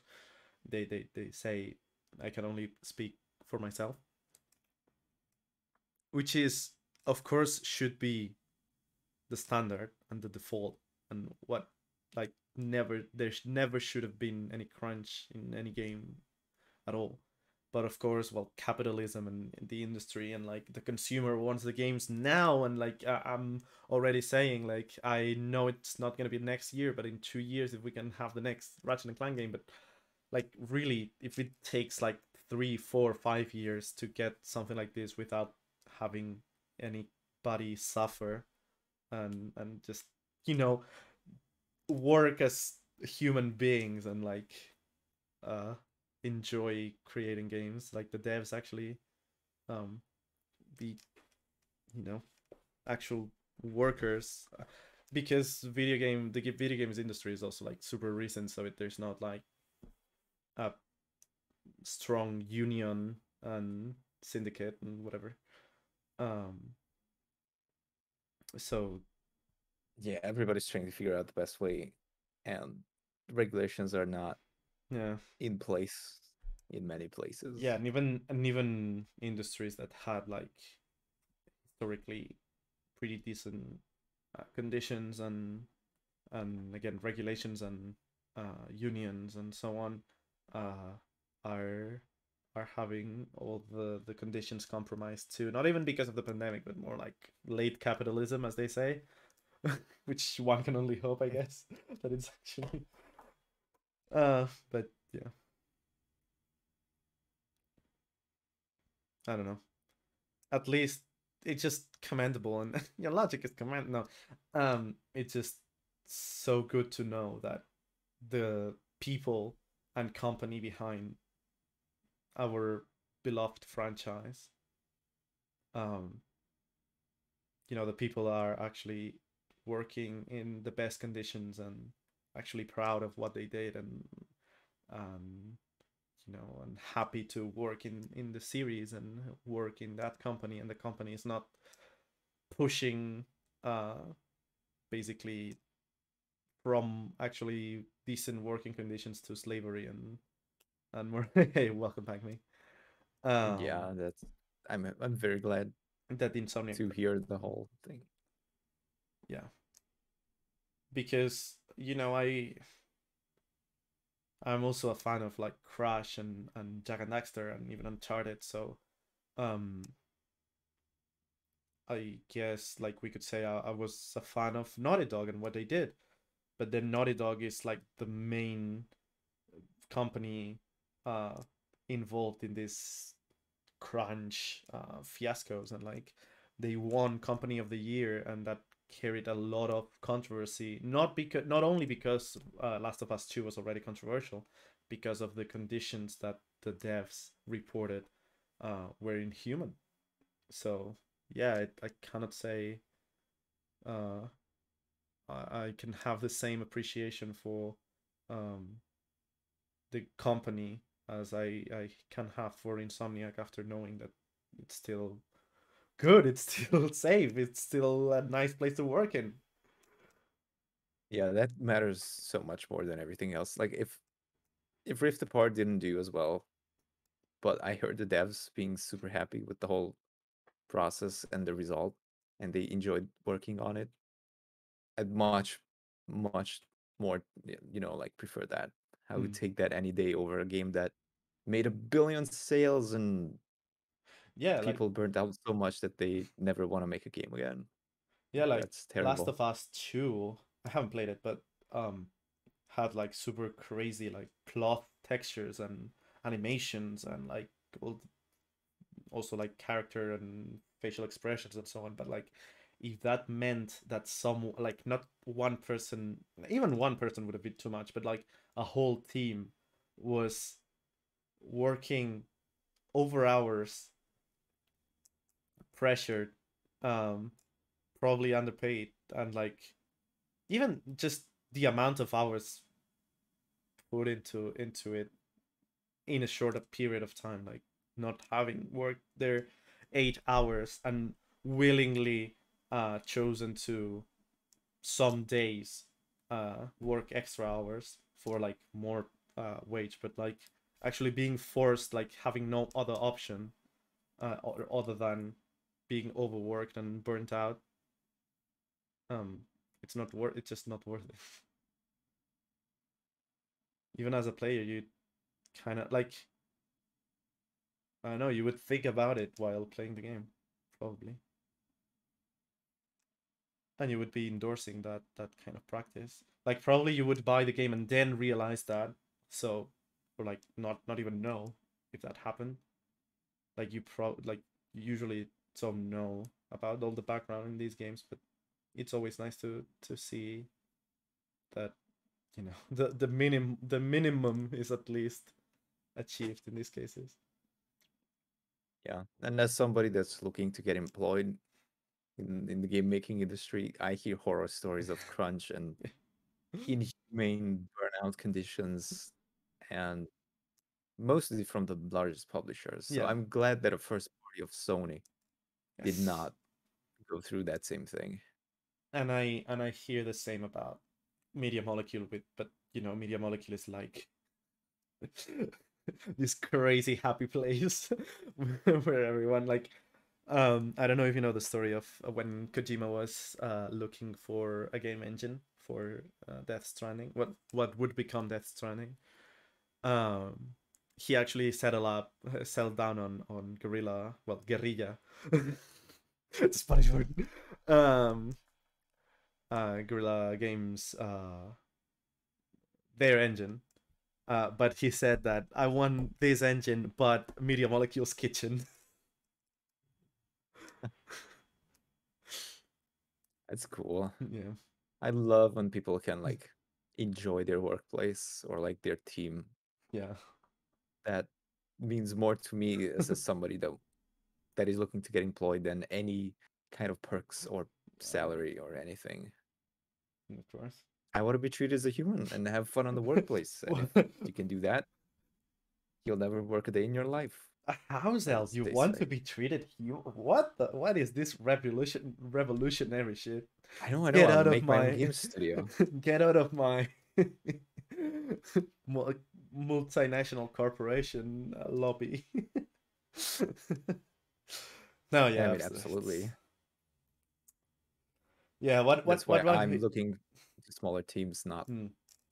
these super large No, companies. but irony aside, what world what have we come to where the basic human needs and like respect and treatment have become like something you have to ask for, and most of the time it's not even covered when in your workspace.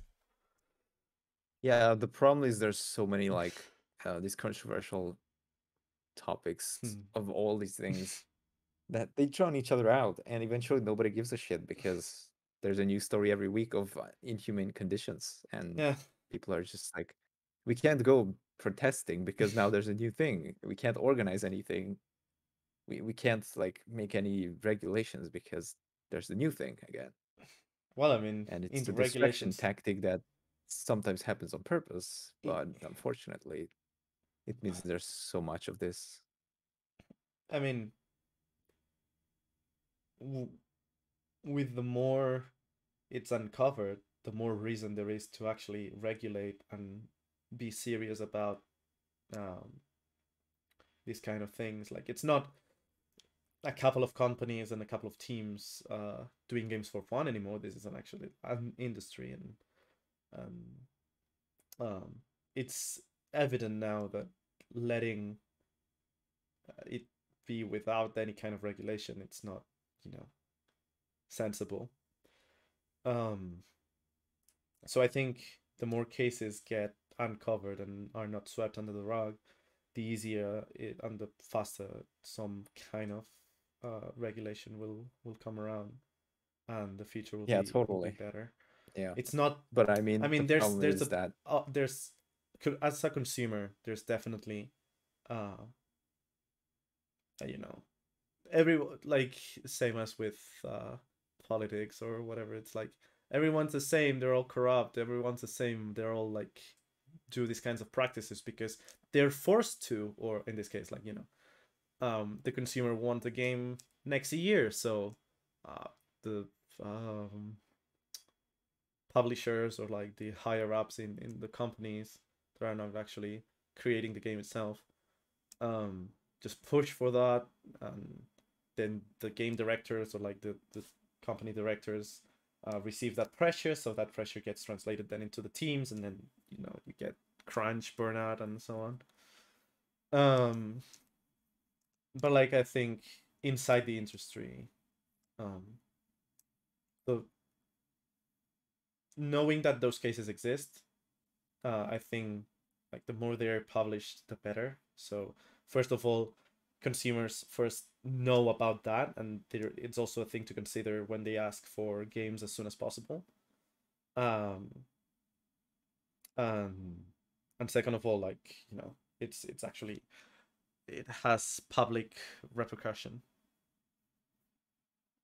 yeah, except there's not too much, and that is my problem. By the way, Mig, we're Oh on yeah, the last point of development and PR and just anything to do yeah. about And no, I the still haven't watched process. the Ouya Ultimate Retrospective. I think I watched the Going Commando one, and that's it from the Golden Mold.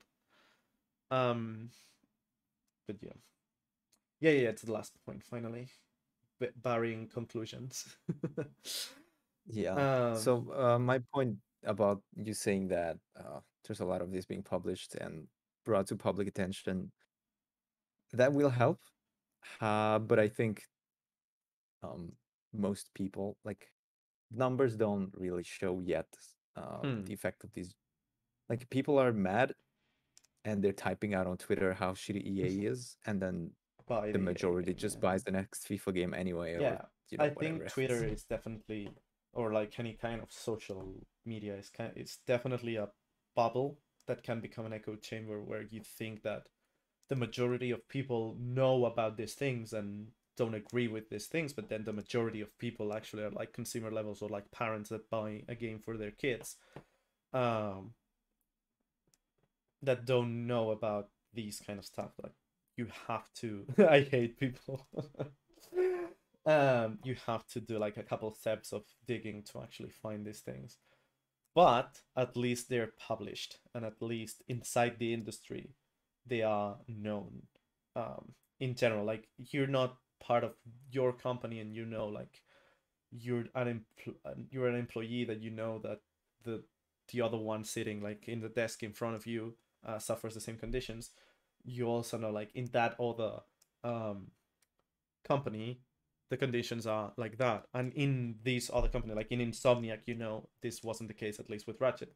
In Media Molecule, everyone at there says they've never known anything about crunch. And also in the case of Media Molecule, I think it's because it was created by like uh, 5 or 6 people that now are on their 40s, so they have like small children, so of course they want to tend on to that, so of course they're not gonna force their subordinates or like their teams to actually uh, go through that. But in a more idyllic or like um, lifestyle approach, I think Media Molecules always goes with this feeling of family and creativeness, but at last like no expense, like no, and explores how force like the ideology of the company goes against this kind of thing. But of course, it's still a company. We have to remember that. Yeah, it's every company exists to make profits, except non-profit ones, which you don't find many of those in the game Yeah, dev industry. of course. But I do think that more exposure of these problems definitely helps, and it doesn't spoil like the game. Like, it doesn't leave a bad taste in my mouth playing a game, because I know that the people are happy with it who made it. Because if I know that I walk around on a level and the guy that was working on this level has quit and it has needs like therapy or something, I will not have that much fun on that level. Yeah, It's the whole PR and real life aspects bleed into the game for many people, and it's so much nicer to have fun with something that didn't cost somebody their sanity, or exactly. worse, I don't know. Like you always have to try at least a bit to separate like the art in general from the artist or like the conditions and so on, but it's impossible not to see um like sometimes it bleeds in the content itself. So when once that's what happened, you can probably see more into it, and have some small details that you realize um come from the real life situation, because there's always people behind these things, so they're human. um but also it's harder as for you to separate and to just ignore completely these kinds of things. It's even harder when you experience them for the first time, knowing that from the get-go.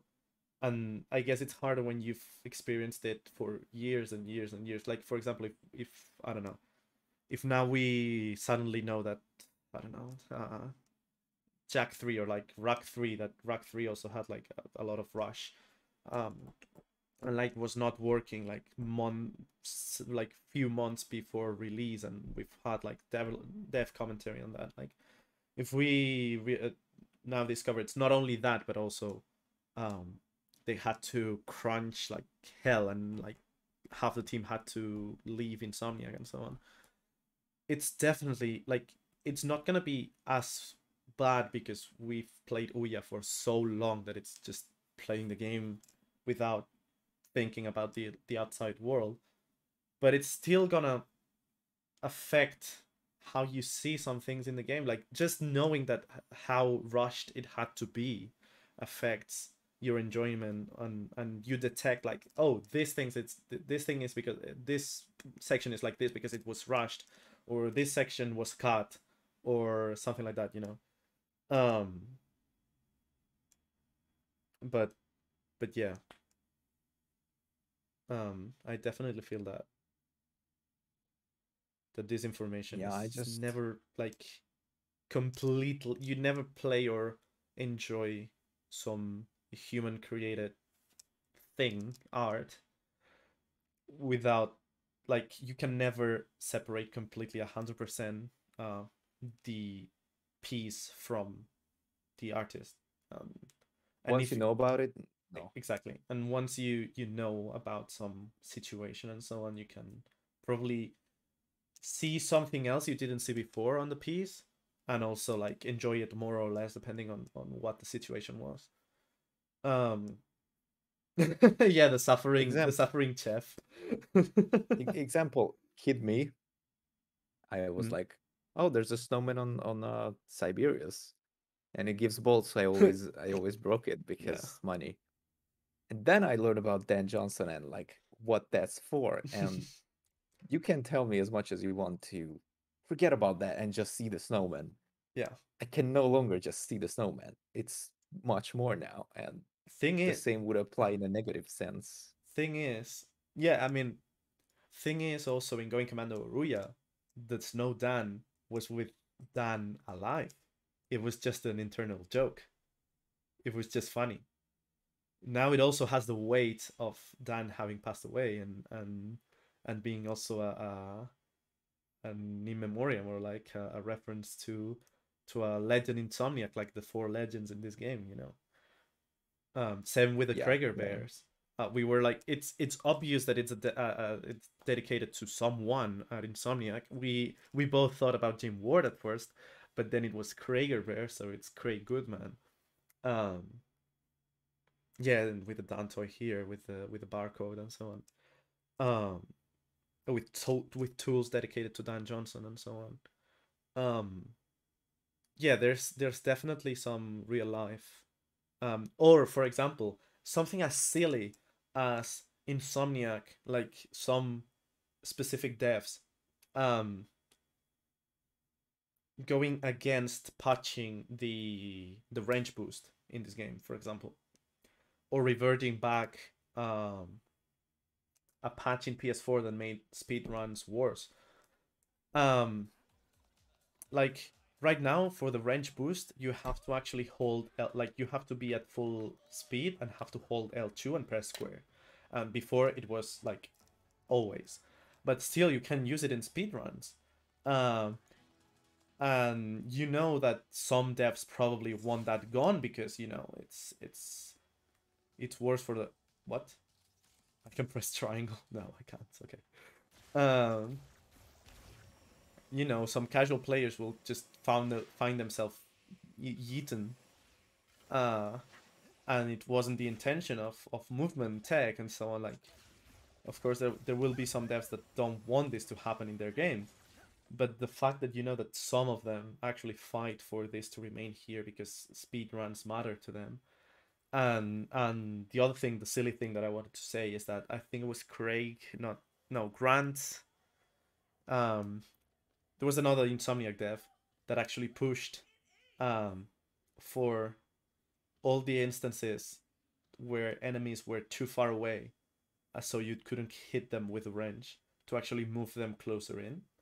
So he actually went and did a range only run before the game was published for it to be possible for players, because he knew that was a thing. Uh, and then not only that, but after launch, they went and changed the tutorial of the weapon so you can actually break those balloons with the range, and now range only is actually 100% possible. That just shows that they care so much about the game and the players and the community. and not only like the casual players, but the speed runners and the challenge runners and so on. It's just so sweet.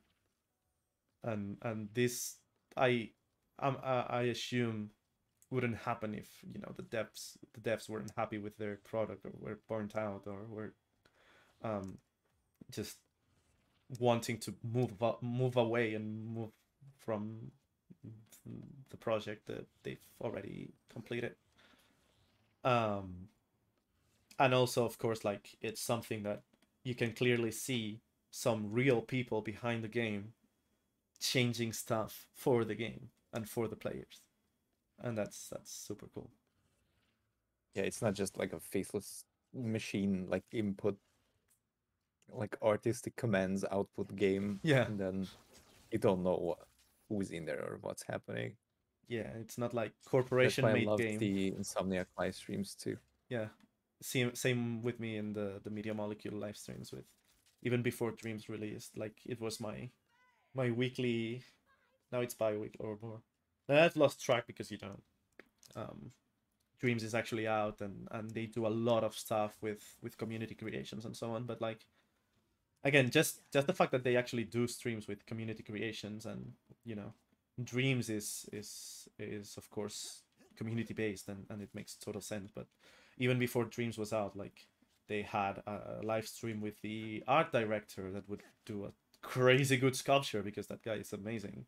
But you get to know the guy, and he gets to speak and to talk about his creative vision, and like different artistic concepts and so on, that you can then clearly see that in Dreams than in the game, and why they actually did some things. Like, you get more insight too in why things are like that in games. You also get Ted Price saying that the humor in PS2 is cringy, and now it's more sophisticated. Yeah. But, you know,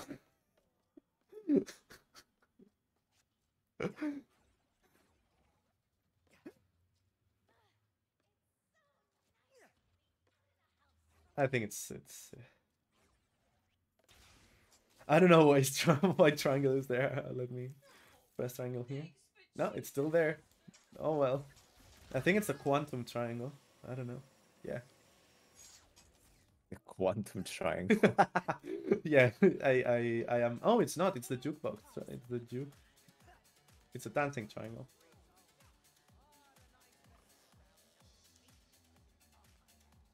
Oh yeah, now we can have Ratchet Dance too. Yeah. But yeah, when dipping a bit into game in the game dev world, you can never separate completely, fully, 100% the product from the people behind it, and then you also become like, again, I still think that criticizing what you don't like is a good thing, because if it's civil and like constructive and so on, it's not just like, you know, shitting in everything and everyone without any kind of input or like opinion, or just, you know, trolling. That's not correct. That's not, you know, deserved. But yeah, if you say like, this is what I don't like, that's constructive. If you say, oh, the game's shit, yeah, that's not like, okay, then constructive. don't play. Like, that's why, like, I think there's like the complacent also trend, where it's like, well, if you don't like it, then don't play it. It's like, yep, the thing is, I do like it. I don't like some things about it. I feel like before these things were better. I think now these things are better, etc. So thanks, me. I think that, you know, there's another thing, I and I think it also tells about me that I also go back to Dreams and to Media Molecule and to these kinds of things, because I actually spent a lot of time watching those live streams and waiting for that game and playing the game. I think it was between John Beach and Kareem, and, well, Media Molecules. Kareem is the art director. that were, I don't know if they were talking about like a community made level and were criticizing also some things, or they were talking about people criticizing in general.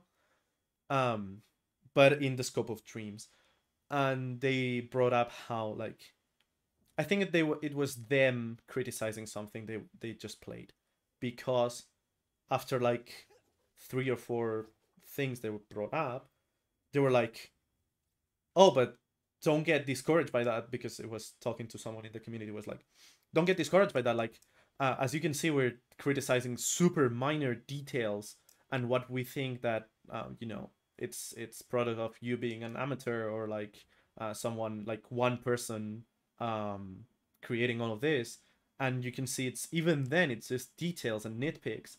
So if you go into that level of depth and detail to criticize something, it really shows that, one, the overall thing was really good. Two, I really liked it, and three, I only criticize because I care. And I really like that. It's just, you just want it to be better, and so you just give your input into that, and how it can improve, and how you think some things have are worse or better than before, and you're just a player in this case, but maybe, I don't know, if it can, even if it's just to get it out of your chest and have it somewhere, and share it with someone, that's already worth it. But if it can get back to the original creator, even in dreams, it's easier for it to actually go back to the original creator. So and they actually agree with you, and the game improves.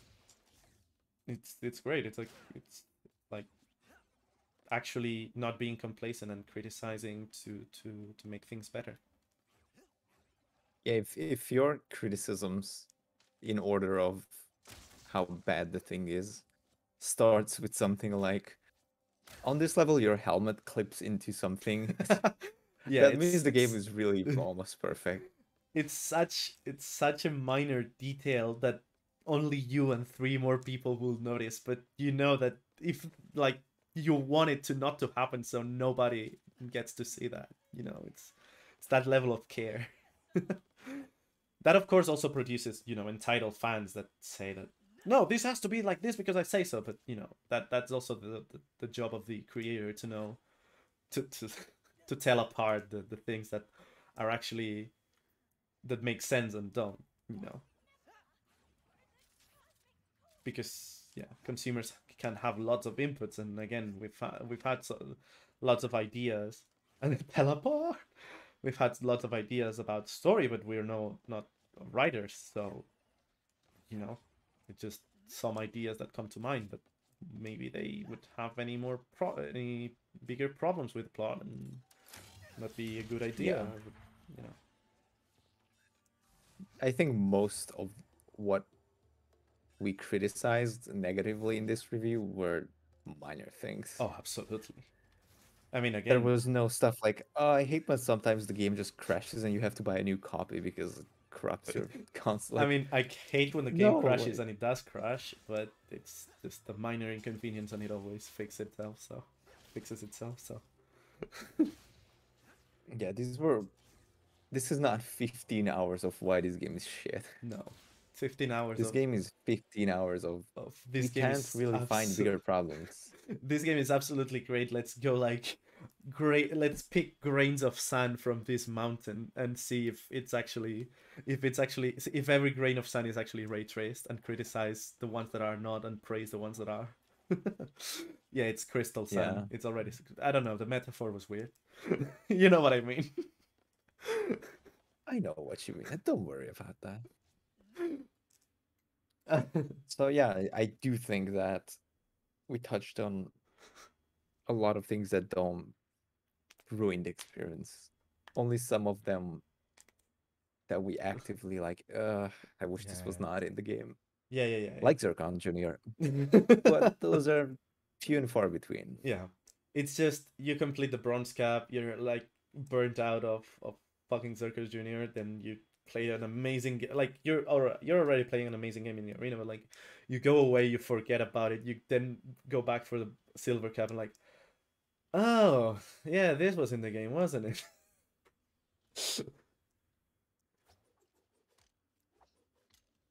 But yeah, I think overall like um well, I have another point that I know you want to talk about too, but um it's okay when you call people from the developer's name until Naughty Dog. I mean, I don't know any Naughty Dog people more than, Neil Druckmann because he's the director and the center of the controversy. Um, from Insomniac, I don't really know that many people. I know, of course, Ted Price. I know Dan Johnson and Craig Goodman, but those sadly passed away. Um, I know Josh Lehman, but I also know him because of Dreams, actually, because he's the one behind Bullet Heck. But that's one of the reasons why I don't want to be harsh in how I present my criticisms either. Besides, jokes. Because I know he's the one behind Trudy and Sargasso, like in the team of Sargasso. So I think it's one of the parts that need more talking about because like some of it was a bit there, but I don't want to be like super negative about it because even then it was super good and like flying Trudy feels satisfying and it's just fucking flying a dragon. And when you can shoot, actually it feels nice, and when you can actually destroy all the Zerfstones with range, it also feels nicer. But That was the but most satisfying thing I've done in this game. but um yeah, it also like with all the dreams and media molecule and streams and things um really hones in the fact that there's people behind all of this, and there's passionate people that actually decided like basically all of this and the reason behind all of this. So um if you actually feel like it's not a good idea, you can criticize it, of course, as a consumer, but not in a disrespectful or just this is shit who thought about this. I hope they get fired. No, like they probably had a reason, and like it was a team, and I mean, I mean Plus, much of this was they surely didn't have time for all these details. I mean, I do bring up like who play tested this because there's some things that, for example, the Savali time trials, when you go at full speed, you die. Like the rocks don't come as fast as you move. So I'm like, did that nobody realize this? But that's different than anything extra, and like they don't deserve anything, or like not considering that, you know. It's the same with the tornado launcher. I know, Mig, you love the tornado launcher, so that's another point for the people that designed the tornado launcher. But like really in the PS3 era of 6-axis, which is not like the motion controls of PS4, PS5, did they really think that a motion control weapon fit the Ratchet and Clank experience? Like you have to move the controller while actually playing the game. That doesn't feel like it's it's weird, and the tornado launcher doesn't feel that good and doesn't actually go towards you where you want. So you're really curious in knowing how did that go. Like did they really not find any issues with it, like with anything that we're criticizing? Did they not find anything wrong with it? They just were they just pros at the game that could just in the tornado launcher case just use the controller, the 6-axis perfectly? Yeah, I guess. And in this case, like in Savali, were they all like stopping at every second spot? Like I guess that's also a QA thing, like testing everything, but like one of the things is going fast as shit. So I know the the range yeet was actually known in development because of the dev commentary on keeping it on the newest patch and having to fight for it. Like now you have to hold L2, but it happens. So okay, these kinds of things they found it, but they decided against removing it. And I can only it's commendable again because you know it's the same as the Rack2 first person climb. I really think it was known, and they still. But let's keep it anyway. You know, It's like it an just accidental toy yeah, it's that just some people extra would discover fun. and play with. Yeah, it doesn't make the casual experience worse, and that's why they actually changed it from like in this case, they changed it from like any range swing with the hover boots to you have to be at full speed and holding L2. Which makes it harder for speedruns, but still viable. But yeah, they removed, you know, the instances where it became a problem with casual play. But if it doesn't make it worse for casual players, just let people that will play hundreds of hours have more fun and have more reasons to replay your game. And I can only applaud that. And that's why, again, the Ratchet Saga in Insomniac is so good. Not to mention awesome bug tricks done quick. Which is not in the European version Yeah, for we some got reason. robbed.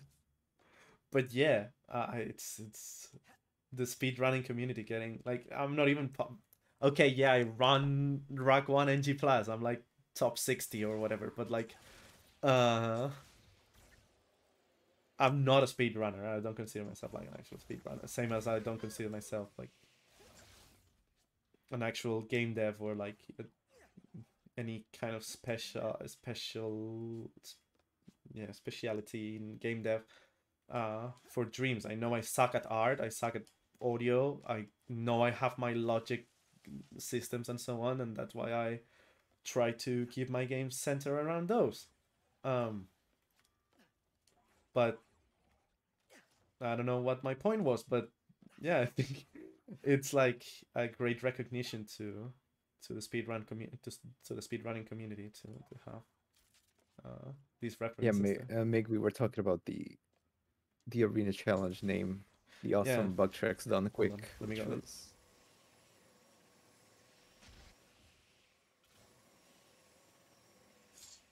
so it's really cool that, of course, the developer makes a game and then the player Yeah, some player knows and recognizes what the devs do.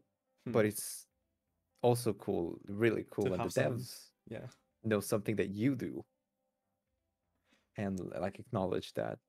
That's super cool. no, you know, okay, yeah, here it just backtracks in America, at least on I'm assuming like NTSC, but that's a weird like separation now, but I guess it's still a thing. Yeah, it's awesome backtracks done quick, which is AGDQ, well, a reference to AGDQ, awesome games done quick. In any case, yeah, the feedback developer player is such an amazing one, and yeah, I think I've come to to love Insomniac and Media Molecule more because of these kinds of interactions than anything else. I mean, the games, of course, but you know, after the games are like the best games I've ever played, uh, you know, after you do the best thing I've ever experienced. Yeah, Actually I being kind of like cool you, I in guess. real life is like the extra bonus I didn't know I needed, but I definitely appreciate. And like to know that the Little Big Planet Dreams and Ratchet creators are such amazing fellas is such a reaffirming point. Yeah. So I think we beat the no crunch Yeah, point that point. into the ground and more. Yep. In relation to that, I wanna mention I had another point when I had written that point, it was just at the day one patch and a big patch fixing a lot of bugs just a week after release. But now we have 1.002, which is a bigger patch, fixing a lot of bugs and issues with the game, freezing, breaking, like actual like super several like severe issues that were known. And it's been not even a month, and you have already all of this covered and solved. And not only that, but there's a 120 hertz mode already that plays fidelity at like 40 FPS, or like aimed at 40 FPS instead of 30, which is already like, if you're actually playing in a 4K TV, it's probably like super noticeable. And all the photo mode improvements and like new customization tweaks. Again, like the Rhino not doing damage, in theory it's been fixed. It's still random as fuck, but but you know, at least like there's no 0% or no damage number in RPG. But yeah, the Blizzard infinite death loop, that's been fixed. The Zurb stones not showing in the map, they've been fixed. The Trudy being broken in challenge mode, like when you collected all Zurb stones, it soft lock, well, hard soft locking, you couldn't move. I think soft locking is when you can't solve it by reloading. Yeah, yeah. When you can, and hard locking is when you can't get out. Like your save is probably done forever. Yeah, but in that case, you could get out of it, but you could get out of it by going back. Like, that save was, if you actually got the spy bot in challenge mode without having it prior, you're safe. If you didn't go to a previous save file, you were fucked. Like, you were trapped forever. So it wasn't even reloading, it was just going back to a backup. So I guess it's hard locking? I don't know. Yeah, I assume so. But it didn't really freeze the 5 hours. It didn't really freeze the console. So We actually did it again. But yeah. So yeah, again, like with all these conditions we have talked about, pandemic, no crunch, all the time of development, they've fixed issues like this. Day one patch, performance RT mode, available at launch and before launch. People that got the game early already could play at performance RT. It was some days before June 11th. That's already, and I think it also, like, I also saw some devs talk about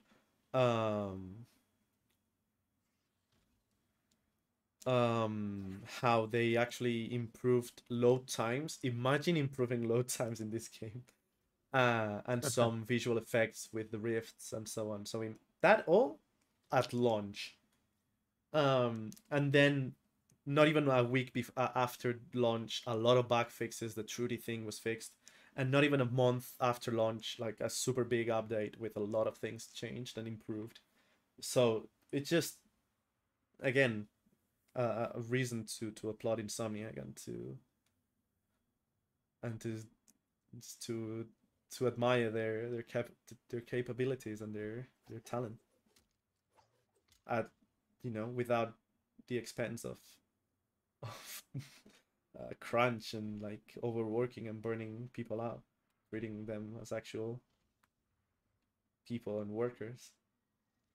Yeah, Paid that's hours. always. I'm always glad, and I enjoy the game more. Mhm.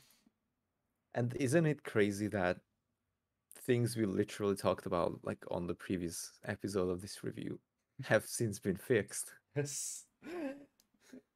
Like history is being made currently right now. Yeah, it's crazy. By the time we finish this episode, maybe something else will get fixed again. Hang on. Yeah. Hey Don. The Zurb stones not being in the map, I think, was a point before, and it's fixed now. Yeah, it's we did it. It's us. We So I run us. completely take it All back. us. Oh, you have been? Okay. Then thank you, Gon. But hi. Yeah. Well, final thing, not to end on a negative note because we'll probably have some conclusions. But I'm sorry, Insomniac. I'm sorry, PR. I'm sorry, Aaron and James Stevenson, the community guys. But we have to talk about what we knew before playing the game and how it was way too much. How much exactly?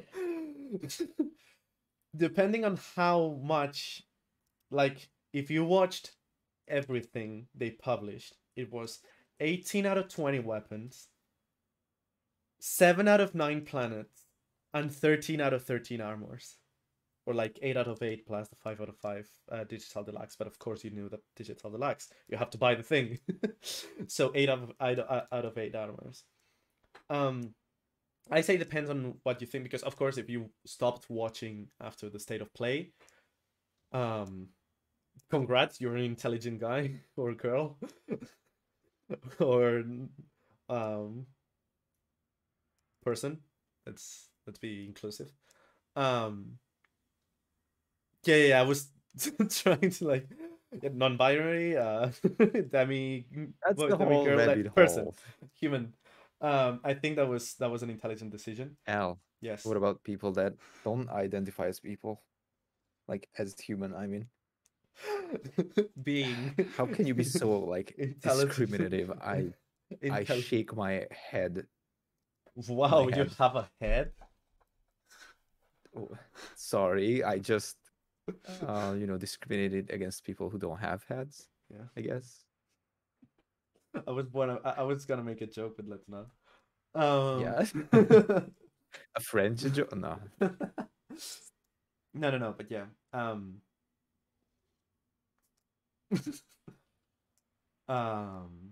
I think We it need was too many like things. it was an intelligent decision to stop actually seeing or watching news after the fact. I didn't mind that much like weapon reveals until the preview. Like on the preview, I think we were at like 15. I was like, okay, I'm fine with that. But then we went up to 16, 17, 18. We only didn't know about the bombardier or bombardier and the bouncer. So you can know why I'm like a bit disappointing about that, because I was expecting not knowing about at least 2 cool weapons. And yeah, admittedly the bouncer is a cool weapon, but it's a repeat one, it's a returning one, and the bombardier is probably the worst weapon in the game. So yeah, immediately we hadn't seen the headhunter, but we know it existed because there was the skill pointy trophy that mentioned this headhunter, so we knew that was gonna be a sniper probably, and the name. But like the design is super cool, so I'm glad that wasn't shown. How was the other one? There was another one that we also kind of knew, but not really. Oh well, yeah. That we didn't see. Whose idea was this? Whose idea was showing the rhino? Also in like a Reddit, not a Reddit, Twitter thread that was like super, like as Sora said, it was tongue in cheek, a theater play of Ratchet and Rivet and Clank being like, "Oh, we're gonna infiltrate this nefarious cruiser because he has some information, yada yada, um, oh, what will the password be? Oh, the password is super uncrackable code or whatever, or password or whatever. Oh, now we found the information. Here's the rhino, and a picture of it, and how it works with a video." Wow.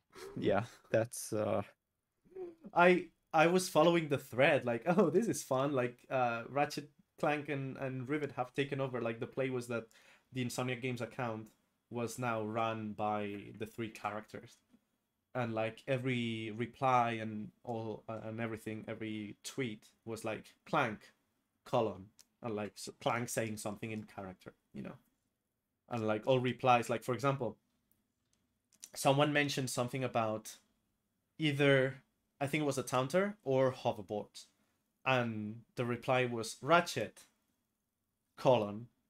Oh yeah, I remember that when I went. I think it was about the taunter. It wasn't that it didn't damage that much, but I remember how I used it to go in the race. It basically confirmed the race cheat. Oh, it was about Skeet. Oh yeah, it was about Skeet, the hoverboard pro. But I don't know how the reply was basically Ratchet saying that he canonically exploited Did the money glitch? yeah, did the money glitch. Yeah. So we went from that was super cool and like, oh yeah, this is a cool way to promote the game, to hear the rhino with no previous warning. Yeah, I really I was excited that there's gonna be so many new weapons.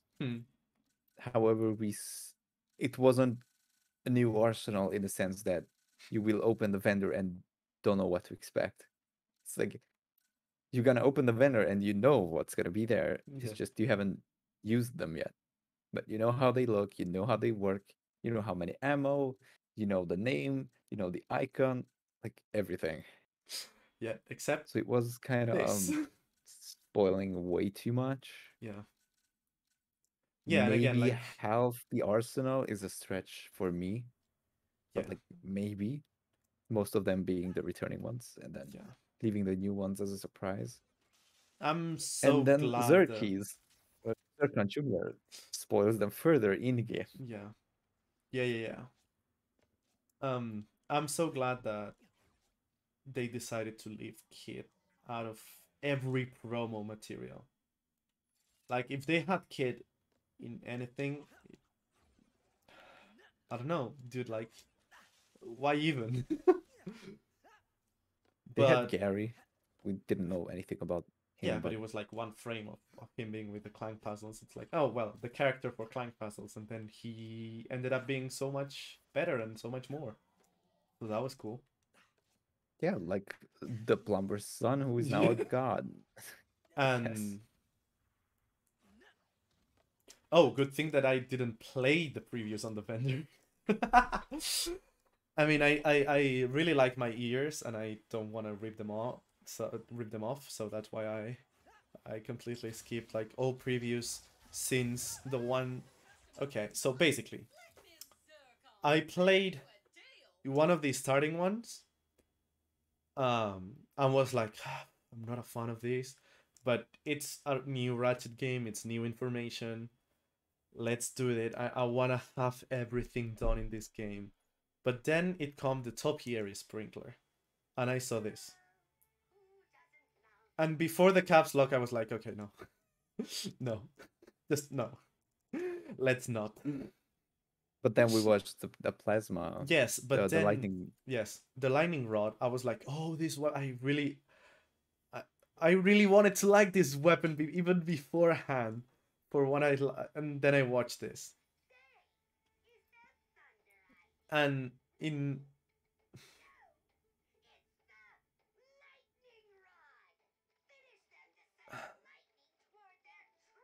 It spawns nethers. yeah, be thankful I have like no volume, and then it spoils the upgrade, and it's what? My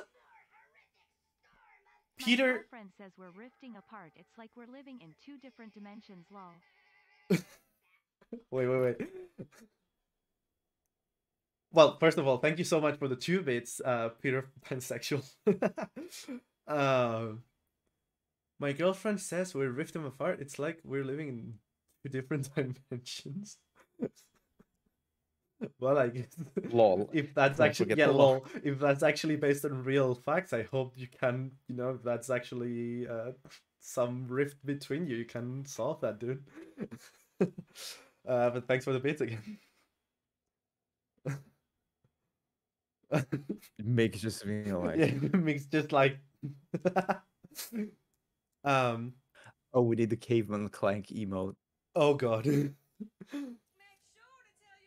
But yeah, it spoils the upgrade, and I was like, okay, let's not watch any other previews ever again. Yeah, that's Which you know two wasn't that two hard to do. surprises. One of the surprises was returning Hmm. in its inferior form in terms of game feel, not as in Yeah, I mean, efficiency. bouncer, And then the worst weapon. bouncer, crazy good weapon, as in function, um, way less satisfying. This one, I've never been a fan of this ever. So, and we knew it was returning, so whatever. Again, sorry, Aaron. uh, Pixelizer, we knew about this. What else do we have here? Warmonger. I. It's the. It pains me so much that it's the best rocket launcher. Like it's crazy good, crazy OP, but it's always this. It's so beaten, to a pulp. It's please do something else with a rocket launcher next time. Buzz Yes, blades, please same. bring back Mega Rocket Cannon. Imagine, buzz blades. If you have to bring back one, give it the power of the Warmonger, but just make it the other weapon. Um, buzz blades feel larger every game. They're like decent, but like in COD and in PS4 especially, they were crazy good.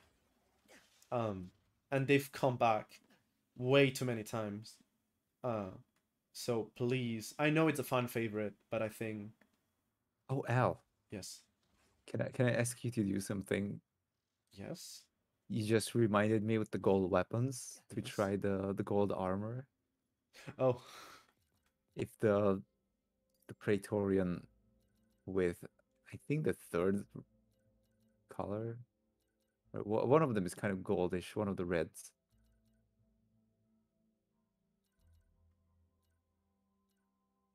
I feel like this one is the most goldish. Yeah, maybe. But I think actually Carbonox, yeah, not in the menu. But I think it's this one? No, the other one then.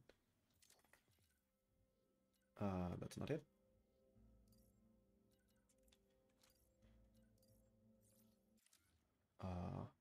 Huh. I know there's one that I was with Rivet and was gold. Oh, this one. Yeah, this one is gold. But it has ugly yellow and purple. Well, too bad.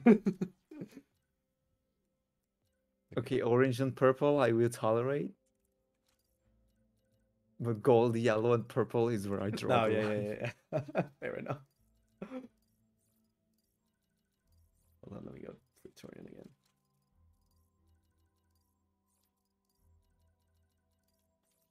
There you go.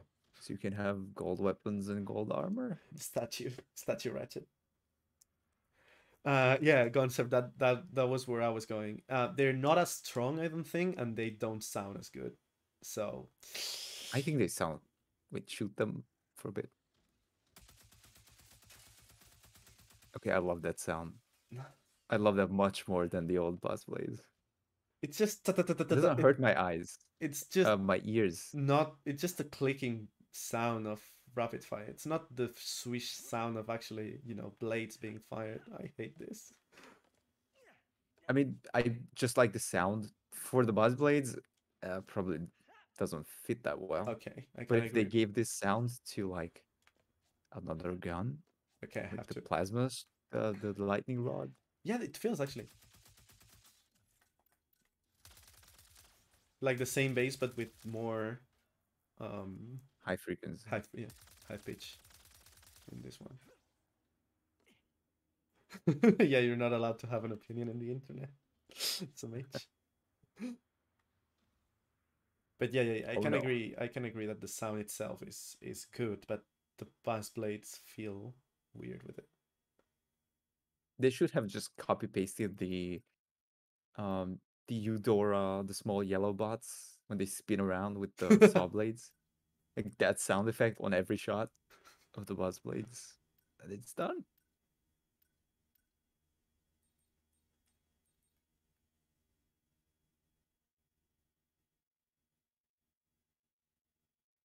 Well, I the, guess. the lens flare. um. Yeah. In any case, yeah, we didn't know the worst weapon and returning weapon, which was a nice thing to see how it was one bolt and in challenge mode and like after the PS4 fiasco. I still kind of wish that they made it DLC for PS4. Um, because You really like aiming at that hole. because look at how it fits. I know. It's satisfying. It's pleasing. Um, as Nick would say, it's OCD. No, I'm kidding. Um, but yeah, and then the armors, we knew all the bonuses and all the sets were shown beforehand. It's like all of them. All of them.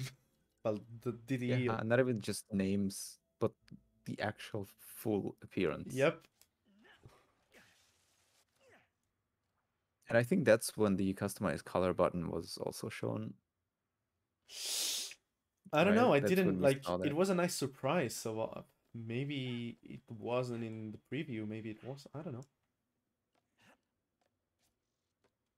But I'm glad I Yeah, didn't actually, I pay don't attention. remember. And yeah, the last thing was that we knew was planets. Whoa, boy! I'm so glad we didn't know this was Viceron. We just had like a super quick flash of a lightning and what looked like Corson 5, but there was actually a lightning, as you said, Zal, so it was this planet. But it was mounted in the trailer was like, let's go for a ride, and then this. So I like these kinds of, smoke and mirrors of like subverting, like,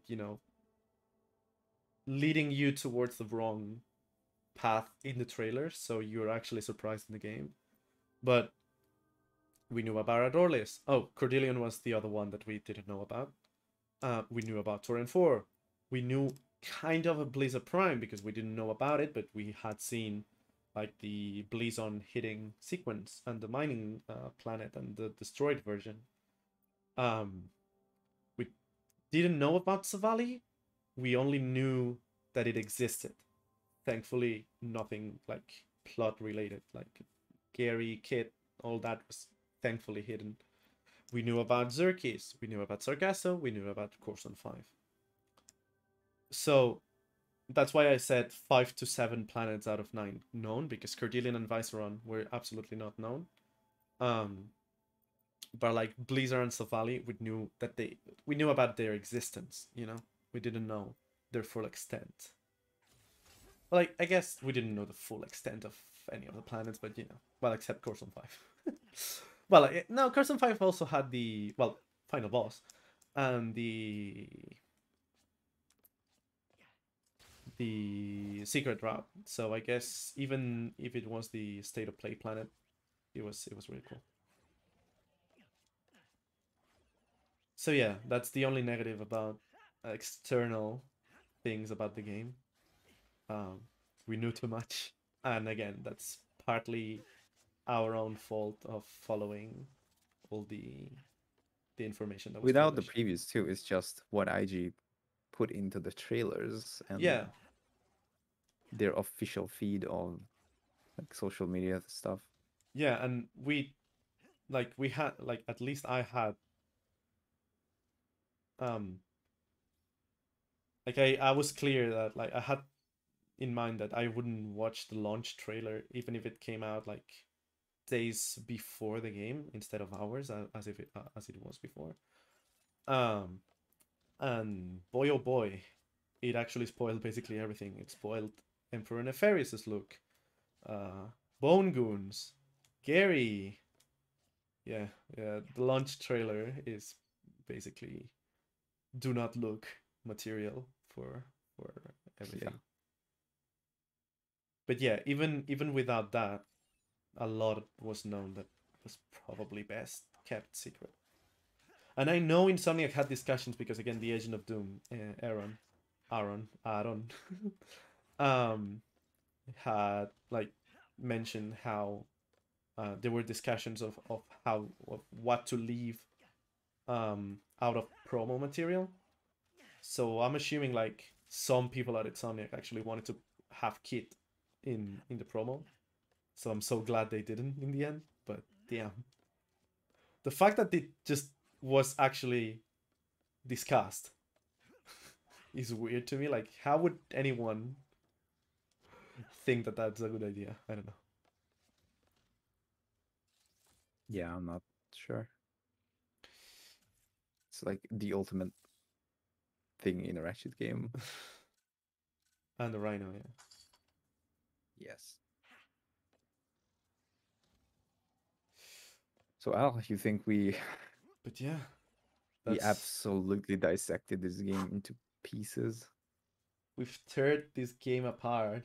We've ripped it apart more than I've ever analyzed. Like going Commando, yeah, or Acid, which are like my top former top three. This was the Rift Apart retrospective. Yeah, 15 hours of just two fans just blabbing. Like going again, grain of sand by grain of sand. Okay, closing thoughts in like Yes. 2 sentences of how do you feel overall Okay. after all of this discussion and everything? I go first? Yeah. Okay. Um Probably not my favorite Ratchet game because of nostalgia and like how the last like the early Ratchet games feel and level design and so on still um I still like those more, so I still think that Going Commando is probably never going to be topped, but definitely the most fun game and best gameplay loop and just feel of the whole saga, bar none, even objectively and subjectively. Story, nice step away of the PS4 game, which should never be referenced again, even though in this game they actually try to shoehorn in references to the PS4 game too, because they know there's a lot of fans that just have played PS4 in this one.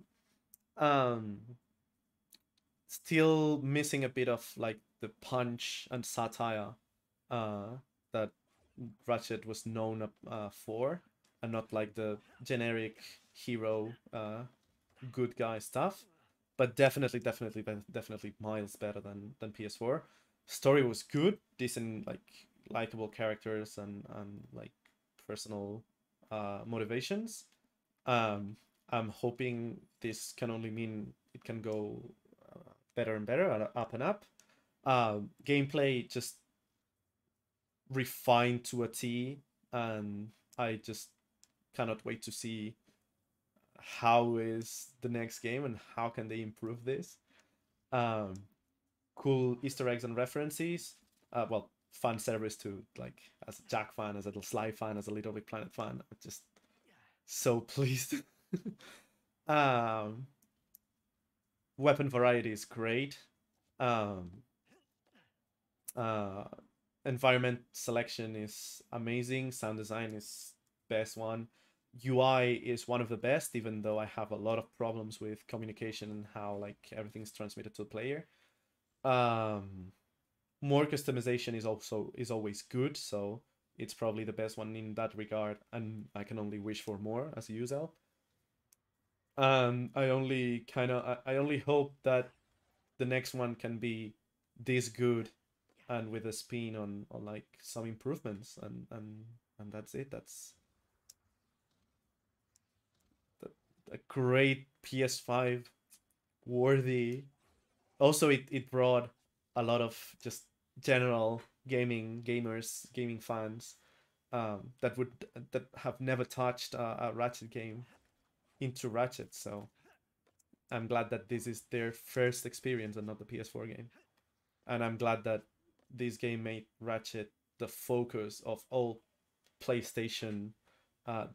PlayStation Nation, or the PlayStation um, sphere, like community in a while, and I like that it can be considered a AAA game, and that Ratchet is finally in this position. But yeah, uh, I don't know what to like if you want a number, but like definitely more than a 9 out of 10. I mean, yeah, a number But that would be redundant is after 15 hours. Like yeah. and a playthrough and a full playthrough of stream on stream. We've gushed about this game. We've criticized all the little details. Um, but yeah, absolutely amazing. All right. Um, well, what do I even say here after 15 hours? I agree with many points that you said about um, it being the best moment-to-moment gameplay, um, like the cleanest, the most responsive, the most well-designed core gameplay loop, which is priority one. Mhm. I think the theme is really interesting with the dimensions. I think it introduces a lot of plot holes and Oh yeah, everything. So yeah, I'm yeah, not sure about story-wise if this was opening opening this whole can of worms, as I said, yeah. was good or not. But gameplay-wise, it's great.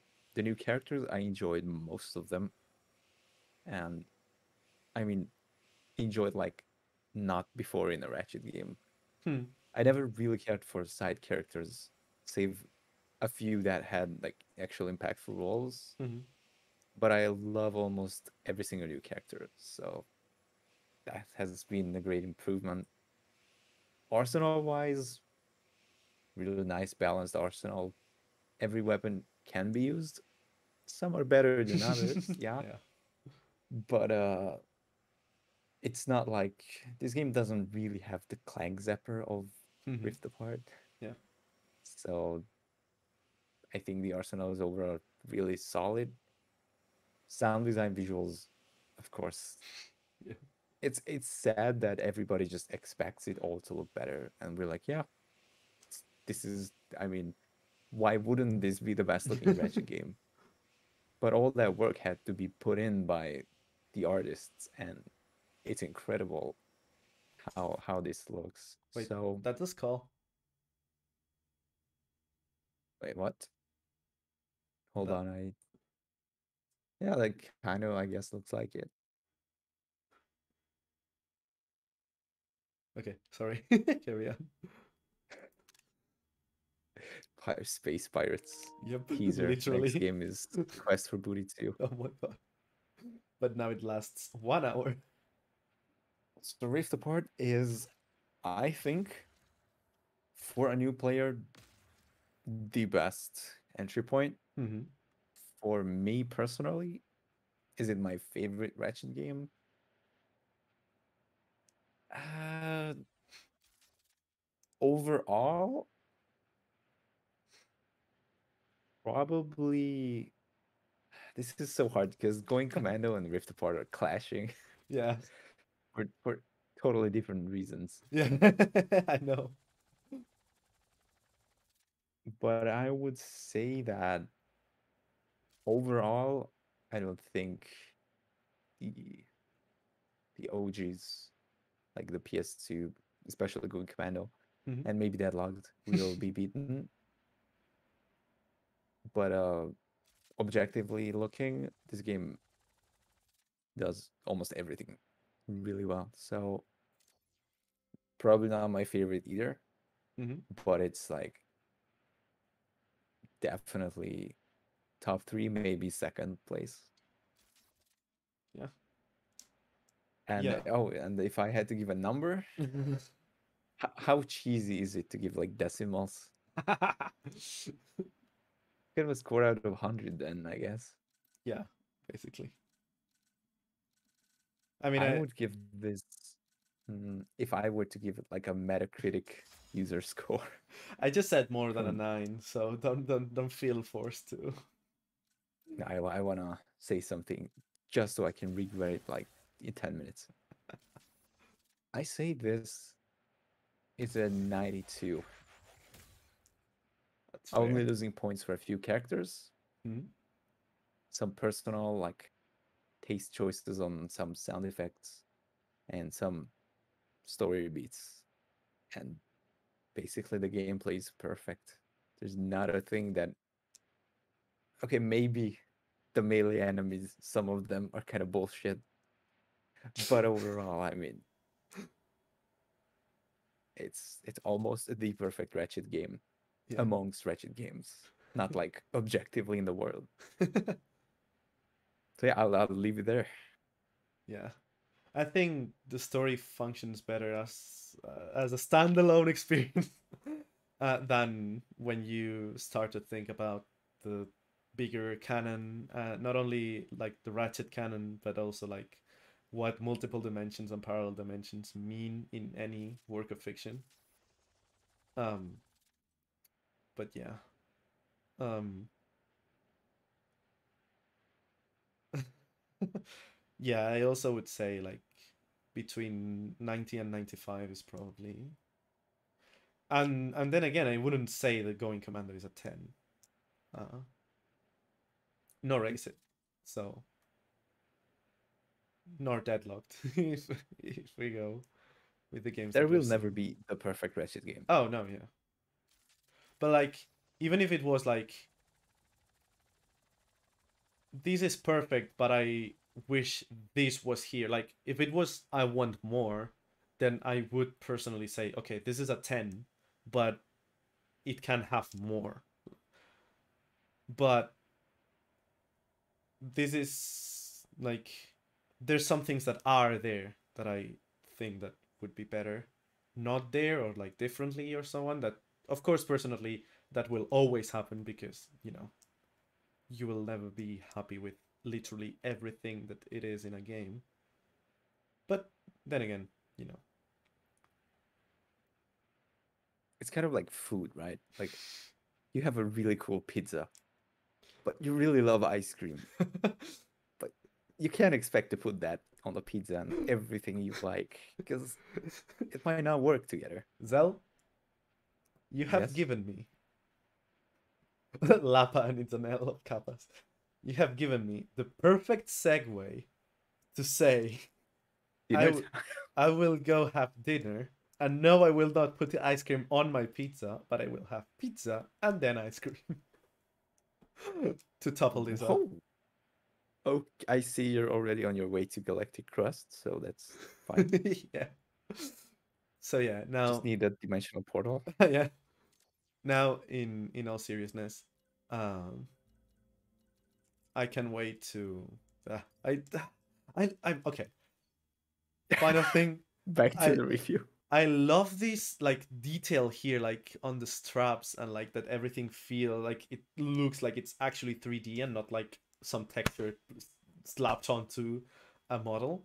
Like this is actually material and like different layers, but it's still the Todd vest, so it's still like We've seen this 20 times. But in any case, yeah, in all seriousness, um thank you so much to everyone that has been here. Thank you so much, Zell, um, for being with me here in my first playthrough and in the review. Anytime a new Ratchet game comes out, I'm happy to oblige.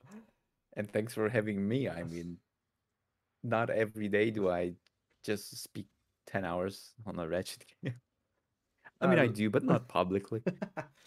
I love playing and talking about Ratchet. I've never been able to do it to this extent. Not For only better, to for like worse.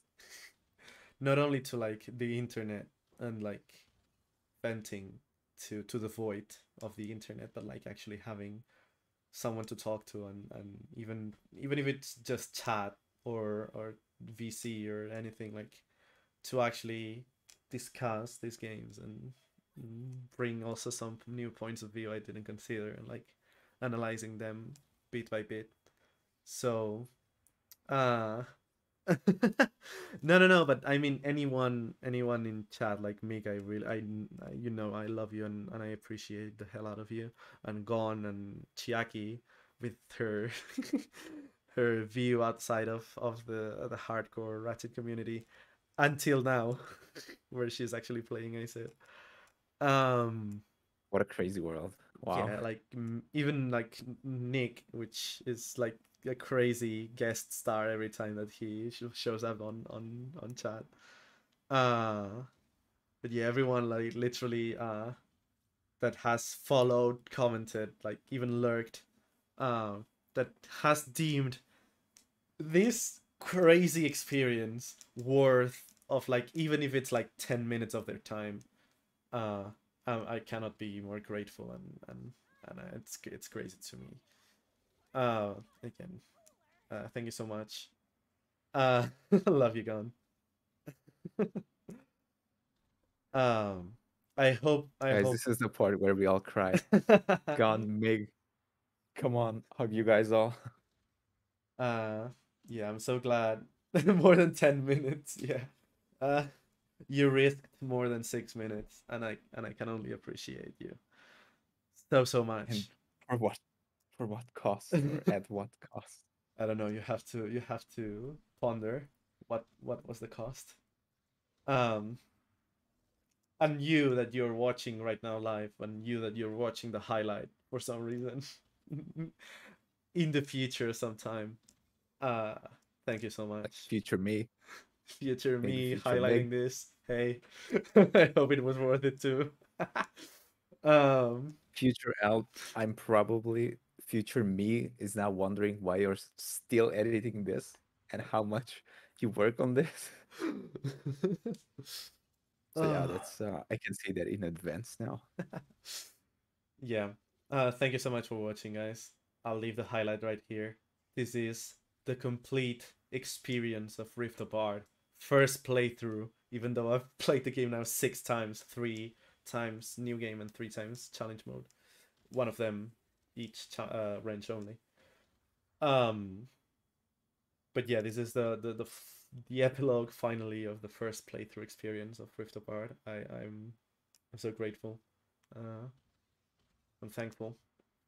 And yeah, this is it. One I want to sneak in one more thing Okay, before you end the highlight. go I ahead. just want to sneak in a huge thank you to Insomnia Games.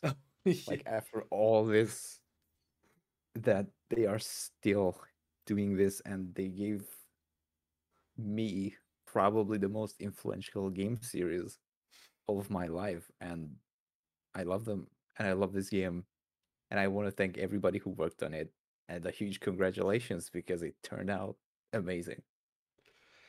That's it. Goodbye. I couldn't have said it better myself. That I struggled with it, so you can see how I couldn't. You could have said that better, but yeah. Yeah, I am real English speaker. You gotta go reviews. Yes. Want to have some tea, mate? And probably same. Like you can see, like when I go and create games in dreams, which is my way of actually expressing how I would do games. Dynamic Factory, the pickups are bolts. Well, repair parts, but are bolts. Uh, and the lenses are basically, the first one is dynamo based, and the game was spawned from there. And then Clank Clone Puzzles was a thing, and in Little Big Planet I had the Ratchet and Clank collection. So yeah, definitely. Even though I love the game creator games from MM, probably Ratchet is still like, again, my favorite series, and the one that had the most influence in Even though everything. he has only one ear Yeah. right now. Even though he doesn't look like Jesus. At least he talks like a gentleman. And he in can like Rift Apart. he damn right can climb that mountain. Oh, I mean that was Rivet, but close enough. Well, I mean you can also play as Ratchet in Sargasso, but yes, she can. Not canonically, but yes. So yeah. Thanks again. I'll end the highlight here. Thank you so much for watching. And Thank see you, you in the everybody. next one. Bye. Bye bye.